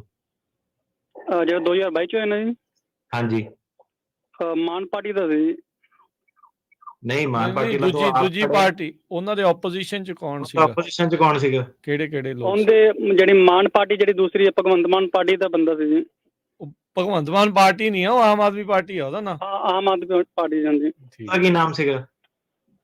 ਉਹਦਾ ਨਹੀਂ ਚੇਤੇ ਜੀ। ਤੇ ਕੱਲਾ ਇੱਕੋ ਹੀ ਬੰਦਾ ਸੀਗਾ ਕਿ ਕੋਈ ਹੋਰ ਵੀ ਸੀਟ ਤੋਂ ਕੰਟੈਸਟ ਕੀਤਾ ਸੀਗਾ, ਕਿ ਕੱਲਾ ਇੱਕੋ ਹੀ ਪਾਰਟੀ ਨੇ ਕੰਟੈਸਟ ਕੀਤਾ ਸੀਗਾ ਕਿ ਨਾ ਜੀ, ਇਸ ਤੋਂ ਇਲਾਵਾ ਵੀ ਬਾਦਲ ਪਾਰਟੀ ਤੋਂ ਵੀ ਕੀਤਾ ਸੀ ਔਰ ਕਾਂਗਰਸ ਪਾਰਟੀ ਤੋਂ ਵੀ ਸੀ। ਤੇ ਤੁਹਾਨੂੰ ਕਿੱਥੋਂ ਖਤਰਾ ਵਾ? ਮੈਨੂੰ ਬੀਜੇਪੀ ਤੋਂ ਜੀ। ਉਹਦਾ ਨਹੀਂ ਕੋਈ ਕੰਟੈਸਟ ਕੀਤਾ ਸੀਗਾ ਫਿਰ ਉਹ ਇਲਾਕੇ ਤੋਂ? ਨਾ। ਸੋ ਏਦਾਂ ਨਾ ਕਿ ਉਹਨੇ ਕਹਿਣਾ ਕਿ ਜਦ ਤੁਹਾਡਾ ਹੁਣ ਐਡੀ ਦੇਰ ਬਾਅਦ ਤਾਂ ਤੁਹਾਡੀ ਪਾਰਟੀ ਦਾ ਬੰਦਾ ਜਿੱਤਿਆ, ਤੁਸੀਂ ਕਹਿੰਦੇ ਕਿ ਜੋ ਵੀ ਚਲੋ ਤੁਹਾਡਾ ਹੈਗਾ ਹਨਾ ਬੰਦੇ ਦਾ ਆਪਣਾ, ਕਿ ਤੁਸੀਂ ਐਕਟਿਵ ਆ ਨਹੀਂ ਐਕਟਿਵ ਆ ਜੋ ਵੀ ਤੁਹਾਡਾ ਰੋਲ ਆ, ਪਰ ਸਵਾਲ ਫਿਰ ਇਹ ਆਂਦਾ ਕਿ ਜੇ 20 ਸਾਲਾਂ 'ਚ ਤੁਹਾਡਾ ਬੰਦਾ ਪਹਿਲੀ ਵਾਰੀ ਜਿੱਤਦਾ, ਉਹ ਤਾਂ ਐਡੀ ਵੱਡੀ ਖਬਰ ਹੋਣੀ ਚਾਹੀਦੀ ਕਿ ਕ੍ਰਿਕਟ। ਹੁਣ ਮੈਂ ਪੁੱਛਾਂਗੀ ਯਾਰ ਆਹ ਵਾਲੇ ਸਿੰਗਰ ਦਾ ਗਾਣਾ ਕਿਹੜੀ ਤਰੀਕ ਨੂੰ ਆਉਣਾ ਜਾਂ ਉਦਾਂ ਵਾ, ਉਹ ਬੰਦਿਆਂ ਨੂੰ ਜਿੱਦਾਂ ਸਾਰਿਆਂ ਨੂੰ ਪਤਾ ਕਿ ਇਹਦੇ 3 ਗਾਣੇ ਆ, ਇਹਦੇ ਏਦਾਂ ਵਾ ਹੈਨਾ, ਗਿੱਪੀ ਗਰੇਵਾਲ ਦਾ ਘਰ ਕਿੱਥੇ ਆ, ਉਹ ਬੰਦੇ ਨੂੰ ਏਦਾਂ ਦੀਆਂ ਡਿਟੇਲਾਂ ਮੈਂ ਕਿਹਾ ਸਾਰੀਆਂ ਪਤਾ ਵਾ ਕਿ ਜਿਹੜੀ ਫਿਲਮੀ ਦੁਨੀਆ ਵਾਲੀਆਂ। ਪਰ ਜਿਹੜਾ ਹੁਣ ਮੈਂ ਕਿਹਾ ਕੇਸ ਹੀ ਸਿਆਸੀ ਆ, ਪੋਲੀਟੀਕਲ ਮੁੱਦਾ ਵਾ, ਉਹ ਪੋਲੀਟੀਕਲ ਜਿਹੜਾ ਉਹ ਤੁਹਾਨੂੰ ਬੰਦੇ ਨੂੰ ਪੋਲੀਟੀਕਲ ਨੌਲੇਜ ਚਾਹੀਦੀ ਹੈ ਕਿ ਅਸਾਈਲਮ ਹੀ ਜਿਹਦਾ ਪੋਲੀਟੀਕਲ ਆ, ਕਿ ਪੋਲੀਟਿਕਸ ਕੀ ਉੱਥੇ ਦੀ ਬੋਲਦੀ ਹੈ ਹਨਾ। ਸੋ ਏਦਾਂ ਦੇ ਜਿਹੜੀਆਂ ਕਈ ਵਾਰੀ ਛੋਟੀਆਂ ਚੀਜ਼ਾਂ ਵਾ ਉਹ ਪੁੱਛਦੇ ਆ ਕਿ ਬੰਦੇ ਨੂੰ ਆਫਸੈਟ ਕਰ ਸਕਦੇ ਆ ਕਿ ਤੈਨੂੰ ਕਿਉਂ ਨਹੀਂ ਪਤਾ ਹੈਗਾ। ਫਿਰ ਉਹਦਾ ਬੰਦੇ ਨੂੰ ਰੀਜ਼ਨ ਦੇਣਾ ਪੈਂਦਾ ਕਿ ਮੈਨੂੰ ਇਸ ਕਰਕੇ ਨਹੀਂ ਪਤਾ। ਫਿਰ ਉਹਨੇ ਕਹਿਣਾ ਤੂੰ ਵੱਡੀ ਪਾਰਟੀ ਦਾ ਵਰਕਰ, ਤੂੰ ਵੱਡੇ ਲੈਵਲ ਦਾ ਵਰਕਰ ਆ ਕਿ ਤੂੰ ਛੋਟਾ ਮੋਟਾ ਵਰਕਰ ਆ ਹਨਾ, ਤੇਰੀ ਕਿੰਨਾ ਗੱਲਬਾਤ ਹੁੰਦੀ ਹੈ ਤੇਰੀ ਪਾਰਟੀ 'ਚ। ਤੇ ਤੁਸੀਂ ਰਹਿੰਦੇ ਕਿੱਥੇ ਆ ਇਸ ਵੇਲੇ? ਮੈਂ ਮਿਸ਼ੀਗਨ ਆ ਜੀ। ਮੈਂ ਹੁਣ ਜੇ ਤੁਹਾਨੂੰ ਦੂਜਾ ਪੁੱਛਾਂ ਤੁਹਾਡੀ ਪਾਰਟੀ ਦਾ ਆਫਿਸ ਕਿੱਥੇ ਆ, ਉਹਦਾ ਕੀ ਜਵਾਬ ਆ? ਮਿਸ਼ੀਗਨ ਦੇ ਵਿੱਚ ਜਾਂ ਇੰਡੀਆ 'ਚ ਜੀ? ਨਹੀਂ, ਅਮਰੀਕਾ ਦੇ ਵਿੱਚ। ਇੰਦਾ ਨਹੀਂ ਪਤਾ ਜੀ। ਫਿਰ ਉਹੀ ਗੱਲ ਆ ਗਈ ਨਾ ਕਿ ਹੁਣ ਫਿਰ ਤੁਹਾਨੂੰ ਪ੍ਰੋਬਲਮ ਕੀ ਹੈ, ਜੇ ਤੁਹਾਨੂੰ ਗਤੀਵਿਧੀਆਂ ਨਹੀਂ ਤੁਸੀਂ ਕਰਦੇ ਕੋਈ, ਤੇ ਪਾਰਟੀ ਦਾ ਨਹੀਂ ਤੁਹਾਨੂੰ ਪਤਾ, ਹੈੱਡ ਆਫਿਸ ਦਾ ਨਹੀਂ ਪਤਾ। ਹੁਣ ਜਿਹੜਾ ਪੋਲੀਟੀਕਲੀ ਜਾਗਰੂਕ ਬੰਦਾ, ਉਹਨੂੰ ਤਾਂ ਸਾਰੀ ਨੌਲੇਜ ਹੋਣੀ ਚਾਹੀਦੀ ਹੈ, ਉਹਨੂੰ ਹੀ ਜੈਨੂਇਨ ਉਹ ਮੰਨਦੇ ਆ। ਜਿਹੜਾ ਨਹੀਂ ਪੋਲੀਟੀਕਲੀ ਐਕਟਿਵ ਹੈਗਾ ਉਹਨੂੰ ਕਿੱਦਾਂ ਉਹ ਕਰੂਗੇ ਹਨਾ। ਉਹ ਪੁੱਛਣਗੇ ਯਾਰ ਕਾਰ ਰੈਲੀਆਂ ਹੋਈਆਂ। ਮੈਂ ਕਿਹਾ ਤੁਹਾਡਾ ਬਰੋਡ ਸਵਾਲ ਪੁੱਛਿਆ ਕਿ ਸਵਾਲ ਕਿੱਦਾਂ ਪੁੱਛਾਂ, ਤਾਂ ਮੇਰਾ ਕੋਈ ਤੁਹਾਨੂੰ ਨੀਚਾ ਦਿਖਾਉਣ ਦਾ ਨਹੀਂ ਮਤਲਬ, ਮੈਨੂੰ ਪਤਾ ਵੀ ਨਹੀਂ ਤੁਸੀਂ ਕੌਣ ਆ, ਨਾ ਹੀ ਮੈਂ ਜਾਣਨਾ ਚਾਹਨਾ ਹੈ ਨਾ ਲਾਈਵ ਏਅਰ ਕਿ ਤੁਸੀਂ ਕੌਣ। ਪਰ ਏਦਾਂ ਕਿ ਤੁਹਾਡੇ ਥਰੂ ਜਿਹੜੇ ਦੂਜੇ ਸੁਣਦੇ ਆ ਉਹਨਾਂ ਨੂੰ ਕਿਸੇ ਨੂੰ ਸ਼ਾਇਦ ਸਵਾਲ ਜਵਾਬ 'ਚ ਫਾਇਦਾ ਹੋ ਜਾਵੇ। ਕਿ ਜਿੱਦਾਂ ਹੁਣ ਤੁਹਾਡੀ 25 ਤਰੀਕ ਨੂੰ ਇੰਟਰਵਿਊ ਆ ਜਨਵਰੀ ਦੇ ਵਿੱਚ, ਤੇ ਤੁਹਾਡਾ ਜਿਹੜਾ ਮੇਰੇ ਕੋਲ ਸਵਾਲ ਸੀਗਾ ਉਹ ਇਹ ਸੀਗਾ ਕਿ ਕੀ ਸਵਾਲ ਮੇਰੇ ਕੋਲ ਪੁੱਛ ਸਕਦੇ ਆ। ਸਵਾਲ ਤਾਂ ਮੈਂ ਤੁਹਾਨੂੰ 200 ਪੁੱਛ ਲਵਾਂ, ਤੁਹਾਡੇ ਕੋਲ ਜਵਾਬ ਨਹੀਂ ਹੋਣਾ ਹੈ ਨਾ। ਸੋ ਤਿਆਰੀ ਕਰੋ ਸਾਰੀ। ਕਿੱਦਾਂ ਮੇਨ ਇੱਕ ਤੁਹਾਡਾ ਹੁਣ ਤੁਹਾਨੂੰ ਬੰਦੀ ਸਿੰਘਾਂ ਦਾ ਪਤਾ ਕੌਣ ਆ? ਜੀ, ਸੋ ਬਿਲਕੁਲ ਦੇਖੋ ਇਹ ਬਹੁਤ ਸਾਰੇ ਜਿਹੜੇ ਕੁਐਸਚਨ ਤੁਹਾਨੂੰ ਪੁੱਛੇ ਜਾਣੇ ਆ। ਇਹ ਕਈ ਵਾਰੀ ਨਾ ਆਪਾਂ ਜਿੱਦਾਂ ਆਪਾਂ ਨੂੰ ਕਹਿੰਦੇ ਆ ਟਿਰਕੀਆਂ ਨਾਲ ਭਾਜੀ ਵੀ ਤੁਹਾਨੂੰ ਕੋਲ ਵੀ ਕਈ ਕਲਾਈਟ ਆਉਂਦੇ ਆ ਜਾਂ ਲੋਕ ਕਹਿੰਦੇ ਆ ਯਾਰ ਉਹਦਾ ਤਾਂ ਹੋ ਗਿਆ, ਉਹਨੂੰ ਤਾਂ ਕੁਝ ਪੁੱਛਿਆ ਨਹੀਂ। ਪਰ ਜੇ ਆਪ ਪੁੱਛ ਲਿਆ ਫਿਰ ਕੀ ਕਰੋਗੇ? ਗੱਲ ਇਹ ਆ ਵੀ ਤੁਹਾਡੀ ਤਿਆਰੀ ਹੋਣੀ ਚਾਹੀਦੀ ਆ। ਜਿਹਦਾ ਹੋ ਗਿਆ, ਜਿਹਦਾ ਨਹੀਂ ਹੋਇਆ, ਉਹ ਉਹਦਾ ਮੈਟਰ, ਉਹ ਤੁਹਾਡਾ ਨਹੀਂ ਆ। ਤੁਹਾਡੇ ਨਾਲ ਕੀ ਹੋਣਾ ਉਹ ਕੋਰਟ ਰੂਮ ਦੇ ਵਿੱਚ ਹੀ ਤੁਹਾਨੂੰ ਪਤਾ ਲੱਗਣਾ ਹੈ। ਜਿਹੜਾ ਹੁਣ ਬੰਦਾ ਕਹਿ ਰਿਹਾ ਕਿ ਮੈਂ ਬੰਦੀ ਸਿੰਘਾਂ ਦੀ ਰਿਹਾਈ ਦੇ ਲਈ ਮੰਗ ਕਰਦਾ, ਜੀ ਮੈਂ ਲੋਕਾਂ ਨੂੰ ਉਹ ਕਰਦਾ, ਉਹਨੂੰ ਹੁਣ ਜੇ ਕੋਈ ਮੇਰੇ ਆਫਿਸ 'ਚ ਬੈਠਾ ਉਹਨੂੰ ਮੈਂ ਪੁੱਛੂੰਗਾ ਕਿ ਯਾਰ ਤੂੰ ਮੈਨੂੰ ਪਹਿਲਾਂ ਇਹ ਦੱਸ ਕਿ ਬੰਦੀ ਸਿੰਘਾਂ ਦਾ ਮਸਲਾ ਸ਼ੁਰੂ ਕਿਹੜੇ ਸਾਲ ਤੋਂ ਹੋਇਆ ਸੀਗਾ? ਤੂੰ ਤਾਂ ਤੇਰਾ ਕਲੇਮ ਸਾਰਾ ਇਹੀ ਹੈ ਨਾ ਕਿ ਬੰਦੀ ਸਿੰਘਾਂ ਦੀ ਉਹ ਕਿ ਸ਼ੁਰੂ ਕਿਹੜੇ ਸਾਲ ਤੋਂ ਹੋਇਆ ਸੀਗਾ, ਟੋਟਲ ਕਿੰਨੇ ਬੰਦੀ ਸਿੰਘ? ਸੋ ਉਹ ਤਾਂ ਕਈ ਵਾਰੀ ਜਾ ਕੇ ਅਣਗਿਣਤ ਤਾਂ ਨਹੀਂ ਹੈਗੇ, ਟੋਟਲ ਕਿੰਨੇ ਆ, ਪਹਿਲਾ ਕਿਹੜਾ ਫੜਿਆ ਸੀਗਾ, ਲੇਟੈਸਟ ਉਹਦੇ ਵਿੱਚ ਕੀ ਚੱਲ ਰਿਹਾ ਵਾ, ਤੇ ਖਬਰਾਂ 'ਚ ਲੇਟੈਸਟ ਕੀ ਖਬਰ ਆ, ਕਿਹੜੇ ਚੋਂ ਕੌਣ ਬਰੀ ਹੋ ਗਿਆ, ਕਿਹਦੇ ਵਿੱਚ ਕੌਣ ਹੈਗਾ ਹੈ ਨਾ।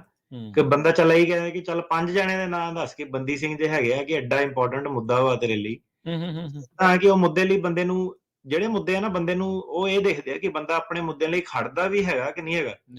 ਜਿਹੜੇ ਜੱਜ ਆ ਹਨਾ ਕਿ ਕਿੰਨਾ ਟਾਈਮ ਉਹਨਾਂ ਨੂੰ ਹਜ਼ਾਰਾਂ, ਅੱਜ ਦਾ RKK ਦੀ ਗੱਲ ਹੋਈ ਕਿ ਜਿਹੜਾ ਕਹਿੰਦੇ ਸੇਮ ਜਿਹੜਾ ਕਿ 2 ਹਮਲੇ ਪੋਸਟਰ ਅੱਗੇ ਪੁੱਛ ਲਿਆ, ਕੁਝ ਪਤਾ ਨਹੀਂ ਹਨਾ। ਸੋ ਇਹ ਹੈ ਕਿ ਸ਼ੋਅ ਦੇ ਮਾਧਿਅਮ ਰਾਹੀਂ ਅੱਜ ਦਾ ਹੁਣ ਬਾਈ ਸੀਗਾ ਕੁਐਸਚਨ ਸਵਾਲ ਜਵਾਬ ਕਰਨ ਲਈ, ਮਜ਼ਾਕ ਚਲੋ ਆਪਣੇ ਚੱਲਦੇ ਰਹਿੰਦੇ। ਥੈਂਕ ਯੂ ਉਹਦਾ, ਫਿਰ ਵੀ ਉਹਨੇ ਹਿੱਸਾ ਲਿਆ। ਕਈ ਵਾਰੀ ਬੰਦਾ ਜੱਕਦਾ ਹੀ ਨਹੀਂ, ਬੋਲਦਾ ਹੀ ਨਹੀਂ। ਚਲੋ ਥੈਂਕ ਯੂ ਉਹਨਾਂ ਦਾ। ਨਹੀਂ ਬੋਲਦਾ ਨਹੀਂ, ਇਹਨੂੰ ਬੰਦੇ ਨੂੰ ਅਜੇ ਜਿਹੜਾ ਸੀਗਾ ਕਿ ਪੂਰੀ ਉਹਨੇ ਐਗਜ਼ੈਕਟ ਤਰੀਕ ਦੱਸੀ ਆਪਣਾ ਜਿਹੜਾ ਉਹ ਸੀਗਾ ਉਹਨੇ, ਨਹੀਂ ਤਾਂ ਉਹ ਵੀ ਬੰਦੇ ਨੂੰ 94 ਆਪਣਾ ਪਾਰਟੀ ਦਾ ਵੀ ਨਹੀਂ ਕਿਸੇ ਨੂੰ ਪਤਾ ਹੁੰਦਾ ਕਿ 94 ਦੇ ਵਿੱਚ ਪਾਰਟੀ ਬਣੀ ਸੀ, ਨਹੀਂ ਪਤਾ ਹੁੰਦਾ। ਤੇ ਬੰਦੇ ਕਈ ਵਾਰੀ ਏਦਾਂ ਦੇ ਵੀ ਆਫਿਸ ਕਿ ਨਹੀਂ ਤੇਰਾ ਕੇਸ ਮੈਂ ਲੈਣਾ ਨਹੀਂ ਨਾ, ਕਿਉਂ ਨਹੀਂ ਲੈਣਾ? ਉਹ ਮੈਂ ਪੁੱਛਾਂ ਕਿ ਉਹ ਜਿੱਦਾਂ ਗੱਲਬਾਤ ਕਰੇ ਤੇ ਹਰਮਿੰਦਰ ਸਾਹਿਬ ਕੀ ਬਲੂ ਸਟਾਰ ਕੀ ਉਹ ਨਹੀਂ ਲੋਕਾਂ ਨੂੰ ਪਤਾ। ਦਰਬਾਰ ਸਾਹਿਬ ਤੇ ਅੰਮ੍ਰਿਤਸਰ। ਹਾਂ, ਸੋ ਏਦਾਂ ਦਾ ਕਿ ਡਿਟੇਲ ਜਿਹੜੀਆਂ ਧਾਰਾ ਹੁੰਦੀਆਂ ਸਿਆਸੀ ਡਿਟੇਲ ਸਾਰੀਆਂ, ਉਹ ਸਾਰੀਆਂ ਬੰਦੇ ਨੂੰ ਜਿਹੜਾ ਪੋਲੀਟੀਕਲ ਅਸਾਈਲਮ ਆ ਪਤਾ ਹੋਣਾ ਚਾਹੀਦੀਆਂ, ਜਿਹੜਾ ਫਿਰ ਜਿਹਨੂੰ ਪਤਾ ਵਾ ਉਹ ਬੰਦਾ ਐਕਟਿਵ ਵੀ ਆ, ਜਾਂਦਾ ਸਮਾਗਮਾਂ ਤੇ ਇੱਥੇ ਨਗਰ ਕੀਰਤਨਾਂ ਤੇ ਜਿਹੜਾ ਜਾਂਦਾ ਹੈ ਨਾ। ਰੈਲੀਆਂ ਹੋਈਆਂ ਹੁਣ 2 ਕਈ ਆ, ਕਈ ਆ, ਵੋਟਾਂ ਹੋਣੀਆਂ ਹੁਣ ਕਹਿੰਦੇ ਰੈਫਰੈਂਡਮ ਦੀਆਂ। ਕਹਿੰਦੇ ਜੱਜ ਪੂਰਾ ਕਮੈਂਟ ਸਾਲ ਪਹਿਲਾਂ ਕਹਿੰਦੇ ਤੈਨੂੰ ਚੇਤੇ ਆ ਗਿਆ ਉਹਦੀ ਗਤੀਵਿਧੀਆਂ। ਸੋ ਉਹ ਸਾਰੀਆਂ ਚੀਜ਼ਾਂ ਜਿਹੜੀਆਂ ਨਾ, ਹਰੇਕ ਚੀਜ਼ ਜਿਹੜੀ ਮੈਟਰ ਕਰਦੀ ਹੈ। ਸੋ ਕੱਲਾ ਏਦਾਂ ਨਹੀਂ ਕਿ ਕੋਈ ਲੋਟਰੀ ਜੀ ਲੱਗਣੀ ਉੱਥੇ ਤੇ ਬੰਦੇ ਨੇ ਉਹ ਕਰ ਦੇਣਾ, ਉਹਨਾਂ ਨੇ ਆਪਣਾ ਵੈਰੀਫਾਈ ਕਰਨਾ ਕਿ ਜੈਨੂਇਨ ਆ ਕਿ ਨਹੀਂ ਜੈਨੂਇਨ।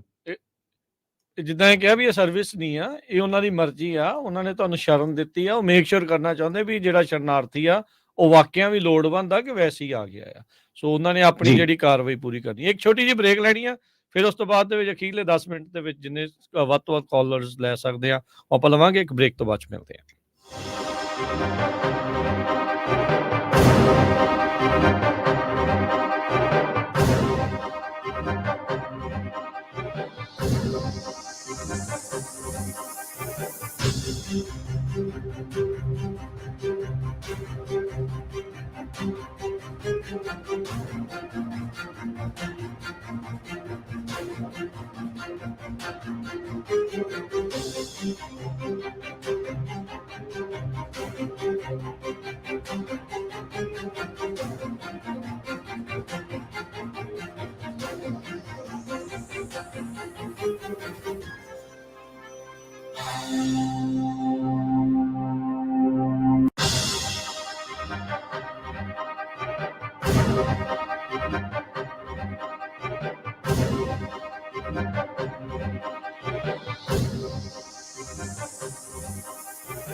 ਬ੍ਰੇਕ ਤੋਂ ਬਾਅਦ ਇੱਕ ਵਾਰੀ ਫਿਰ ਆਪ ਸਭ ਦਾ ਸਵਾਗਤ ਹੈ। ਇਸ ਵਕਤ ਪ੍ਰੋਗਰਾਮ ਚੱਲ ਰਿਹਾ ਜੀ ਅਪਡੇਟ ਇਮੀਗ੍ਰੇਸ਼ਨ। ਅਟਾਰਨੀ ਟਿਰਕੈਣਾ ਜੀ ਸਵਾਗਤ ਹੈ ਇੱਕ ਵਾਰੀ ਫਿਰ। ਸਤਿ ਸ਼੍ਰੀ ਅਕਾਲ ਜੀ। ਸਤਿ ਸ਼੍ਰੀ ਅਕਾਲ। ਆਓ ਅਗਲੇ ਕਾਲਰ ਵੱਲ ਵੱਧਦੇ ਹਾਂ। ਮਨਪ੍ਰੀਤ ਜੀ ਸਤਿ ਸ਼੍ਰੀ ਅਕਾਲ। ਹਾਂਜੀ ਮਨਪ੍ਰੀਤ। ਹਾਂਜੀ ਸਤਿ ਸ਼੍ਰੀ ਅਕਾਲ ਭਾਜੀ। ਸਤਿ ਸ਼੍ਰੀ ਅਕਾਲ ਜੀ। ਸਤਿ ਸ਼੍ਰੀ ਅਕਾਲ। ਭਾਜੀ ਮੇਰਾ ਸਵਾਲ ਸੀਗਾ, ਮੇਰਾ ਨਾ 2018 ਦੇ ਵਿੱਚ ਅਸਾਈਲਮ ਦਾ ਕੇਸ ਫੇਲ ਹੋਇਆ ਹੈ। ਜੀ ਬੋਲੋ ਜੀ, ਬੋਲੋ ਅੱਗੇ। ਹਾਂਜੀ ਹਾਂਜੀ ਹੈਲੋ। ਮੈਨੂੰ BIA ਦੇ ਵਿੱਚ ਲੈਟਰ ਆਇਆ ਸੀਗਾ ਕਿ ਜਿਹਨੇ ਕੇਸ ਫੇਲ ਕੀਤਾ ਨਾ ਮੇਰਾ, ਚਾਰਲਸ ਕੋਨਰੋਏ ਸੀਗਾ ਜੱਜ ਜਿਹੜਾ, ਤੇ ਉਹਨੇ ਫਾਈਲ ਨਹੀਂ ਭੇਜੀ। ਉਹ 18 ਮਹੀਨੇ ਦਾ ਟਾਈਮ ਹੁੰਦਾ BIA ਦੇ ਵਿੱਚ ਨਾ। ਉਹਨਾਂ ਨੇ ਕੀ ਕੀਤਾ ਵੀ ਫਾਈਲ ਪਹੁੰਚੀ ਨਹੀਂ ਉੱਥੇ, ਤੇ ਉਹਨਾਂ ਨੇ 18 ਮਹੀਨਿਆਂ ਬਾਅਦ ਮੇਰਾ ਕੇਸ ਫਿਰ ਵਾਪਸ ਨਿਊਯਾਰਕ ਕੋਰਟ 'ਚ ਭੇਜਿਆ ਸੀਗਾ। ਵਿਰਨਾ ਰਾਈਟ ਜੱਜ ਸੀਗੇ ਜੀ। ਤੇ ਇਹ ਸੀਗਾ ਆਪਣੇ 2022 ਦੇ ਵਿੱਚ। ਉੱਥੇ ਫਿਰ ਇੰਟਰਵਿਊ ਹੋਈ ਸੀਗੀ, ਦੁਬਾਰਾ ਫਿਰ ਫੇਲ ਹੋ ਗਿਆ ਸੀਗਾ। ਅੱਛਾ। ਤੇ ਹੁਣ ਹਾਂਜੀ ਫਿਰ BIA ਦੇ ਵਿੱਚ ਅਪੀਲ ਲੱਗੀ ਆ ਹੁਣ। ਹਾਂਜੀ ਤੇ ਮੈਂ ਉਹ ਪੁੱਛਣਾ ਸੀਗਾ ਭਾਜੀ ਇਹਨਾਂ ਨੂੰ ਕਿ ਆਪਣਾ ਮੈਂ ਇੰਟਰਵਿਊ ਵਾਲਾ ਕੇਸ ਲਾ ਸਕਦਾ ਕਿ ਜਾਂ ਵਾਹ ਵਾਲਾ, ਆਪਣਾ ਕੀ ਸਲਾਹ ਦੇਣਗੇ ਭਾਜੀ ਉਹਦੇ ਬਾਰੇ। I-94 ਹੈਗਾ ਸੀਗਾ ਮੇਰਾ ਵੀਰ। ਏਦਾਂ ਕਿ ਕਿਹੜੇ ਕੇਸ ਕਰਨੇ ਤੁਸੀਂ ਲਾਣਾ ਹੁਣ ਦੁਬਾਰਾ? ਜਿੱਦਾਂ ਇੰਟਰਵਿਊ ਵਾਲਾ, ਜਿੱਦਾਂ ਵਿਆਹ ਵਾਲਾ ਹੋ ਗਿਆ ਜਾਂ ਵਾਹ ਵਾਲਾ ਹੋ ਗਿਆ ਨਾ, ਦੋਵਾਂ। ਵਿਆਹ ਹੋ ਗਿਆ ਕਿ ਹੋਣਾ ਅਜੇ? ਹਾਂਜੀ ਵਿਆਹ ਹੋ ਗਿਆ ਕਿ ਹੋਣਾ ਆ? ਨਹੀਂ ਹੋਣਾ ਜੀ। ਵਿਆਹ ਤੋਂ ਪਹਿਲਾਂ ਹੀ ਵਾਵਾ ਨੇ ਤੁਹਾਨੂੰ ਪਤਾ ਵੀ ਹੋ ਜਾਣਾ, ਏਦਾਂ ਥੋੜੀ ਹੁੰਦਾ ਆ। ਵਿਆਹ ਤੋਂ ਪਹਿਲਾਂ ਹੀ ਵਾਵਾ ਥੋੜੀ ਹੋ ਜਾਂਦਾ ਆ। ਤੈਨੂੰ ਕਿੱਦਾਂ ਪਤਾ ਮੇਰਾ ਵੀਰ ਕਿ ਘਰ ਵਾਲੀ ਨੇ ਲੜਨਾ ਹੀ ਆ ਤੇਰੇ ਨਾਲ? ਹੋ ਸਕਦਾ ਕਿ ਵਧੀਆ ਵੀ ਤਾਂ ਮਿਲ ਸਕਦੀ ਆ। ਹਾਂਜੀ ਨਹੀਂ ਉਹ ਤੇ ਹੈਗਾ ਭਾਜੀ, ਉਹ ਤਾਂ ਮੈਂ ਪੁੱਛਣਾ ਸੀਗਾ RKK ਦਾ ਕਿੱਦਾਂ ਪਤਾ ਕਰੀਦਾ ਜੇ ਅਸਾਈਲਮ ਵਿੱਚ ਜਿੱਦਾਂ ਹੁਣ 2 ਵਾਰੀ ਫੇਲ ਹੋਇਆ ਕਿ ਲੱਗੀ ਆ ਕੋਈ ਫਾਈਂਡ ਆਊਟ ਆਨਲਾਈਨ ਕਿਸੇ ਤਰੀਕੇ ਆਪਣਾ A ਨੰਬਰ ਪਾ ਕੇ ਆਪਾਂ ਕਰ ਸਕਦੇ ਚੈੱਕ ਜਾਂ ਕਿਸੇ ਵੈਬਸਾਈਟ ਤੋਂ? ਇਹਦਾ ਸਵਾਲ ਹੀ ਬਦਲ ਲਿਆ ਤੂੰ। ਚੱਲ ਆਪਣਾ ਤੇਰੀ ਲੱਤ ਨਹੀਂ ਆਪਾਂ ਜ਼ਿਆਦਾ ਖਿੱਚਣੀ, ਪਰ ਏਦਾਂ ਕਿ 2 ਵਾਰੀ ਕਿੱਦਾਂ ਫੇਲ ਹੋ ਗਿਆ ਤੇਰਾ ਕੇਸ? ਪਹਿਲਾਂ ਮੈਨੂੰ ਇਹ ਦੱਸ। ਹਾਂਜੀ ਮੇਰਾ 2 ਵਾਰੀ ਫੇਲ ਹੋਇਆ ਸੀਗਾ। ਹਾਂਜੀ ਇੰਟਰਵਿਊ ਦਾ ਚੱਕਰ ਸੀਗਾ। ਹਾਂਜੀ ਏਦਾਂ ਆ ਕਿ ਅੱਜ ਕੱਲ ਨਾ ਕਈ ਵਾਰੀ ਕੀ ਹੁੰਦਾ ਕਿ ਕੇਸ ਨਾ ਵਾਪਸ ਭੇਜ ਦਿੰਦੇ ਹੋ। ਰਿਕਾਰਡਿੰਗ ਜਿੱਦਾਂ ਅੱਜ ਕੱਲ ਕਰਦੇ ਆ, ਰਿਕਾਰਡਿੰਗ ਨਹੀਂ ਉਹਨਾਂ ਕੋਲ ਸਹੀ, ਜਿੱਦਾਂ WebEx ਤੋਂ ਪਹੁੰਚੀ ਤਾਂ ਜਿਹੜਾ BIA ਉਹਨਾਂ ਕੋਲ ਪਹਿਲਾਂ ਜਿਹੜੇ ਪੁਰਾਣੇ ਕੇਸ ਸੀ ਉਹਨਾਂ ਦੇ ਵਿੱਚ ਪੇਪਰ ਫਾਈਲਿੰਗ ਹੁੰਦੀ ਸੀ। ਉਹਨਾਂ ਨੂੰ ਰਿਕਾਰਡ ਚਾਹੀਦਾ ਕਿ ਸਾਰਾ ਥੱਲੇ ਕੀ ਹੋਇਆ ਹੈ ਨਾ। ਜਦੋਂ ਫਾਈਲਾਂ ਉਹਨਾਂ ਕੋਲ ਨਹੀਂ ਪਹੁੰਚਦੀਆਂ ਤਾਂ ਉਹ ਆਪਣਾ ਫੈਸਲਾ ਨਹੀਂ ਦੇ ਸਕਦੇ, ਉਹ ਵਾਪਸ ਥੱਲੇ ਭੇਜ ਦਿੰਦੇ। ਜੇ ਰਿਕਾਰਡਿੰਗ ਨਹੀਂ ਕਿਸੇ ਦੀ ਸਹੀ ਹੋਈ ਤਾਂ ਉਹਨੂੰ ਵਾਪਸ ਭੇਜ ਦਿੰਦੇ। ਕਈ ਵਾਰੀ CD ਖਰਾਬ ਹੁੰਦੀ ਹੈ ਤੇ ਫਿਰ ਦੁਬਾਰਾ ਜਿਹੜਾ ਉਹ ਕਹਿੰਦੇ ਜੱਜ ਸਾਹਿਬ ਨੂੰ, ਇਹ ਕਹਿੰਦੇ ਕਿ ਦੁਬਾਰਾ ਇਹਦਾ ਕੇਸ ਸੁਣੋ ਤੇ ਗੱਲਬਾਤ ਕਰੋ ਤੇ ਫਿਰ ਅੱਗੇ ਜਿਹੜੀ ਗੱਲਬਾਤ ਜਿਹੜੀ ਚੱਲਣੀ ਹੈ। ਤੇ ਹੁਣ ਤੇਰੇ ਕੇਸ ਦੇ ਵਿੱਚ RKK ਵੀ ਲਾਈ ਸੀ ਉਹਨਾਂ ਨੇ? ਨਹੀਂ RKK ਦਾ ਮੈਂ ਭਾਜੀ ਪੁੱਛਣਾ ਸੀਗਾ ਵੀ ਉਹ ਕਿੱਦਾਂ ਚੈੱਕ ਕਰ ਸਕਦੇ ਆ ਆਪਾਂ? ਤੁਹਾਡੇ ਵਕੀਲ ਨੇ ਨਹੀਂ ਦੱਸਿਆ? ਨਾ ਸਰਕਾਰੀ ਵਕੀਲ ਜਿਹੜਾ ਫਾਈਲਿੰਗ ਕਰਦਾ ਵਾ, RKK ਸਬਮਿਸ਼ਨ ਕਰਦਾ, ਤੇ ਤੁਹਾਨੂੰ ਬਿਲਕੁਲ ਉਹ ਜੱਜ ਦੱਸੂਗਾ ਤੇ ਮੌਕਾ ਵੀ ਦਊਗਾ ਉਹਨੂੰ ਐਕਸਪਲੇਨ ਕਰਨ ਦਾ। ਤੇ ਆਪਣੇ ਵਕੀਲ ਤੋਂ ਪਤਾ ਕਰ ਸਕਦੇ ਆ ਜਾਂ ਅਦਾਲਤੀ ਦਸਤਾਵੇਜ਼ਾਂ ਤੋਂ ਕਿੱਥੋਂ ਪਤਾ ਕਰ ਸਕਦੇ ਆ ਵੀ ਉਹ ਲੱਗੀ ਹੈ ਜਾਂ ਨਹੀਂ ਲੱਗੀ? ਜਿਹੜਾ 2 ਵਾਰੀ ਕਹਿੰਦੇ ਵੀ ਫੇਲ ਹੋਇਆ। ਉਹ ਵਕੀਲ ਨੂੰ ਨੋਟਿਸ ਹੁੰਦਾ, ਉਹ ਤੁਹਾਨੂੰ ਐਕਸਪਲੇਨ ਕਰਨਾ ਪੈਂਦਾ ਪੂਰਾ। ਠੀਕ ਹੈ, ਆਪਣੇ ਵਕੀਲ ਦੇ ਨਾਲ ਕਰਿਓ ਜੀ, ਉਹ ਐਕਸਪਲੇਨ ਕਰ ਸਕਦੇ ਆ ਤੁਹਾਨੂੰ। ਮਲਕੀਤ ਸਿੰਘ। ਭਾਜੀ ਮੈਂ ਇਹ ਪੁੱਛਣਾ ਸੀ ਜੀ, ਮੇਰੇ ਫੈਮਿਲੀ ਦਾ ਮੈਂ ਅਪਲਾਈ ਕੀਤਾ ਸੀ ਅੱਜ ਤੋਂ 7-8 ਮਹੀਨੇ। ਮੇਰਾ ਅਸਾਈਲਮ ਪਾਸ ਹੋਇਆ ਨਿਊਯਾਰਕ ਦੇ ਵਿੱਚ। ਤੇ ਭਾਜੀ ਉਹਨਾਂ ਦਾ ਨਾ ਲੈਟਰ ਆ ਗਿਆ ਆਪਣਾ ਘਰ ਵੀ ਜੇ ਪਾਸਪੋਰਟ ਉਹਨਾਂ ਨੇ ਰੱਖ ਲਿਆ, ਇੰਟਰਵਿਊ ਹੋ ਗਿਆ ਉਹਨਾਂ ਦਾ। ਤੇ ਭਾਜੀ ਮੇਰੇ ਮੁੰਡੇ ਦੇ ਪੇਪਰ ਨੇ ਫਰਵਰੀ ਦੇ ਵਿੱਚ ਹਨਾ, ਤੇ ਉਸ ਤੋਂ ਬਾਅਦ ਉਹਦਾ ਜੋ ਵੀ ਉੱਥੋਂ ਮਿਲੇਗਾ ਮੈਂ ਕਿਹਾ ਫਿਰ ਇੱਥੇ ਐਡਮਿਸ਼ਨ ਕਰਵਾ ਦਿਆਂਗਾ। ਤੇ ਰੋਕ ਸਕਦੇ ਨੇ ਉਹ ਵੀ ਮੰਨ ਲਓ ਪਾਸਪੋਰਟ ਤੇ ਮਿਲ ਜਾਣੇ ਨੇ ਅੱਜ ਬੁੱਧਵਾਰ ਨੂੰ? ਤੁਹਾਡਾ ਸਵਾਲ ਕੀ ਹੈ ਕਿ ਪੇਪਰ ਉੱਥੇ ਪੇਪਰਾਂ ਤੱਕ ਤਾਂ ਮੈਨੂੰ ਗੱਲ ਸਮਝ ਆ ਗਈ, ਅੱਗੇ ਕੀ ਕਹਿ ਰਹੇ? ਮੈਂ ਕਿਹਾ ਵੀਜ਼ੇ ਲੱਗ ਗਏ ਨੇ ਭਾਜੀ, ਬੁੱਧਵਾਰ ਨੂੰ ਪਾਸਪੋਰਟ ਮਿਲ ਜਾਣਾ ਹੈ ਵੀਕ 'ਚ। ਲੈਟਰ ਆ ਗਿਆ ਘਰ ਮੇਰੇ ਕੋਲ। ਉਹਦੀ ਵੈਲਿਡਿਟੀ ਹੁੰਦੀ ਹੈ ਨਾ 4 ਮਹੀਨੇ ਦਾ ਘੱਟੋ ਘੱਟ ਉਹ ਦਿੰਦੇ ਆ ਨਾ, ਤੇ ਉਹ ਵੈਲਿਡਿਟੀ ਦੇ ਵਿੱਚ ਆਪਣਾ ਆ ਸਕਦੇ ਆ। ਅੱਛਾ ਕੋਈ ਚੱਕਰ ਨਹੀਂ ਹੈ ਜੇ ਮੰਨ ਲਓ ਫਰਵਰੀ ਦਾ ਮਹੀਨਾ ਰੁਕ ਜਾਣਗੇ, ਪੇਪਰ ਨੇ ਬੇਟੇ ਦੇ ਮੇਰੇ ਦੇ, ਉਸ ਤੋਂ ਬਾਅਦ ਆ ਜਾਣਗੇ, ਕੋਈ ਚੱਕਰ ਨਹੀਂ ਵੀਰ। ਉਹਨਾਂ ਨੂੰ ਇੰਨੀ ਨਹੀਂ ਕਾਹਲੀ, ਉਹਨਾਂ ਨੇ ਤਾਂ ਹੀ ਤਾਂ ਦੇਣਾ ਬੰਦਾ ਆਪਣਾ ਬੰਦੋਬਸਤ ਕਰਕੇ ਆਵੇ। ਠੀਕ ਹੈ ਜੀ। ਨਹੀਂ ਮੈਂ ਤਾਂ ਨਾ ਭਾਜੀ ਮੈਂ ਅਸਾਈਲਮ ਦਾ ਇੱਕ ਕੇਸ ਲੱਗਾ ਸੀ ਨਾ, ਤੇ ਮੈਂ ਕਿਤੇ ਕੋਈ ਪ੍ਰੋਬਲਮ ਨਾ ਆਏ। ਨਹੀਂ ਜਿਹੜੀ ਵੀਜ਼ੇ ਦੀ ਵੈਲਿਡਿਟੀ ਹੈ ਨਾ ਉਹਦੇ ਵਿੱਚ ਆ ਜਾਣਾ, ਤੇ ਤਰੀਕ ਲਿਖੀ ਹੁੰਦੀ ਕਦੋਂ ਐਕਸਪਾਇਰ ਹੋ ਰਿਹਾ ਇਹ। ਤੇ ਠੀਕ ਹੈ ਭਾਜੀ। ਤੇ ਭਾਜੀ ਇੱਕ ਟਰੈਵਲ ਡਾਕੂਮੈਂਟ ਕਦੋਂ ਤੱਕ ਹੋ ਗਿਆ? 7-8 ਮਹੀਨੇ ਮੈਨੂੰ ਅਪਲਾਈ ਕੀਤੇ ਨੂੰ, ਕਦੋਂ ਤੱਕ? 10-12 ਮਹੀਨੇ ਚ ਆ ਜਾਂਦਾ ਮੇਰਾ ਵੀਰ। ਠੀਕ ਹੈ ਜੀ, ਓਕੇ ਥੈਂਕ ਯੂ ਭਾਜੀ, thank you very much. Mandeep Singh. Hello ਹਾਂਜੀ ਸਤਿ ਸ਼੍ਰੀ ਅਕਾਲ। ਹਾਂ ਸਤਿ ਸ਼੍ਰੀ ਅਕਾਲ ਭਾਜੀ। ਜੀ ਭਾਜੀ ਮੈਂ ਨਾ ਤੁਹਾਡੇ ਮੇਰਾ ਕੇਸ ਤੁਹਾਡੇ ਕੋਈ ਹੀ ਯੂ ਵੀਜ਼ੇ ਦਾ, ਜੀ ਭਾਜੀ ਨਵੰਬਰ 2021 ਚ ਲਾਇਆ ਸੀ ਭਾਜੀ ਆਪਾਂ, ਤੇ ਕੱਲ ਨਾ ਭਾਜੀ ਦੋਨੇ ਮੇਰੇ ਵਰਕ ਪਰਮਿਟ ਜਿੱਦਾਂ ਅਪਰੂਵ ਹੋ ਗਿਆ। ਇਹ ਭਾਜੀ ਦੋਨੇ ਵਰਕ ਪਰਮਿਟ VFD ਚ ਮਿਲਦੇ ਹੁੰਦੇ ਕਿ ਜਿੱਦਾਂ ਇੱਕ ਮਿਲਦਾ ਹੁੰਦਾ? ਦੋਨੋਂ ਵਰਕ ਪਰਮਿਟ ਮਤਲਬ ਅਸਾਈਲਮ ਵਾਲਾ ਤੇ ਯੂ ਵੀਜ਼ਾ ਵਾਲਾ? ਨਹੀਂ ਭਾਜੀ ਆਪਣੇ ਦੋ ਕੈਟਾਗਰੀ ਚ ਹੋਈ ਨਾ, ਇੱਕ C14 ਹੋਇਆ ਸੀ ਤੇ ਇੱਕ E19 ਹੋਇਆ ਸੀ ਜਿੱਦਾਂ ਇਹਦੇ ਚ ਯੂ ਵੀਜ਼ੇ ਚ। ਅਕਸ਼ਦ ਭਾਜੀ ਨੇ ਕੀਤਾ ਸੀ ਅਪਲਾਈ। ਨਹੀਂ ਠੀਕ ਆ, ਆਪਣਾ ਵਰਕ ਪਰਮਿਟ ਹੁਣ 5 ਸਾਲ ਦਾ ਮਿਲਣਾ ਚਾਹੀਦਾ। 2 ਵਰਕ ਪਰਮਿਟ ਮਿਲ ਗਏ ਤਾਂ ਫਿਰ 2 ਡਬਲ ਜੌਬਾਂ ਕਰੋ। ਤੇ ਠੀਕ ਹੈ ਭਾਜੀ। ਹਾਂ ਤੁਸੀਂ ਤਾਂ ਭਾਜੀ ਜਿਹੜੀ ਮਰਜ਼ੀ ਕੈਟਾਗਰੀ ਆ ਆਥੋਰਾਈਜ਼ਡ ਟੂ ਵਰਕ ਆ, ਤੇ ਇੱਕ ਜੌਬ ਤੇ ਇੱਕ ਨਾ ਕਰੋ ਤੇ ਦੂਜੇ ਤੇ ਦੂਜੇ ਤੇ ਕਰੋ। ਚਲੋ thank you Mandeep, thank you ਵੀਰੇ, ਥੈਂਕ ਯੂ ਭਾਜੀ। ਚਲੋ ਧੰਨਵਾਦ ਕਰਦੇ ਆ ਤੁਹਾਡਾ, ਬੜੀ ਮਿਹਰਬਾਨੀ ਤੁਹਾਡੀ ਟੀਮ ਦੀ, ਅਟਾਰਨੀ ਟਿਰਕੈਨਾ ਜੀ। ਦੇਖੋ ਕਈਆਂ ਦਾ ਇੱਕ ਨਹੀਂ ਆਉਂਦਾ, ਕਈਆਂ ਦੇ 2 ਵੀ ਆ ਜਾਂਦੇ, ਸੋ ਇਹ ਸਿਸਟਮ ਆ, ਇਹ ਪਤਾ ਨਹੀਂ ਲੱਗਦਾ। ਥੋੜੇ ਜਿਹੇ ਹੁਣ ਜਿੱਦਾਂ ਯੂ ਵੀਜ਼ੇ ਵਾਲੇ ਤੇਜ਼ ਹੋਏ, ਜਿੱਦਾਂ ਇਹ ਤਾਂ 21 ਜਨ ਕੀਤਾ ਸੀਗਾ, ਤੇ ਦੇਖ ਲਓ ਤੁਸੀਂ 23 ਦੇ ਆਪਣਾ 2 ਸਾਲਾਂ ਚ ਇਹਦਾ ਹੁਣ ਜਿੱਦਾਂ ਤੇਜ਼ ਹੋ ਗਏ। ਪਹਿਲਾਂ 5-5 ਸਾਲ ਰੋਕ ਲੈਂਦੇ ਸੀਗੇ, ਠੀਕ ਹੈ। ਹੁਣ ਵਰਕ ਪਰਮਿਟ ਜੀ ਥੋੜੀ ਖੁੱਲ ਦਿੱਤੀ ਇਹਨੇ ਯੂ ਵੀਜ਼ੇ ਵਾਲਿਆਂ ਨੂੰ। ਬਾਈਡਨ ਨੇ ਜਿੱਦਾਂ ਕਿਹਾ ਹੈਗਾ ਕਰ ਗਿਆ। ਠੀਕ ਹੈ। ਵਰਿੰਦਰ ਥਿਆੜਾ ਹੁਣੀ ਕਹਿੰਦੇ ਆ ਵੀ ਭਾਜੀ ਉਹਨਾਂ ਨੂੰ ਜ਼ਰੂਰ ਦੱਸ ਦਿਓ ਵੀ ਵਕੀਲ ਤਾਂ ਮੇਰਾ ਪਰ ਦੂਜਾ ਸੀ, ਤੁਹਾਡੀ ਪ੍ਰੋਗਰਾਮ ਸੁਣ ਕੇ ਹੈਲਪ ਦੇ ਨਾਲ ਕੇਸ ਆਪਣਾ ਪਾਸ ਹੋ ਗਿਆ, ਬੜੀ ਮਿਹਰਬਾਨੀ। ਚਲੋ ਵਧਾਈਆਂ ਜੀ ਇਹਨਾਂ ਨੂੰ। ਭਰਾਵਾ ਡਬਲ ਵਾਲੀ ਮੈਂ ਨਾ ਗੱਲ ਕਲੀਅਰ ਕਰ ਦਿੰਦਾ, ਵਰਕ ਪਰਮਿਟ ਵਾਲੀ ਡਬਲ ਦਾ ਮਤਲਬ ਇਹ ਨਹੀਂ ਕਿ ਡਬਲ ਲੌਗ ਬੁੱਕ ਤੁਸੀਂ ਚਲਾਣੀ ਹੈ। ਕੱਲ ਨੂੰ ਵਕੀਲ ਆਪਣਾ ਅੰਦਰ ਦਿੱਤਾ ਹੋਏਗਾ ਲੈ ਗਿਆ, ਇਹਨੇ ਆਲ ਏਅਰ ਕਿਹਾ ਸੀਗਾ ਕਿ ਤੇਰੇ 2 ਵਰਕ ਪਰਮਿਟ ਆ ਗਏ, ਤੂੰ ਡਬਲ ਨਹੀਂ ਇਹ ਵਾਲੇ ਤਾਂ ਵਰਕ ਪਰਮਿਟ ਹੁੰਦਾ ਹੀ ਓਪਨ ਐਂਡਡ ਆ, ਜਿੰਨੇ ਮਰਜ਼ੀ ਜੌਬ ਆ ਇੱਕ ਦੇ ਨਾਲ ਹੀ ਜਿੰਨੀਆਂ ਮਰਜ਼ੀ ਕਰੀ ਜਾ। ਉਦਾਂ ਪਿਆਰ ਕਰਦਾ ਰਹੇਗਾ ਤੇ ਵਕੀਲ ਲੈ ਗਿਆ ਹੈ ਕਿ 2 ਤੂੰ ਕਰ ਸਕਦਾ, 2 ਕਰ ਸਕਦੇ ਨਹੀਂ ਕਰ ਸਕਦਾ ਭਰਾਵਾ, ਇਹ ਵੀ ਮਜ਼ਾਕ ਆ। ਹਾਂ ਇਹ ਗੱਲ ਜੋ ਹੈਗਾ ਜੋ ਲੀਗੈਲਿਟੀ ਉਦਾਂ ਹੀ ਚੱਲਣਾ ਜੀ। ਕੀ ਮੈਂ ਕਿਹਾ ਮਜ਼ਾਕ ਵੀ ਨਹੀਂ ਕਰ ਸਕਦੇ ਫਿਰ ਇਹ ਹਿਸਾਬ। ਹਾਂਜੀ ਔਖਾ ਹੋ ਜਾਂਦਾ ਤੁਹਾਡੇ ਲਈ ਨਾ, ਕਿਉਂਕਿ ਤੁਹਾਡੇ ਸ਼ਬਦ ਫਿਰ ਬੜੇ ਇੰਪੋਰਟੈਂਟ ਆ ਜਿੱਦਾਂ ਤੁਸੀਂ ਕਹਿੰਦੇ ਆ। ਕੀਰਤ ਸਿੰਘ ਹੈਲੋ, ਸਤਿ ਸ਼੍ਰੀ ਅਕਾਲ ਭਾਜੀ। ਹਾਂਜੀ ਸਤਿ ਸ਼੍ਰੀ ਅਕਾਲ ਜੀ ਭਾਈ। ਮੇਰੀ ਤਰੀਕ ਸੀ 2 ਜਨਵਰੀ ਦੇ ਵਿੱਚ, ਤੇ ਉਹ 2 ਘੰਟੇ ਇੰਟਰਵਿਊ ਹੋਈ, ਬਾਅਦ ਚੋਂ ਬ੍ਰੇਕ ਜੀ ਹੋ ਗਈ 12 ਵਜੇ ਦੀ, ਤੇ ਬਾਅਦ ਚੋਂ ਕਹਿੰਦੇ ਵੀ ਸੋਸ਼ਲ ਮੀਡੀਆ ਤੇ ਫੋਟੋਆਂ ਤੋਂ ਦੂਜੀਆਂ ਪਾਰਟੀ ਦੀਆਂ। ਮੈਂ ਹਾਂਜੀ ਪਾਉਣਾ, ਤੇ ਉਹਨਾਂ ਨੇ ਕਿਹਾ ਵੀ ਅਗਲੀ ਵਾਰੀ ਫਿਰ ਕਿਉਂ ਜਮ੍ਹਾਂ ਕਰਾਉਣੀਆਂ 15 ਦਿਨ ਪਹਿਲਾਂ। ਤੇ ਹੁਣ ਮੈਨੂੰ ਤਰੀਕ ਮਿਲੀ ਤੇ ਮੈਂ ਪੁੱਛਣਾ ਸੀ ਉਹਦੇ ਬਾਰੇ ਵੀ ਇੰਟਰਵਿਊ ਦੋਹਰੇ ਹੋਊਗੀ ਤੇ ਜਾਂ ਉਹ ਫੋਟੋਆਂ ਦਾ ਹੁਣ ਕੀ ਹਿਸਾਬ ਕਿਤਾਬ? ਮੇਰਾ ਵੀਰ ਉਹਦਾ ਏਦਾਂ ਕਿ ਮੈਨੂੰ ਹੁਣ ਪਤਾ ਨਹੀਂ ਕਿ ਫਾਈਨਲ ਡਿਸਕਸ਼ਨ ਤੁਹਾਡੀ ਕੋਰਟ ਦੇ ਵਿੱਚ ਕੀ ਹੋਈ ਨਾ, ਕਿ ਕੀ ਕੋਰਟ ਨੇ ਮੰਗਿਆ। ਜਿੱਦਾਂ ਹੁਣ ਤੁਸੀਂ ਦੱਸਦੇ ਆ ਕਿ ਉਹਨਾਂ ਨੇ ਸੋਸ਼ਲ ਮੀਡੀਆ ਦਾ ਕਿਹਾ ਜਾਂ ਫੋਟੋਆਂ ਦਾ ਕਿਹਾ, ਤੇ ਆਪਣੇ ਵਕੀਲ ਨਾਲ ਸਲਾਹ ਕਰਕੇ ਉਹੀ ਜਿਹੜਾ ਐਵੀਡੈਂਸ ਜੋ ਉਹਨਾਂ ਨੇ ਕਿਹਾ ਉਹਨੂੰ ਸਬਮਿਟ ਕਰਾਓ। ਤੇ ਜੇ ਉਹਨੇ ਤੁਹਾਨੂੰ ਨਹੀਂ ਪਤਾ ਕੀ ਕਿਹਾ, ਜਾਂ ਫਿਰ ਉਹਨੂੰ ਕਹਿੰਦੇ ਡਾਰਕ DAR ਨਾ ਰਿਕਾਰਡਿੰਗ ਹੁੰਦੀ ਹੈ, ਉਹਦੀ CD ਵੀ ਮਿਲ ਜਾਂਦੀ ਹੈ ਜਿਹੜੀ ਕੇਸ ਦੀ, CD ਮਾਰ ਕੇ ਸੁਣ ਲਓ, ਤੁਹਾਨੂੰ ਪਤਾ ਲੱਗ ਜਾਣਾ। ਇਹ ਕੋਰਟ ਤੋਂ ਮਿਲਣੀ ਹੈ? ਹਾਂਜੀ ਠੀਕ ਹੈ। ਨਹੀਂ ਉਦਾਂ ਮੈਂ ਜਿਹੜੀਆਂ ਆਪਣੀਆਂ ਦੂਜੀਆਂ ਫੋਟੋਆਂ ਜਿੱਦਾਂ ਮੈਂ ਜਾਣਾ ਸੀ ਇੱਥੇ ਪ੍ਰੋਟੈਸਟਾਂ ਤੇ, ਉਹ ਮੈਂ ਲਾਈਆਂ ਹੀ ਫੋਟੋਆਂ, ਤੇ ਜਿਹੜੀਆਂ ਉੱਥੋਂ ਦੂਜੀ ਸੋਸ਼ਲ ਮੀਡੀਆ ਵਾਲੀਆਂ ਮੰਗੀਆਂ ਕਿ ਉੱਤੇ ਪਾਉਣਾ ਤੂੰ ਕੋਈ ਫੇਸਬੁੱਕ ਤੇ ਹੈਗਾ। ਨਹੀਂ ਤੁਹਾਨੂੰ ਉਹਨਾਂ ਨੇ ਕੀ ਪੁੱਛਿਆ ਸੀਗਾ ਕਿ ਕੋਡ ਕਿਹੜਾ ਸੀਗਾ ਤੁਹਾਡਾ? ਹਾਂਜੀ ਕੋਡ ਕਿਹੜਾ ਸੀਗਾ? ਕੋਡ ਇਹੋ ਸੈਨ ਫਰਾਂਸਿਸਕੋ ਹੀ।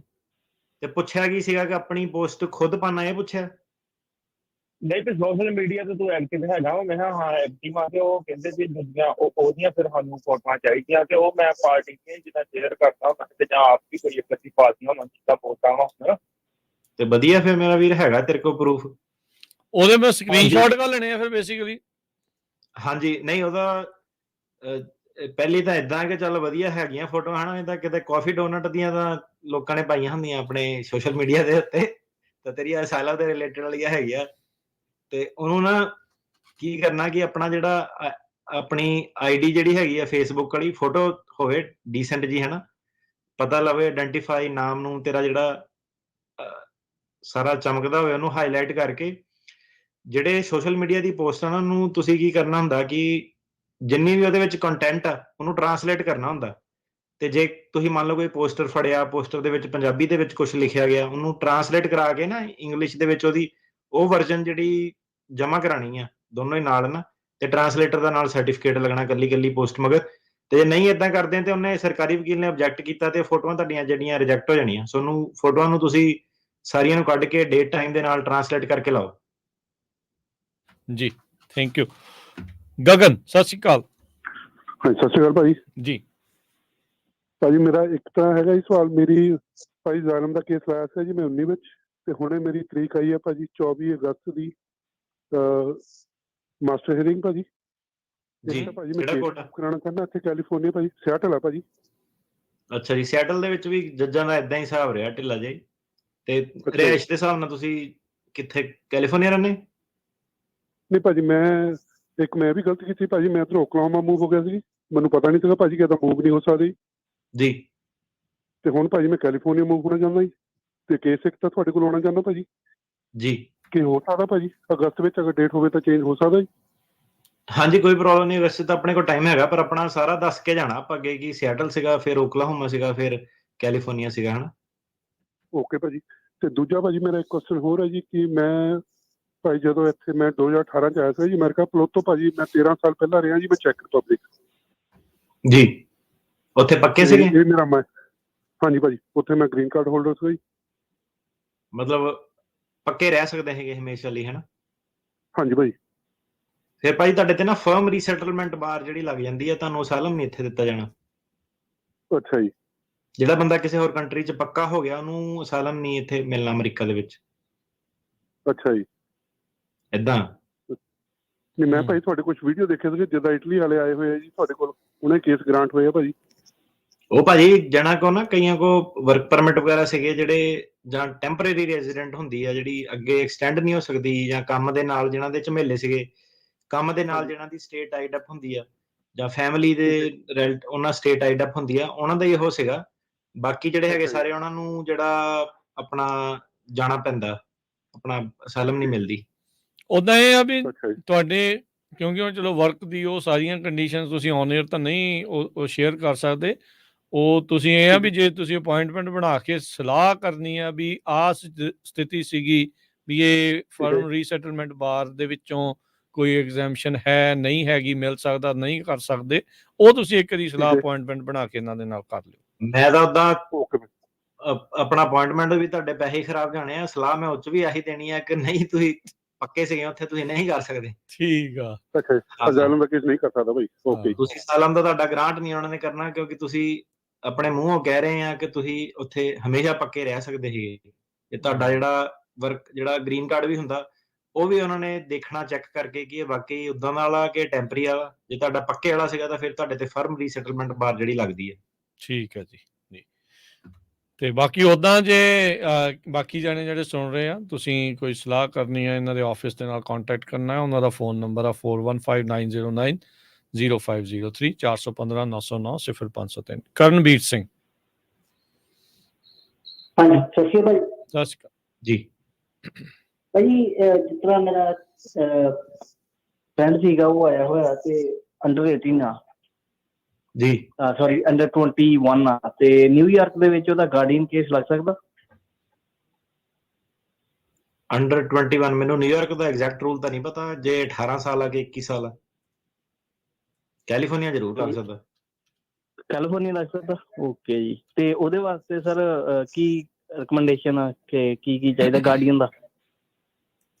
ਗਾਰਡੀਅਨ ਦੇ ਕੋਲ ਘੱਟੋ ਘੱਟ ਵਰਕ ਪਰਮਿਟ ਹੋਵੇ ਤੇ 21 ਸਾਲ ਤੋਂ ਉੱਪਰ ਹੋਵੇ, ਤੇ ਸ਼ਰੀਫ ਬੰਦਾ ਹੋਵੇ, ਸ਼ਰਾਬੀ ਕਬਾਬੀ ਨਾ ਹੋਵੇ, ਲੌਂਗ ਲਿਸਟ। ਓਕੇ। ਹਾਂ, ਫੈਮਿਲੀ ਕੋਰਟ ਨੇ ਫੈਸਲਾ ਜਿਹੜਾ ਕਰਨਾ ਹੁੰਦਾ ਵਾ। ਬੰਦਾ ਕੈਲੀਫੋਰਨੀਆ 'ਚ ਰਹਿੰਦਾ ਹੋਣਾ ਚਾਹੀਦਾ, ਜਿਹੜਾ ਤੁਹਾਡੇ ਵਾਲਾ ਬੰਦਾ ਜਿਹੜਾ ਗਾਰਡੀਅਨ, ਦੋਨੋਂ ਜਣੇ ਸੇਮ ਉਹਦੇ ਵਿੱਚ ਹੋਣੇ ਚਾਹੀਦੇ ਆ, ਇਹਦੀ ਘਰ ਦੇ ਵਿੱਚ ਰਹਿਣੇ ਚਾਹੀਦੇ ਆ, ਜੈਨੂਇਨ ਹੋਣਾ ਚਾਹੀਦਾ ਰਿਲੇਸ਼ਨਸ਼ਿਪ ਗਾਰਡੀਅਨ ਤੇ ਜਿਹੜਾ ਬੰਨਾ ਵਾ ਅਸਲ ਇਮੀਗ੍ਰੈਂਟ ਜੋ ਨਾਲ। ਠੀਕ ਹੈ ਜੀ, ਥੈਂਕ ਯੂ। ਗੱਜਨ ਸਿੰਘ। ਹਾਂਜੀ ਸਤਿ ਸ੍ਰੀ ਅਕਾਲ ਜੀ। ਸਤਿ ਸ਼੍ਰੀ ਅਕਾਲ ਜੀ। ਹਾਂਜੀ ਮੈਂ ਭਾਜੀ ਪੁੱਛਣਾ ਸੀਗਾ ਵੀ F4 ਕੈਟਾਗਰੀ 'ਚ ਮੇਰਾ ਪੋਤਾ ਆਇਆ ਤੇ ਉਹਦਾ 2009 ਮਈ ਦੇ ਵਿੱਚ ਕੇਸ ਕੀਤਾ ਸੀ ਤੇ 2011 ਮਈ ਦੇ ਵਿੱਚ ਅਪਰੂਵ ਹੋਇਆ। ਉਹ ਹੁਣ ਮੈਂ ਪੁੱਛਣਾ ਚਾਹੁੰਦਾ ਵੀ ਉਹ ਜਿਹੜੀ ਡੇਟ ਆ ਉਹ ਹੁਣ ਇਸ ਵੇਲੇ 18 ਸਾਲਾਂ ਦਾ ਆ, ਉਹ ਜਿਹੜੀ ਡੇਟ ਕਾਊਂਟ ਕਰਦੇ ਆ ਉਹ ਜਿੱਦਣ ਇੰਟਰਵਿਊ ਹੁੰਦੀ ਉਦਣ ਤੋਂ ਕਰਦੇ ਆ ਜਾਂ ਜਿੱਦਣ ਵੈਲਕਮ ਲੈਟਰ ਲਾਉਂਦਾ ਉਦਣ ਤੋਂ ਕਰਦੇ? ਉਹ ਡੇਟ ਕਿਹੜੀ ਤੋਂ ਏਜ ਜਿਹੜੀ ਉਹ ਕਾਊਂਟ ਕਰਦੇ ਆ? ਕਿਹਨੇ ਕਿਹਦੇ ਲਈ ਫਾਈਲ ਕੀਤਾ? 2009 ਚ ਫਾਈਲ ਕੀਤਾ ਸੀ, 2011 ਮਈ ਚ ਅਪਰੂਵ ਹੋਇਆ ਤੇ ਅਸਲ ਚ ਉਹਦੀ 18 ਸਾਲ ਦੀ ਉਮਰ ਹੈ। ਹਾਂਜੀ, ਜਿੱਦਾਂ ਭਰਾ ਨੇ ਭੈਣ ਲਈ ਕੀਤਾ ਹੁੰਦਾ। ਹਾਂਜੀ, ਭੈਣ ਨੇ ਭਰਾ ਲਈ ਕੀਤਾ, ਉਹਦਾ ਗਾਹਾਂ ਬੱਚਾ ਆ ਉਹ ਮੇਰਾ ਪੋਤਾ। ਠੀਕ ਹੈ। ਭਰਾ ਨੇ ਭੈਣ ਲਈ ਕੀਤਾ ਉਹ 2005 ਵਾਲੇ ਕੇਸ ਜਿਹੜੇ ਚੱਲਦੇ ਆ। ਹਾਂਜੀ ਤੇ ਜਦੋਂ ਫਾਈਲ ਹੋਇਆ ਉਦੋਂ ਤੋਂ ਕਾਊਂਟ ਹੋਣਾ, 2005 ਤੋਂ ਤੁਹਾਡੇ ਕੇਸ 2009 ਤੋਂ ਇਹ ਕਾਊਂਟ ਹੋਣਾ। 2009 ਤੋਂ ਕਾਊਂਟ ਹੋਣਾ ਜੀ? ਹਾਂਜੀ। ਤੇ ਉਹ ਜਿੱਦਣ ਕਾਊਂਟ ਕਿੱਦਣ ਤੋਂ ਹੋਣਾ, ਜਿੱਦਣ ਇੰਟਰਵਿਊ ਸੀ ਉਦੋਂ ਤੋਂ ਕਾਊਂਟ ਹੋਣਾ ਜਾਂ? ਨਹੀਂ, ਜਿੱਦਣ ਕੇਸ ਫਾਈਲ ਕੀਤਾ ਉਦੋਂ ਤੋਂ ਕਾਊਂਟ ਹੋਣਾ। 2009 ਤੋਂ ਕਾਊਂਟ ਹੋਣਾ ਤੁਹਾਡਾ, 2009 ਤੋਂ ਕਾਊਂਟ ਹੋਣਾ। 2005 ਚੱਲਦੇ ਆ। 130 ਅਪਰੂਵ ਜਿਹੜਾ ਹੋ ਗਿਆ? ਹਾਂਜੀ, ਉਹ 2011 ਚ ਅਪਰੂਵ ਹੋਇਆ ਸੀ। ਉਹ 2011 ਚ ਫਿਰ ਉਹ ਏਜ ਫਰੀਜ਼ ਹੋ ਜਾਣੀ ਹੈ ਉਹਨਾਂ ਦੀ? ਨਹੀਂ ਭਾਜੀ, ਇਦਾਂ ਨਹੀਂ, ਬਹੁਤ ਲੰਬਾ ਸਾਰਾ ਜਿਹੜਾ ਟੌਪਿਕ ਆ ਭਾਜੀ। ਤੁਹਾਡੇ ਨਾ 2005 ਦੀ ਤਰੀਕ ਜਿਹੜੀ ਅਜੇ ਚੱਲਦੀ ਆ ਤੇ 2009 ਵਾਲੀ ਆ, ਤੁਸੀਂ ਵੇਟ ਕਰੋ। ਅਜੇ ਟਾਈਮ ਲੱਗੇਗਾ ਉੱਥੇ ਤੱਕ ਪਹੁੰਚਣ। ਬਾਅਦ ਤੁਹਾਡੀ ਵਾਰੀ ਘੱਟੋ ਘੱਟ 5-6 ਸਾਲ। ਉਦੋਂ ਦੇਖਣਾ ਪੈਣਾ ਹੈ। ਤੇ ਨਿਊਯਾਰਕ ਦੇ ਕੋਰਟ ਕਹਿੰਦੇ ਆ ਗਾਰਡੀਅਨਸ਼ਿਪ ਦੇ ਲਈ ਨਿਆਣਾ 20 ਜਾਂ 20 ਤੋਂ ਛੋਟਾ ਉਸ ਨੂੰ ਗਾਰਡੀਅਨਸ਼ਿਪ ਦੇ ਲਈ ਅੰਡਰ ਜਿਹੜਾ ਉਹ ਆਉਂਦਾ। ਐਗਜ਼ੈਕਟ ਏਜ ਨਹੀਂ ਪਤਾ, ਪਰ ਇਹ ਤੋਂ ਮੈਂ ਫਾਈਨਲੀ ਆਨਸਰ ਦੇਣਾ ਚਾਹੁੰਦਾ। ਕਈ ਵਾਰੀ ਐਕਸੈਪਸ਼ਨ ਕਈ ਸਟੇਟ 'ਚ ਹੋ ਜਾਂਦੀਆਂ ਵਾ। ਠੀਕ ਹੈ ਜਿਹੜਾ ਹਾਂਜੀ, ਸੋ ਪੁੱਛ ਕੇ ਤੁਹਾਨੂੰ ਨਾ ਅਗਲੀ ਵਾਰੀ ਦੱਸ ਦਾਂਗੇ। ਠੀਕ ਹੈ। ਕੈਲੀਫੋਰਨੀਆ 'ਚ ਸਾਡੇ ਕੋਲ ਬਥੇਰੇ ਆਪਣੇ ਗਾਰਡੀਅਨ ਦੇ ਕੇਸ ਆ, ਕਿਉਂਕਿ ਇੱਥੇ ਕੋਰਟ ਜਿਹੜਾ ਥੋੜਾ ਤੋਰਾ ਫੇਰਾ ਮਾਰਨਾ ਜਿਹੜਾ ਸੌਖਾ ਵਾ। ਠੀਕ ਹੈ ਜੀ। ਸੁਰਜੀਤ ਕੌਰ। ਹਾਂਜੀ ਸੁਰਜੀਤ ਕੌਰ। ਹਾਂਜੀ, ਕੁਐਸਚਨ ਪੁੱਛਣਾ ਸੀਗਾ। ਜਿੱਦਾਂ ਮੇਰੀ ਬੇਟੀ ਨੇ ਮੇਰੇ ਬੇਟੇ ਦੇ ਪੇਪਰ ਭਰੇ ਹੋ ਆ ਇੰਡੀਆ ਤੋਂ, ਤਾਂ ਉਹ ਕੈਨੇਡਾ ਆਏ ਸੀਗੇ ਕਿਸੇ ਪਾਰਟੀ ਤੇ, ਤਾਂ ਉੱਥੋਂ ਅਸੀਂ ਅਪਲਾਈ ਕੀਤਾ ਸੀ ਅਮਰੀਕਾ ਦਾ। ਉਹਨੂੰ ਮਿਲੀ ਅਕਤੂਬਰ ਦੀ ਤਰੀਕ। ਜੇ ਵੀਜ਼ਾ ਲੱਗ ਜਾਵੇ ਇੱਥੇ ਆ ਸਕਦਾ ਆ, ਤਾਂ ਫਿਰ ਉਹ ਇੰਡੀਆ ਦੇ ਪੇਪਰ ਤਾਂ ਨਹੀਂ ਖਰਾਬ ਹੋਊਗੇ? ਜਦੋਂ ਉਹਨਾਂ ਤੇ ਕੋਈ ਮਤਲਬ ਤਾਂ ਨਹੀਂ ਹੋਊਗਾ ਕੁਛ? ਨਹੀਂ, ਜੇ ਤਾਂ ਲੀਗਲ ਵੀਜ਼ੇ ਤੇ ਆਂਦਾ ਤੇ ਲੀਗਲ ਵੀਜ਼ੇ ਤੇ ਚੱਲ ਜਾਂਦਾ ਦੌਰਾਨ, ਤੇ ਫਿਰ ਤਾਂ ਕੋਈ ਪੇਪਰ ਨਹੀਂ ਖਰਾਬ ਹੋਣਾ। ਹਾਂਜੀ, ਜੇ ਮਿਲ ਜਵੇ ਅਕਤੂਬਰ ਚ ਜਿੱਦਾਂ ਡੇਟ ਜੇ ਮਿਲ ਜਵੇ ਇੱਥੇ ਆ ਕੇ ਤਾਂ ਛੇਤੀ ਜਾ ਸਕਦਾ ਹਨਾ, ਜਿੱਦਾਂ ਚੱਲ ਜਵੇ। ਹਾਂਜੀ, ਜੇ ਟੂਰਿਸਟ ਵੀਜ਼ਾ ਮਿਲਦਾ ਮਾਤਾ ਜੀ ਉਹਨਾਂ ਨੂੰ ਫਿਰ ਉਹ ਆ ਸਕਦੇ ਬਿਲਕੁਲ, ਪਰ ਵੀਜ਼ਾ ਲੈ ਕੇ ਹੀ ਆਉਣ, ਉਦਾਂ ਨਾ ਆਉਣ। ਪਰ ਇਹ ਵੀ ਦੱਸਣਾ ਪੈਣਾ ਉਹਨਾਂ ਨੂੰ ਵੀ ਕੇਸ ਚੱਲਦਾ ਹੈ, ਉਹ ਵੀ ਉਹਨਾਂ ਨੂੰ ਦੱਸਣਾ ਪੈਣਾ ਹੈ। ਤੇ ਜੇ ਆ ਕੇ ਟਾਈਮ ਨਾਲ ਚਲੇ ਜਾਂਦੇ ਆ ਜਿੰਨੀ ਉਹਨਾਂ ਨੇ ਮਿਆਦ ਦਿੱਤੀ ਉਹਦੇ ਵਿੱਚ ਫਿਰ ਕੋਈ ਚੱਕਰ ਨਹੀਂ। ਨਿਰਮਲ ਸਿੰਘ।